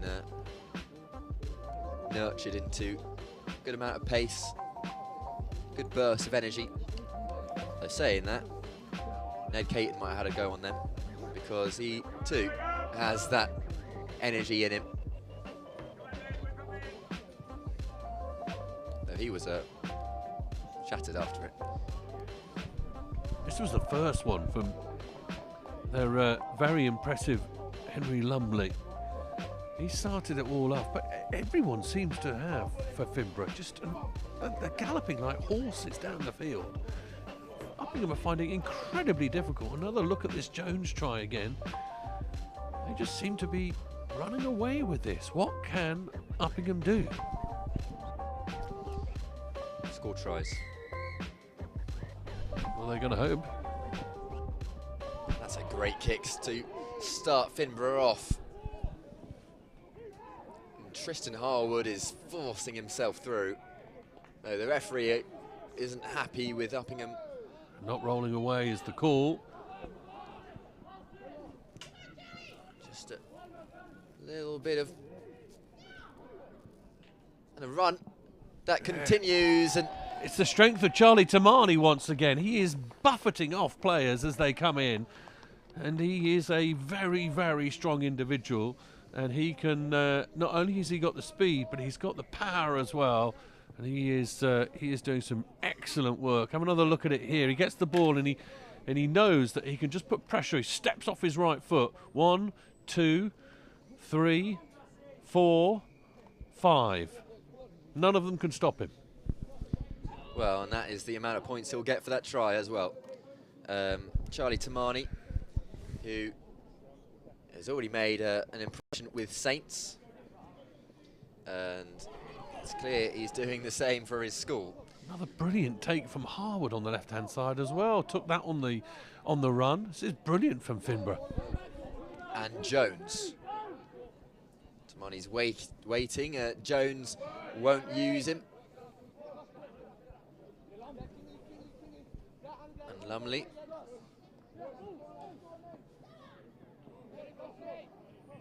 Diving inside. Is that number 10, George Turner? Good work over the ball from Uppingham. Had to be patient here. Caton's on it.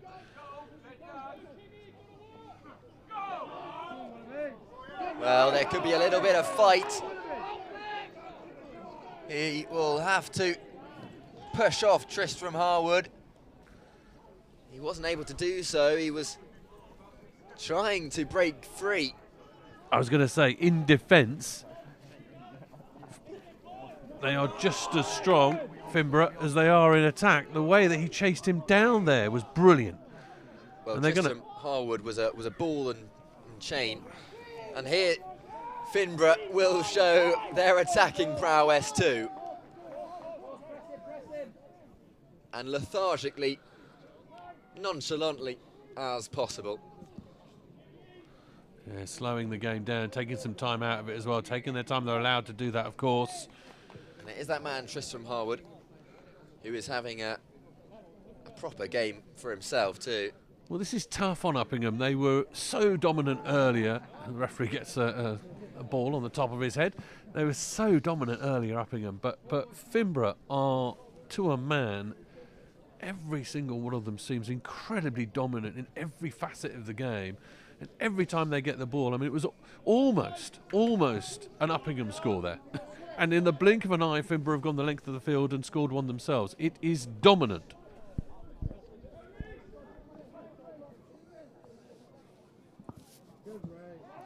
Well, I've got it down here as 35-5. I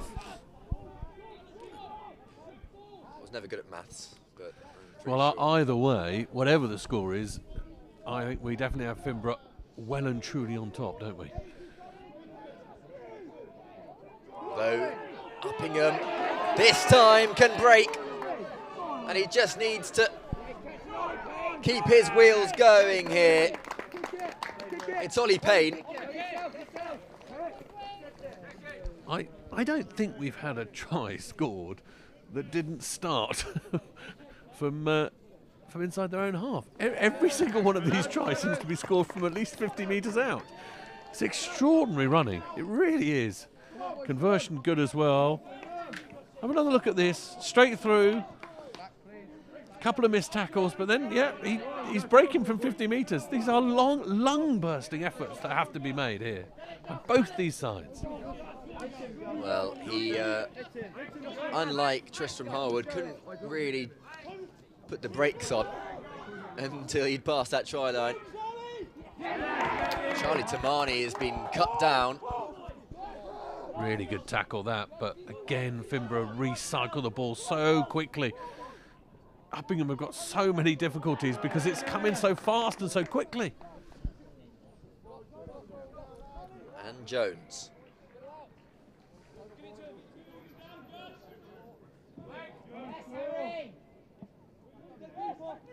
This is Tom Grant.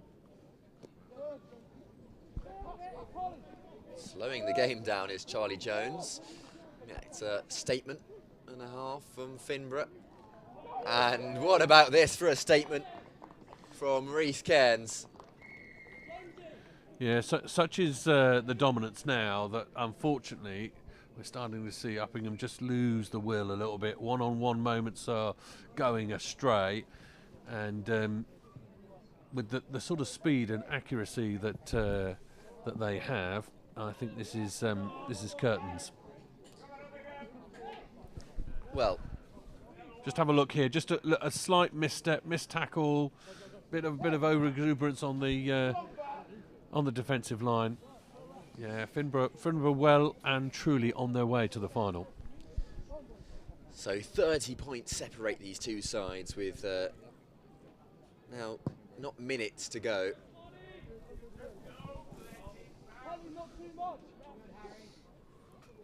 It's with Harry Gawthorpe. A good bit of rocking, which continues. Uppingham looking for a bit of consolation. This is Gawthorpe. It looks like the same sort of pattern would be emerging once again with the running from your own half, but this time broken down before it got anywhere dangerous. So good little setup from Finborough, and the offload is perfect. Popped up to Tamani, however. Just forward. And it's just getting a little lackadaisical. And you can understand both these sides starting to get very tired, and just the skills letting them down there. But once again, you know, Finborough showing that as soon as the ball is handed over to them, as soon as it's turned over, they are dangerous. And it is going to be a very good side that stop Finborough from claiming this title, I would suggest. Well, it might happen. But I was just about to mention the fact that I think Finborough may just be the favourites. Seeing this match, of course, we don't really have a context for the other, but for now, Finborough look a very, very strong side indeed.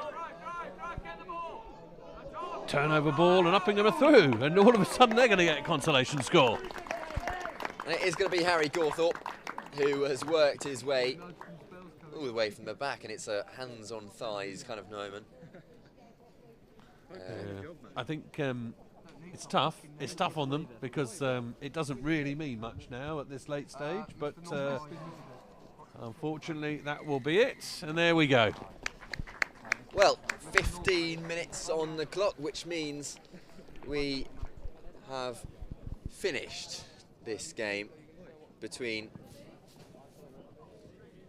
Uppingham and Finborough, and it is that latter side who have seen themselves come away with the mightiest of victories, 42-17. A lot of tries to see, and well, this is the final try from Harry Gawthorpe here, but it does segue nicely into the point that many of those tries scored today looked very similar to each other, breaking through the line from far out and just having a little bit of cross-country before scoring and claiming 5 points. And that's exactly what Finborough and Uppingham did. However, Finborough did it a lot more. So, full time here in the semi-final of the Cup of the Oakham Schools Sevens tournament. It's Finborough 42, Uppingham 17.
So good to have you with us.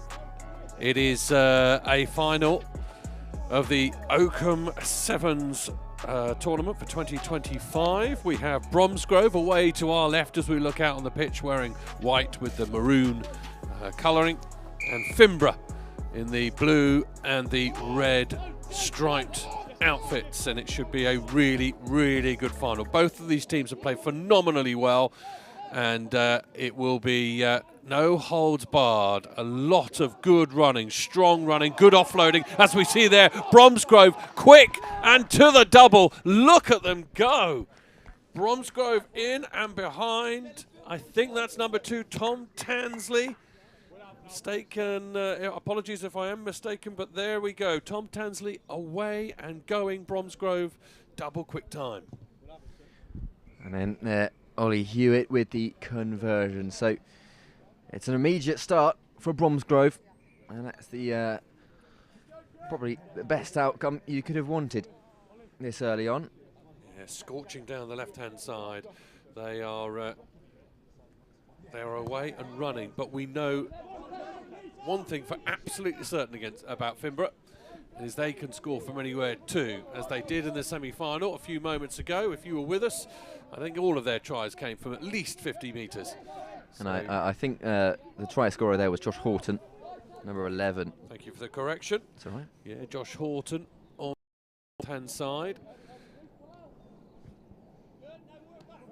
Look at the Sevens way that the defence happens, and this is Charlie Tamani with the offload, a really good offload out the back, and it gives Jones a little bit of chance to play with Harwood. Harwood and Jones combining. Tristram Harwood was a real force for Finborough earlier today, and I'm sure he'll continue that form in the final when it matters the most. Here he is now. Left-hand side and then back to the right-hand side. Ball is going to bounce up into the hands of George Turner.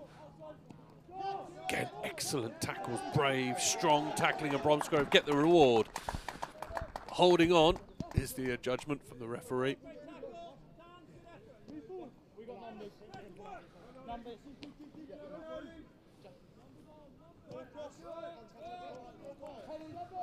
Bromsgrove just trying to find the right avenue at the moment. Almost egging Finborough into trying to defend, trying to get them to dog leg, and the offload works. And now we see the speed and the alacrity from Bromsgrove as they come forward. The stop and go, not even quite a dummy, just the dip back inside. Here comes Yo, Rob Yo. Referee says it's gone backwards, and the referee also judges Finborough to be offside. So Bromsgrove get a chance to again through the hole. Has one try already, does Josh Horton, and he's got 2. And he read that beautifully, waited and bided his time. A really well taken try. Well, I'll tell you what, he certainly knows that left flank, because it's the exact kind of same run, bending his way, and well, he's taken it perfectly, and he's got the try, and now the conversion as well, which has been taken by Bromsgrove. So that's 7 points for each score, which sees them 14 to the good. Yeah, Horton just waiting and biding his time on that delayed pass. That restart isn't going to go 10. Charlie Tamani is going to take matters into his own hand. Tamani, good with the fend, and eventually is taken down by some brave Bromsgrove defenders. Finborough sweep it to the right-hand side.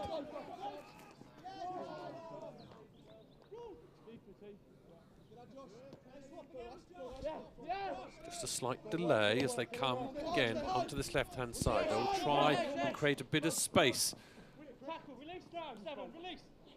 Tamani with the clear out. Lumley with the carry. Lumley's been conspicuous today with some of the moves that he's made, and all of a sudden Finborough through. And they were just looking for that half gap, and they found it.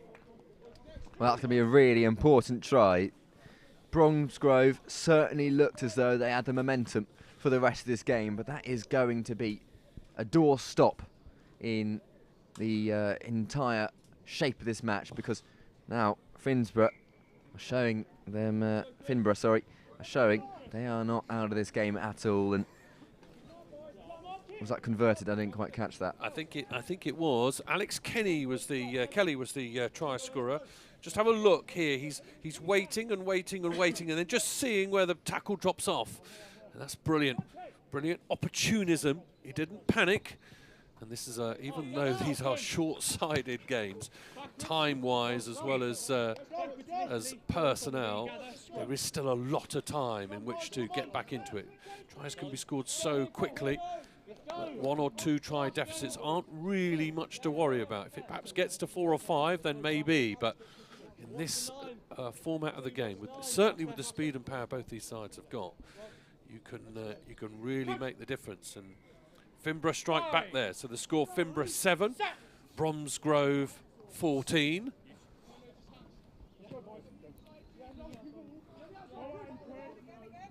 Bromsgrove out to the try scorer again, who thinks about trying to go again. There's a high tackle there, a seat back high tackle. It's just above the shoulder. The referee will bring it back.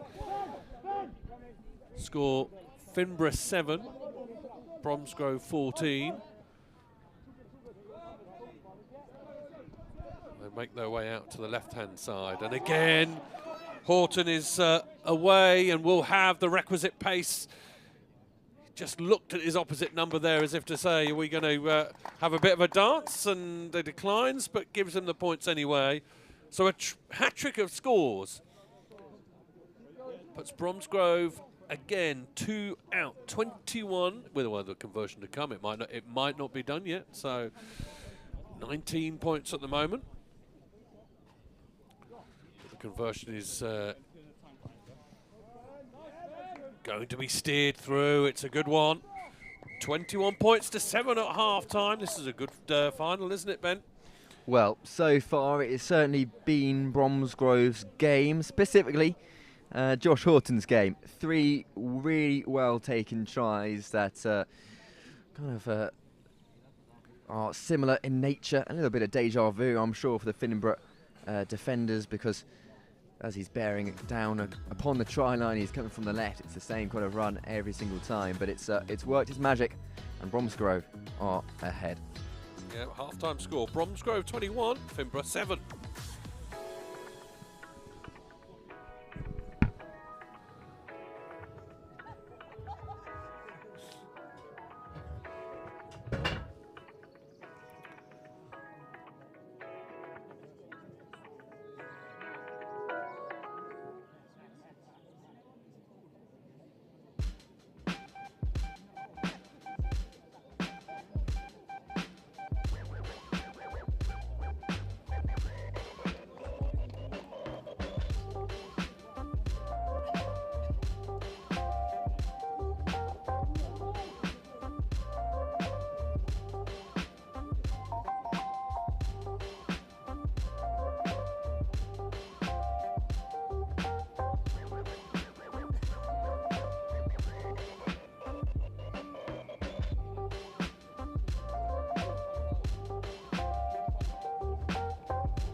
So we're back out with the second half here as Bromsgrove restart the Oakham School Sevens Cup Final.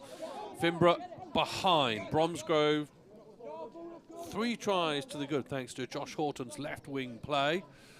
He has gobbled up the yardage on the left-hand side. But we know how capable this Finborough side is. We've seen them a couple of times already on this stream, and they have looked pretty much unstoppable as far as runners are concerned. They haven't had much of the ball. I suppose that's one way to stop a side from playing, is keep the ball yourself. And Bromsgrove are doing just that. Forward they come again. Horton, lovely bit of interplay. Down that side is Ben Benson, who gets tackled and holding on, says the referee. So Finborough will come away with the ball. Very large figure of Christoph Wood, wearing 12, is in view and has played a big part for Bromsgrove so far. Here come Finborough themselves, and they're just looking to work an overlap, and they're away down that left-hand side. It is profitable for everyone as they go into the sun, and they go round the outside. Oh my goodness, how's about that from Charlie Jones? It's that side of the pitch, Ben. It's obviously a good place to stretch your legs.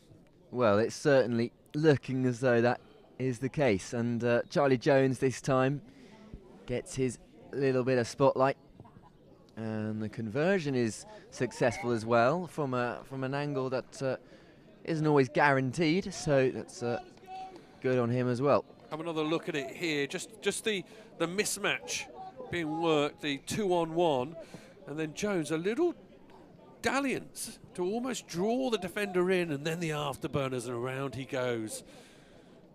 We were just talking about Finborough's ability to strike from distance, and there it is. There's the example. Well, now 7 points only separates these two, so the remainder of this fixture should be exciting to watch. What a break, though. All of a sudden, Bromsgrove are bursting through the middle. I think there was a bit of a mistake there. Some eyes went down, and look at that. Jack Gilbert has streaked away for Bromsgrove. Well, a mistake like that at the back should not be made. A gap should not be left that big and that so not subtle. It was an obvious run to make for Gilbert, as you say. Yeah, I'd like to see again just exactly what happened, whether there was a bit of miscommunication or players just failing. I mean, this is a long day, a very, very tiring day for everyone involved, and so concentration spans are going to be tricky, and maybe Finborough just took their eyes off the ball there. Restart has been gathered by Finborough. The man is on his knees. He's allowed to go down and play it now. Finborough have got to be clever, got to strike relatively quickly because we are running out of time. Charlie Tamani is exactly the sort of chap who could do that. He goes to the floor and now recycles. Up comes Lumley. Lumley, a wonderful runner is Lumley. Lumley to score a wonderful try for Finborough. And that's exactly what they needed at this sort of time. You were literally just saying that Finborough need to get a bit of a move on if they want to get back into this game. They need to strike now, and they just have through a very good winding run. And Lumley there with the attempt at the conversion as well. Don't think that was taken. So unsuccessful conversion. So that is, I reckon that is 26-19 to Bromsgrove, I think. Both those tries unconverted. Was the Bromsgrove one converted? Well, I think here just Rob Yeo, who was caught. He was tracking back, he was trying to turn and face, and he just got caught a little bit. So Bromsgrove, and it's happening again. It's the same man, it's Jack Gilbert, bearing down upon those posts and the try line. Well, Jack Gilbert with about, 150 metres in 2 runs there. He is quite formidable when he gets going, and he finds some gaps and bursts through. And once again, the 2 score is reinstated. 33 points to 19, I think that is, with the successful conversion from behind the posts. So 33-19, I think, and Bromsgrove at the moment in control as we head towards the ebbings of this game, and I think they will lift the trophy. Unless Finborough have something to say about it, and they have to do that quickly. And they can't do that if Bromsgrove have got the ball. Forward dives Finn Bamford. Now Finborough have got it. They turn it over. Tamani, well marshalled. He has worked hard, as has all of Finborough today, to make this final and give themselves an opportunity to go.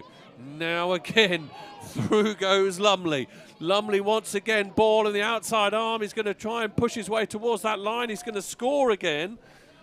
but he's a long way out. And at the moment, 33-24 is still a long way off where they need to be. So Bromsgrove, at the moment, even though they've conceded that try. More conversion to come. And it is just short. Yeah, just across the front face of those posts from Lumley. What a hero he's been for Finborough today. Hasn't stopped. Such power. Looked back inside, didn't see anyone he liked, so decided to go on his own. And again, the face-off against his numeral counterpart, Rob Yeo. But it is Lumley who wins it there individually. That time it looked like Bromsgrove would be cut short in their run through the defence. However, the referee has other ideas. The referee getting in the way there. Oh, and if you are an Irish qualified player, if you want to play for Ireland, well, we'd love to hear from you. Search out Rugby IQ, iqrugby.com, and they will be on hand to take your registration. You need Irish heritage, and we'd love to hear from you. And that is the end of the game, and it is Bromsgrove who win it. A competent performance, standout, no doubt, from Josh Horton with 3 tries, but Jack Gilbert's 2 really killed it off for Bromsgrove. They are the Oakham School Sevens Cup winners. Finborough gallant in defeat, but ultimately Bromsgrove had too much for them in the final. Tired bodies out there. A lot of boys will be sleeping well tonight, but my goodness, what a day's worth of rugby.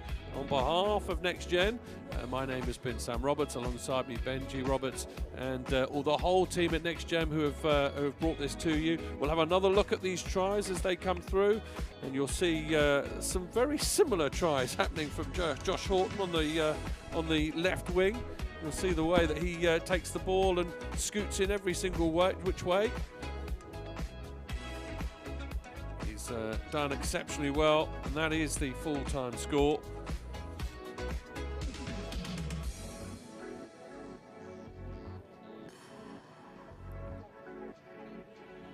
Finborough played definitely their role. They had some wonderful victories today, but ultimately just a little bit short. Is Horton's 3rd try from exactly the same position these other 2 were.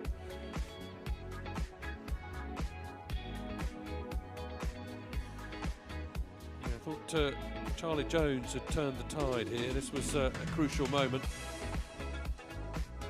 and unfortunately just wasn't enough because of the likes of Jack Gilbert.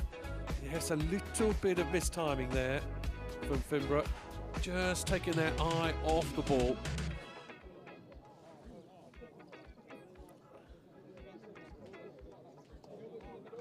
Lumley had something to say late on.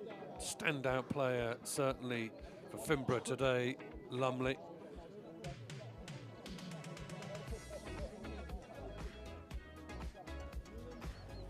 Another look at Jack Gilbert streaking away.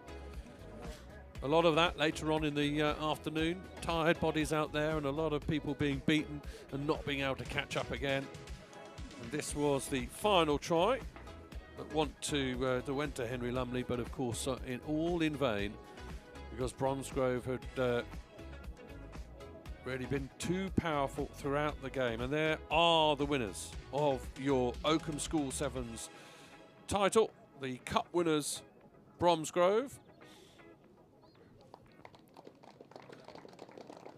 And they receive from Henry Price, the headmaster here at Oakham. They receive the trophy. And what a good day's rugby it has been. A very, very long day.